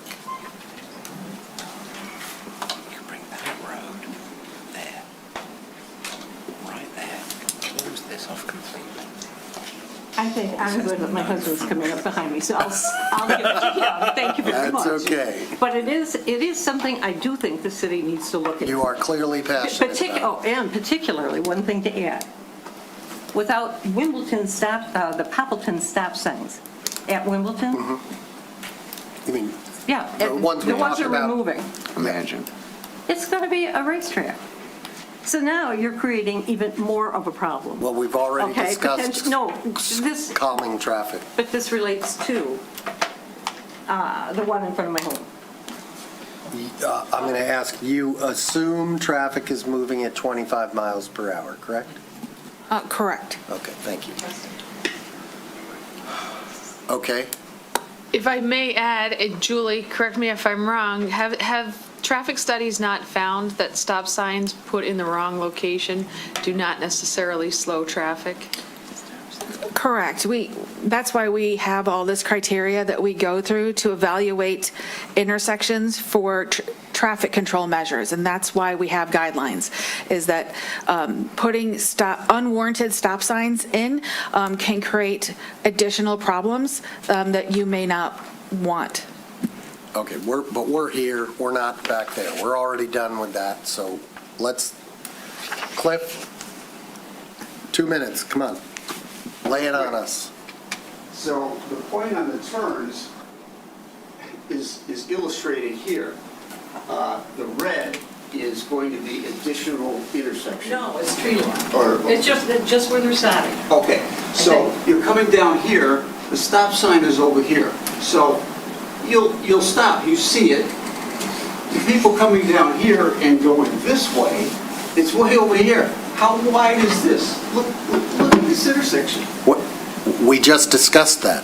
I'm We sorry, absolutely discussed that both the chief of police and the traffic consultant. No. Let me finish. Okay. These people are going to go right through the stop sign. You think they're going to stop here for a stop sign that's over here? Look how wide this is. People turn like this to go here because there's so little traffic volume. They don't go along here and then turn left because it's not a traditional. So that was the point on the confusion there, okay? And just to put a pin. It's just a hazard. Yeah, it's a hazard, just to put a pin in it. So all of the metrics on historical information about this intersection, the house has been there, it's had shrubs, trees, everything, forever. Last 5 years, there's been one accident. Unsure of the details, there's probably a reason for that. In addition, the speeds that the Birmingham Police Department last year looked at on Wimbledon were within scope, plus or minus. And lastly, the volume of traffic is low, admittedly, in the report. So I don't see how that all adds up to a sight distance problem, right? I know that past history is not necessarily indicative of the future, but this is going to create confusion. The stop sign, our address is Wimbledon. That stop sign is directly in front of our house. If you're going this way, you've got to stop over here, and there's going to be people who don't go over there, but they're not going to stop for that stop sign over there. That's crazy. That's crazy. So that's all I want to say. Thank you. Go ahead. We've got 3 online as well. Okay. Thank you. Appreciate the opportunity for some public comment on this. I was waiting for the right opportunity to discuss the other intersection. Okay. We can discuss the other. So I guess my question is relatively straightforward. 2 comments, but the first question, is there really a documented safety risk by keeping the existing stop signs in place? I understand the desire not to go against the recommendation from the expert, and I understand you have guidelines for that sort of thing, but perhaps there's a pilot program that could be done, keep them in for a year or 2, analyze the situation, see how things are going, and then you wouldn't be acting per se against the recommendation, but this would be kind of a separate entity. And the other comment I'll make is that I wouldn't hold on hope for any sort of permanent safety implementation. We had lengthy discussions about this when we were deciding, improved road versus unimproved road, and I was, assured by the engineers at the time there's virtually nothing you could put into a Cape Seal road, like a speed hump or anything like that. We talked about bump outs. None of it's possible with the unimproved road that we're putting in. Well, I think, I commend a specialist for putting in the crosswalk signs here and the cross traffic does not stop, I really think we'll be missing those stop signs. And again, to your point, Commissioner, if people are stopping a little bit more, is that really a safety risk versus not having the stop signs there at all? So as you're going through, consideration of that resolution, I implore you to keep that top of mind. Thank you. So you're in favor of keeping those stop signs? Very much so. Okay. Yeah, And you live I'm one on of the the street? families. Yeah, Danny Seidman, 652 Wimbledon, if you remember me from various meetings. But yeah, a lot of families in the area, a lot of young kids, younger than mine. Mine are old enough now to, pay attention to these sorts of things, but many are not. And so, it's really for everybody at the intersection and in the neighborhood. Thank you. Thank you. Online, if you're online and you have your hand up, now is your opportunity. Robin Boyle was first. Mr. Boyle.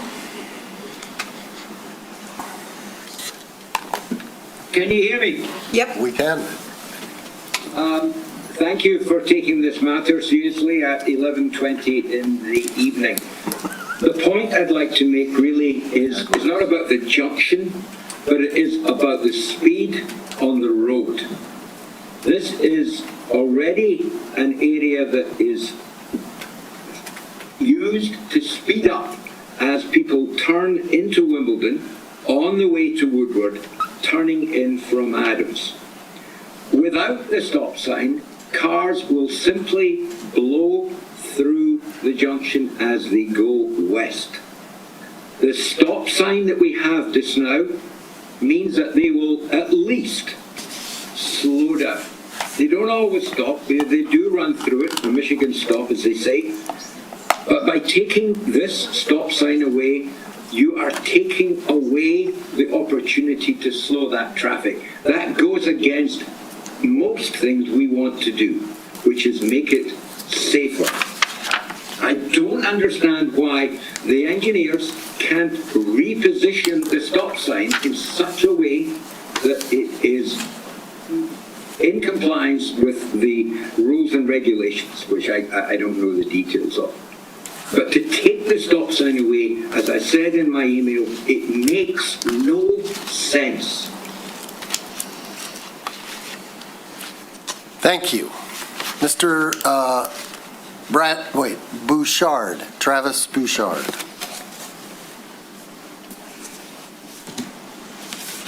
Hi, can you hear me? Oh, you're not Travis. Travis is next to me. I wrote in an email a couple of times, so I just want to reiterate some of the points from my email and also echo what Danny and Robin said about the Wimbledon-Pop Hilton intersection. All of the points they made, I agree with wholeheartedly. And also, I just want to emphasize that we live directly at that stop sign. And what Robin said is completely true. Cars do not stop there. At best, they slow down, but that's safer than blowing the stop sign and flying through the junction entirely. Again, gaining speed as they go in either direction. And then couple that with a brand new, flatter, smoother, wider road, cars are just going to go even faster. I counted up just on this corner alone. I don't even think I counted Danny's kids. They're just a couple of houses down, and there was 17 kids under 10 that live at this intersection, that play majority of the time in the front yard because our yards in the back are so small and have fences. So there are tons of kids out front all the time. So I beg you to please keep the stop sign in place for the safety of our kids and just the peace of mind as parents. Thank you. Mr. Bradley. Hello again. I'll keep this quick. Just a couple of brief remarks. So the eastern intersection of Humpleton, there's already a lot of cut-through traffic on our street. We're a big cut-through between Woodward and Adams. I don't think that's news to anyone. And people already blow through those stop signs now. I'm concerned that if we remove them, it'll make it worse. I prefer to have multiple stop signs, even though it might be annoying. I think it would be better than having no stop sign. And as the last speaker said, there's a lot of children specifically at that intersection, so I think it's kind of a heightened concern. Warwick, a couple brief remarks. To me, it strikes me as if it ain't broke, don't fix it.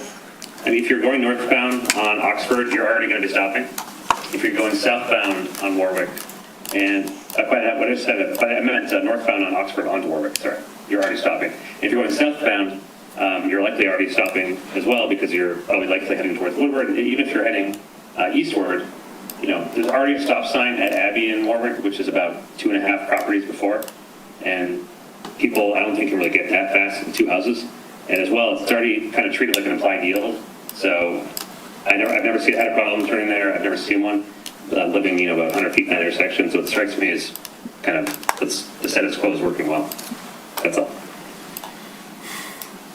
Thank you. Mr. or what? Did you go away? Joel Woznicki. Joel Woznicki. Mr. Woznicki. His hand is up. He put it back. Going up and down. Yep. You can unmute yourself, Mr. Woznicki. Yes, thank you. So I live at the corner of Wimbledon and Poppleton, specifically right in the little triangle section where the stop sign is being recommended to be removed. I have 2 young children as well, and as the other speakers have mentioned, I just want to reiterate the fact that removing the stop sign will definitely make things less safe for my family, for my children, and for everybody else who lives around here. We frequently cross Wimbledon going southbound, and I would not feel comfortable crossing more than I do now with a stop sign there. And just to keep things brief, I want to reiterate all the points that were made already, that safety is a priority here, I think, over compliance. Thank you. Thank you, sir.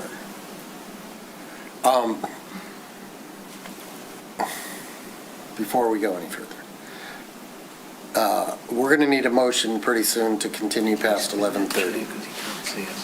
I see 2 issues here at 2 different intersections, 2 different questions, all that. I also see yet another instance, especially on the Poppleton one, where the residents are screaming at us, and we're put in a bad position. We're in between the residents that we're supposed to be representing, especially on the Poppleton one, and the lawyers and the consultants. And I can't believe that the lawyers and consultants can't figure something out without putting us in the middle. Commissioner Kozlowski. I would say a couple things. The first thing is, I'm not really sure they need to exactly. My understanding of the Michigan Manual on Uniform Traffic Control Devices is that it is not a requirement. We are not mandated to do any of these things. And so... Is that true? The Michigan Manual Uniform Traffic Control Devices and the Michigan Vehicle Code must be followed. What do you mean must be? The MCL, which is the Michigan Vehicle Code, is the laws by which the police implement what you see here. So the only way to fix this is to change the design of the road. Okay? No, there's another way. We drive around all over the place, and we have expectations of what is going to happen. It's very...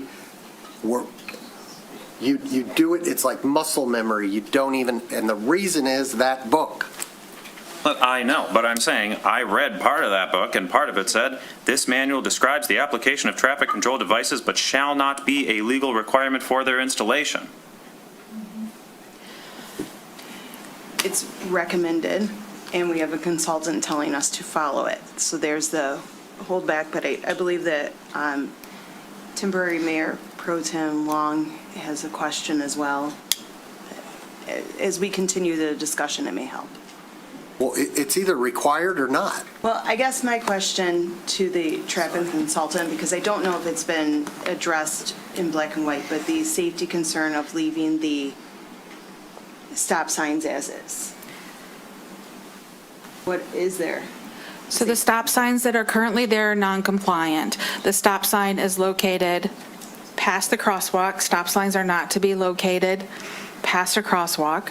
The stop signs must be within 50 feet of an intersection. They are not within 50 feet of the intersection. So if you're placing a traffic control device, it must follow the guidelines that are outlined in the manual and as prescribed in the Michigan Vehicle Code, which is legislated.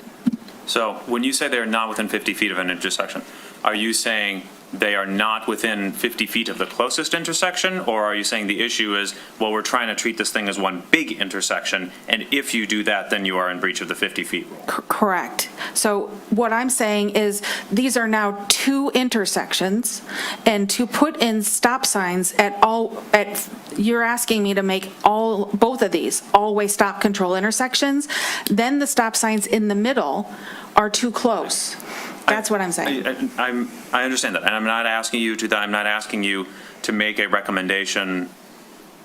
Well, although you could make a recommendation if you believe that this intersection is just kind of bizarre, which I think it is. But I'm saying, suppose we as a city just decided to say, no, we're just going to leave the stop signs in, or maybe we'll move them to be in front of the crosswalks, but we want stop signs on eastbound and westbound Wimbledon.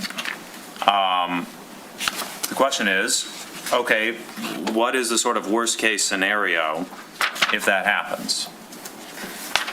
That is the question, is like down the road, no pun intended, where does that leave us? From a legal standpoint, I'm not an attorney, so I can't answer that question. But from a traffic standpoint, by placing the stop sign too far away from the intersection, you create this driver confusion and a potential for crashes. And so that's my job here, is to reduce the crash potential by following the guidelines that are outlined in the Michigan Vehicle Code, the requirements of the Michigan Vehicle Code, and the guidelines in the MMUTCD, which I've outlined here. Yes. It would be at the purview of the city if they choose not to go with the recommendations of the traffic consultant and the police department. Commissioner Long. Okay, so in the instance of Warwick and Wimbledon, I'm in favor of installing that sign, monitoring it, and if terrible confusion occurs, revisiting it. I think that is the lesser of the two issues. For the Poppleton and Wimbledon, is there an alternative where we're not permanently installing a stop sign that is not 50 feet from the intersection and not on the wrong side of the crosswalk? Could we put up temporary signage that we would keep permanently at those intersections that people do with either the trucks or the children playing here, stop signs? Can we get away with some other alternative stop sign application that does not violate the code? So stop sign is a very specific sign with a very specific use. So we've offered some additional warning signs. We can put up additional, there's other things that we can do. The problem we have is that this is a Cape Seal road, and all of the things, the tools in our toolbox are not at our purview with a Cape Seal road. Commissioner Haig. Fix it, it's easy. That looks like Maple and Eaton, so put in four-way stoplights. It's exactly the same construction of intersection where it's a staggered crossing. So if we put in stoplights, problem solved. It's completely and utterly resolved. What does a stoplight cost? A lot less than a dead kid. Sorry, are you talking about like a tricolor light, or? Yep, full stoplights. Not even a flashing one. A full junction with stoplights, red, yellow, green. Problem solved. Because when I look at that, I see Maple and North and South Eaton. It's exactly the same staggered intersection. It just has a bridge in the middle. That's all. I think it's time. It's time to work toward a solution. And the discussion, I appreciate it. I'd love to sit here for another hour and a half talking about this. But we need a motion, or we need, you want to make a motion for a stoplight? Fire away. Commissioner Post. Well, I'm going to vote against this if somebody makes a resolution. Number one, there shouldn't be a stop sign at Warwick. Warwick travel is practically negligible. But this is the freeway of Wimbledon we're creating, and we have to have stop signs or a traffic light. It can't be turned into more of a raceway to Woodward. Thank you. Do you want a motion to for a traffic continue the light? meeting. I'm sorry? Do you want a motion for a traffic No, light? I want a motion to continue the meeting past 11:30. It's now 11:36. So moved. Second. How late are we going? The 30-minute increments was the ordinance we Yeah, approved. 30 minutes is the 30 requirement. minutes. So we'll Every go at 30 minutes. 12:06. I don't know what it says down here. 12:05. Oh, it'll be 12:06 by the time Mayor, we vote. technically, the ordinance says that you cannot go later than midnight already, so you don't have to do that 12 30-minute. o'clock, I guess. Yeah, but we Until did midnight. that. We can do a motion at midnight, though. That's right. Okay. We can ring in the next day. And we Here we got a go. bunch of stuff, business that is not being taken care of. In 2 public hearings that were advertised. 2 public hearings advertised and we've been talking about a stop sign for an hour. So can we pen this and send it back again? And keep sending it back till we get a solution we can live Make a with? motion. Motion to pen this for future ideas that involve items such as fully controlled 3-light stoplights, speed bumps, and activated illuminated crossings, among other ideas that involve creativity. Second. All those in favor? Aye. Opposed? Sorry. Thank you. Well, we're not going to be putting the stop sign in anytime soon. I guess you can. What's next? Confirmation of the roll. Public hearing. Wait, what about B, resolution? We pended that. Oh, okay, I thought that was on the, Nope, we right, pended new that. business A? Yep. All right, do we need, Ryan, hi, sorry to keep you. All right. In the public hearing? Open the public hearing, it's 11:37 PM. This is a public hearing for confirmation of the role for the 2027 Cape Seal Program Special Assessment District. All right, good evening, Ryan Katz, Deputy Treasurer. Tonight, we recommend the adoption of the resolution before you confirming Special Assessment District Roll Number 921, 2027 Cape Seal Program, defraying the cost over a 5-year period at an interest rate of 7.75%. The hearing of necessity was approved on June 8th, and notices were sent out as shown in the report. Thank you. Thank you. Is there anyone in the public who would like to make a comment? If you're online, use the raise your hand function. If you're in the room, approach the podium. Hi, Michelle Moody. I live on Pleasant Street at 957. It's one of the streets that's included in this special assessment district. And I just kind of want to make a comment about the plan itself in terms of the Cape Seal of Pleasant. A couple of really sort of unusual facts. Pleasant has gone without any work for almost 18 years. So something that's supposed to last 7 to 10 years is now blown well past that. And so the deterioration of the underlying street is far greater than any of the other Cape Seal projects that you're planning in that tranche of work.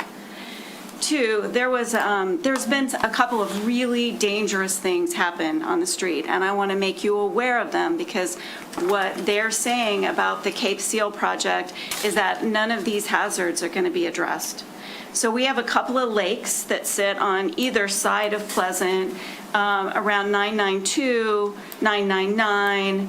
There are drains in front of my home at 957, so go 20 feet and there's a storm drain, but there's lakes right up to it. And they said that they're just going to make the drainage worse. And you say, well, what's the big deal with having a little water in the street? Well, underneath that water right now, there are giant potholes that are probably at least 8 to 10 inches deep. Can I interrupt you? Are you aware that there's a petition being Yes, I circulated? am. Okay, and can I ask the city administration where that petition stands? Right now, it exceeds the 50%. We're going to continue to go through this process, but if, we will have to redo it and remove Pleasant if they are successful. So if that petition is successful, none of your concerns, we're going to... And this particular public hearing of confirmation is only to discuss the dimensions of the lot and the calculations, not any other items. Yeah, So we can't discuss the hazards project, that have occurred? no, That was the really. last meeting. That was the last meeting. I'm sorry. Well, I'm sorry. I mean, a man almost got ran over because he slipped and fell on the side of the road and people wouldn't stop. And he slipped and fell because of the ice and the water that built up, and people were blowing by So- him and blowing water on top of Do him. you have any concerns about the roll, about your property? Yeah, I mean, I'm You're not- free to register an objection. Okay, I'll file one. You just have to say, you just have to tell them right now. Just your name and address. Do you object to the linear footage of your lot or the No. amount being assessed? Okay. No. But what I'm saying is that I hear what you're saying about the potential for the street to be improved, but there's also a potential that once the price tag is served, that it won't happen. That is correct. That is correct. But tonight, unfortunately, we're just dealing with the one thing. Okay. I'm sorry. I mean, I'll just say that I'm really concerned about if the Cape Seal goes forward, you're going to have another really big problem. Mr. Mayor. Any other comments from the public? If you're online, use the raise your hand function. If you're not, we're going to close the public. I see nobody in either. We're going to close the public hearing at 11:41 p.m. Open it up to the City Commission for questions or comments. Commissioner Host. Where does it sit for Fairview's petition? Okay, we're not on Fairview right now. Do we have Fairview on the agenda? Okay, let's get to Fairview before we discuss that. Is that part of this? Yes. Oh, okay. So, I'm sorry. Go ahead. May I? Yeah, you may. Oh, okay. Thank you. Where is the Fairview petition? I don't know the answer to that. Melissa Coda, do you have the answer to that yet? Last I heard, they had fallen below the 50%, but granted, that was last week. You never know where they're going to be. Well, here, until I want to say something. Tommy Chisholm showed the petition here 2 weeks ago tonight. On Tuesday morning, I asked for a copy of that petition from Melissa and Jana, and I didn't hear from them. And then on Sunday, I asked both ladies, last Sunday, any news on me getting the petition? I FOIA'd it last Wednesday. I just thought I'd mention that. Okay. We need to get as much done before midnight as we can. So the public hearing is closed. I'm looking for a motion, and could the attorney please advise on the most abbreviated way to read the motion? You can list the page numbers. Yep, okay. I'd like to make a motion adopting a resolution confirming special assessment rolls 921 as follows. Where a special assessment roll designated roll 921 has been heretofore prepared for collection, and whereas notice was given pursuant to section 94.7 of the city code to each owner and party in interest of the property to be assessed, and whereas the commission has deemed it practicable to cause payment of the costs thereof to be made at the time of construction, and whereas commission resolution 06-144-26 provided it would meet this 22nd day of June 2026 for the sole purpose of reviewing the assessment roll, and whereas at said hearing this June 22nd, 2026, all those property owners that represent a president have been given an opportunity to be heard, specifically concerning costs appearing inside a special assessment roll. Now therefore be it resolved that special assessment roll 921 be in all things ratified and confirmed that the city clerk be and is hereby instructed to endorse said roll, showing the date of confirmation thereof, and to certify said assessment roll to the city treasurer for collection at or near the time of construction of the improvement. Be it further resolved that special assessment shall be payable in 5 payments as provided in section 9410 of the city code of Birmingham, with an annual interest rate of 7 3/4% on all unpaid installments, inclusive of section 8A of tonight's agenda, pages 346, 347, 348, 349, and 350, which lists the Sidwell number, street addresses, and estimated Cape Seal assessments for the properties included therein. Second. Comment on the motion? Online? well read. None? Seeing none? Roll call, please. Commissioner Cole? Yes. Commissioner Kozowski? Yes. Mayor Ballard? Yes. Commissioner Host? Yes. Commissioner Page? Yes. Mayor Pro Tem Long? Yes. Okay, the next item up is a public hearing for confirmation of the Roll North Old Woodward Project Sewer and Water Lateral Special Assessment District Roll 922. We're going to open the public hearing 9:45 PM. 11:45. 11:45, sorry, I don't know why it's late. Go ahead, Ryan, please. Good evening again. Tonight, we recommend the adoption of the resolution before you confirming Special Assessment District Roll Number 922, North Old Woodward Project Sewer and Water Laterals, defraying the cost over a 5-year period at an interest rate of 7.75%. The hearing of necessity was approved on June 8th, and notices were sent out as shown in the report. Thank you. Comment from the public. This is your opportunity. It's a public hearing. If you're in the room, approach. If you are online, use the raise your hand function.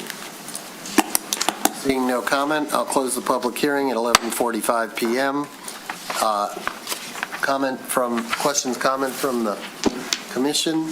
Can I get a motion? Somebody who can read very quickly. Make a motion adopting a resolution confirming special assessment rolls 922 as follows, where special assessment roll designated roll 922 has been heretofore prepared for collection, and whereas notice was given pursuant to section 94.7 of the city code to each owner or party in interest to be properly assessed, and whereas the commission has deemed it practicable to cause payment of the cost thereof to be made after the time of construction, and whereas this commission resolution 06-145-26 provided it would meet on this 22nd day of June 2026 for the sole purpose of reviewing the assessment roll, and whereas it said hearing this June 22nd, 2026, all those property owners or the representatives present have been given an opportunity to be heard specifically concerning costs appearing in said special assessment roll. Now therefore be it resolved that special assessment roll number 922 be in all things ratified and confirmed at the city clerk be and is hereby instructed to endorse said roll, showing the date of confirmation thereof, and to certify said assessment roll to the city treasurer for collection at or near the time of construction of the improvement. Be it further resolved that special assessment shall be payable in 5 payments as provided in section 9410 of the city code of Birmingham, with an annual interest rate of 7.75% on all unpaid, 7.75% on all unpaid installments, inclusive of the Sidwell number, street addresses, estimated sewer said costs, and estimated water said costs shown in section 8B of tonight's agenda, inclusive of pages 353, 354, 355, 356, and 357. Second. Comment? Roll call? Commissioner Haig? Yes. Mayor Ballard? Yes. Commissioner Host? Yes. Mayor Pro Tem Long? Yes. Commissioner Kozowski? Yes. Commissioner Cole? Yes. Item C, a resolution to award the North Old Woodward Project number 826. Go ahead. Melissa Coda? Do we need a report? Yes. Do we need a report? Brought to you. Not really, is unless you from have any FDM questions. Contracting, to award the North Old Woodward project. We need a budget amendment for the sewer funds because we're slightly over on the project for in the sewer location. FDM is currently under contract with the city for Phase 1B construction, and they've done previous work for the city multiple years prior to this project. How are they? And I'm available to answer any questions, and also Paul Trekanklis with North the Process available to answer any questions. Have we had any complaints on their work on Bird? No. Not that I'm aware of, no. Okay, I'm looking for a motion or comment, anything. Public? Anybody from the public? Melissa, that's you. Okay, anybody in the room want to comment on this? Anybody want to make a motion? I'd like to make a motion to award the North Old Woodward Project number 8-26, parentheses P, to FDM Contracting.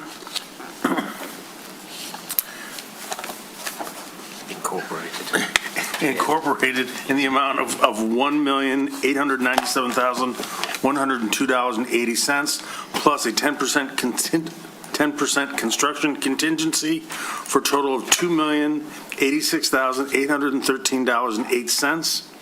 In addition, to authorize the mayor and clerk to sign the agreement on behalf of the city, contingent upon meeting all the insurance and bond requirements by FDM Contracting. And to approve the appropriation and amendment of the budget as follows.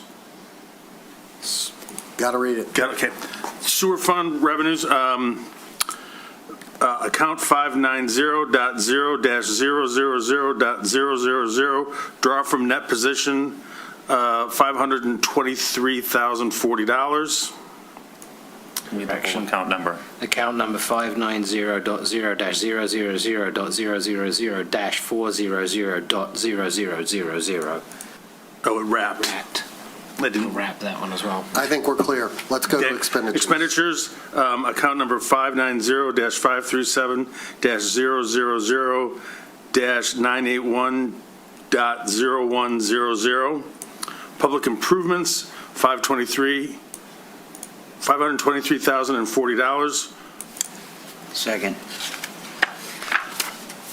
Comments? None? Seeing none? Roll call, please. Mayor Pro Tem Long?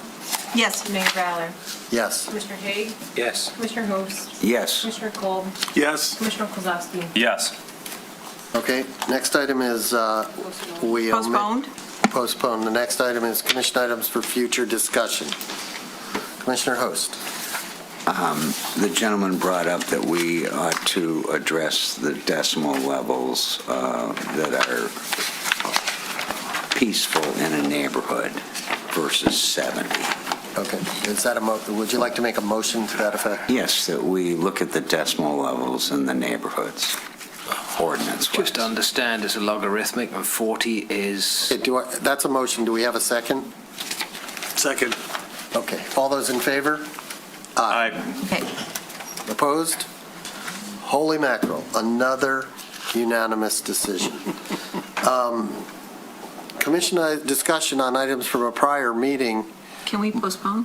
Well, we have a few minutes and there's not much else, is there? Well, we might want to go, I will just note that there's a report, and I'm not sure what else we need to do other than it's already been referred to the multimodal board, correct? To look at okay. So does anybody believe that that needs to come back here for a round 2 or 3? No, right? Okay. Okay. Remove from consent agenda, nothing. Communications, we have a bunch of communications on short-term rentals, proposed Dollar Tree wayfinding, Westchester incident, Wimbledon, and a prior city commission meeting. Reports, commissioner comments. Commissioner comment? I was going to do something on the short-term rentals. We have a city staff report on that. Would you like to hear the report first? Sure. Okay. We have advisory boards, committees, commission reports, none. Legislation, none. City staff, Wimbledon Phase 1 project update. We've read that. I don't believe we need to get a verbal report on it. Short-term rental report. Building official Jeff Zilke is online. He's behind you. He's behind you. I'm sorry. I saw your name Come on the up. screen still.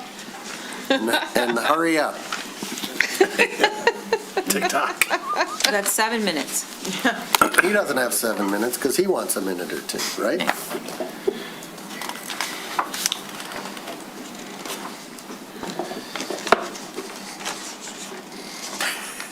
How about you? Come on, Jeff, you're wasting your 7 minutes.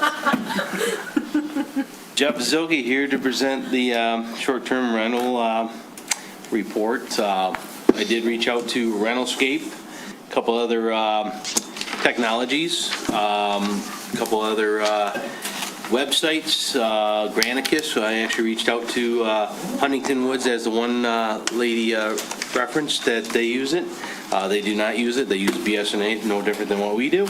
Talking with Eric, our IT guy, we used Granicus before, and it didn't meet the requirements, so he wasn't really a big fan of Granicus, the software.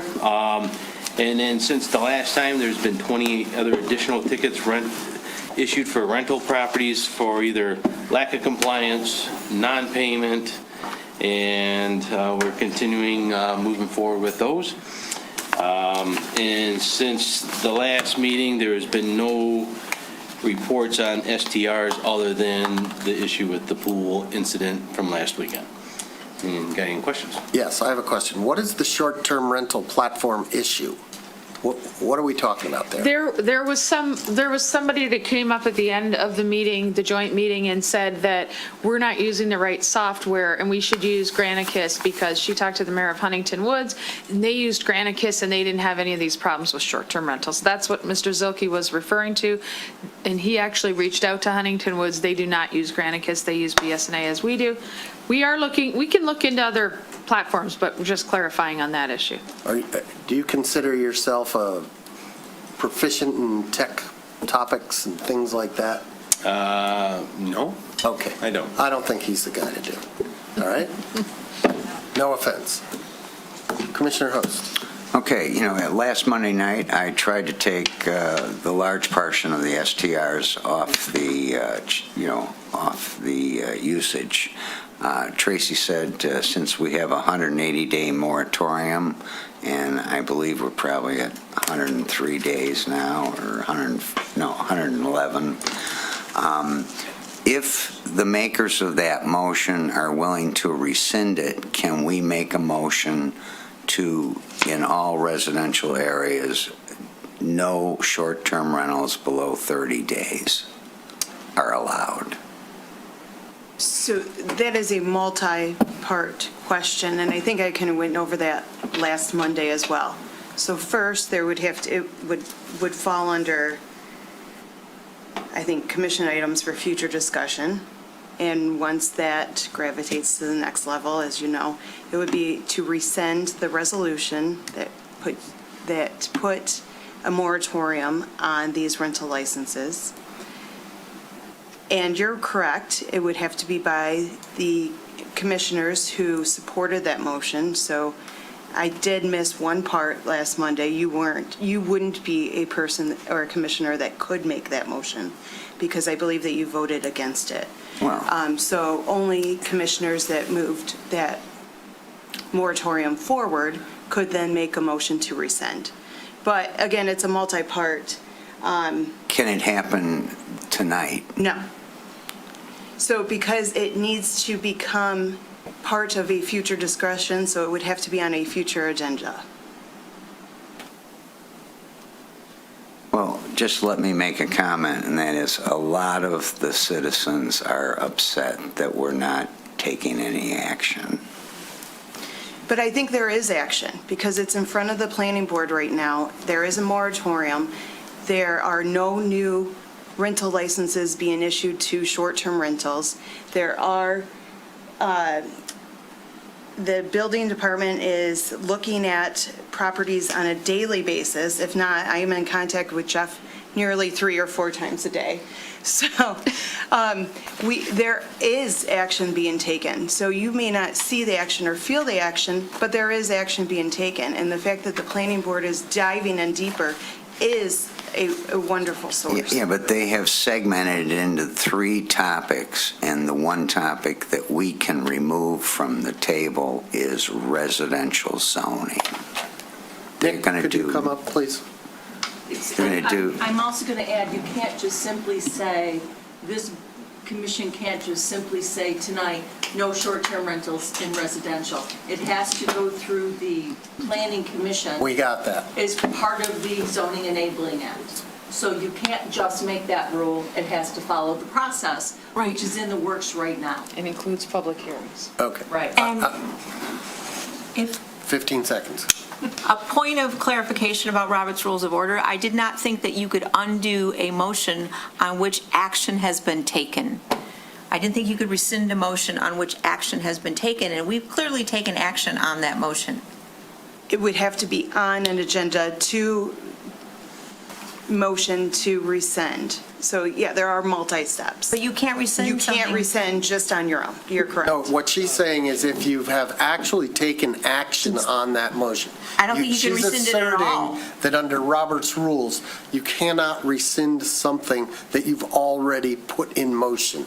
You can only rescind it up to the point. You can't rescind a contract that you've already signed. Right. Nick, can you give us a 15-second update on the planning board's work on this? Have they made any progress since last week? No, next meeting is July 8th. Okay, next And meeting, July 8th. That's our next update. Okay. We have like literally seconds. Right. And we've also heard from both city attorneys that those short-term rental license holders, even though Commissioner Host is unhappy, have legitimate licenses until April 15th, until we move through the Zoning Enabling Act process to use zoning ordinances to make them null and void after they expire, that there will be no new ones. I'd also add that we had extensive public comment tonight, and there wasn't a single comment from somebody who was impatient with the process that we're following. It is midnight. Motion to adjourn? Motion to adjourn. Second. All those in favor? Aye.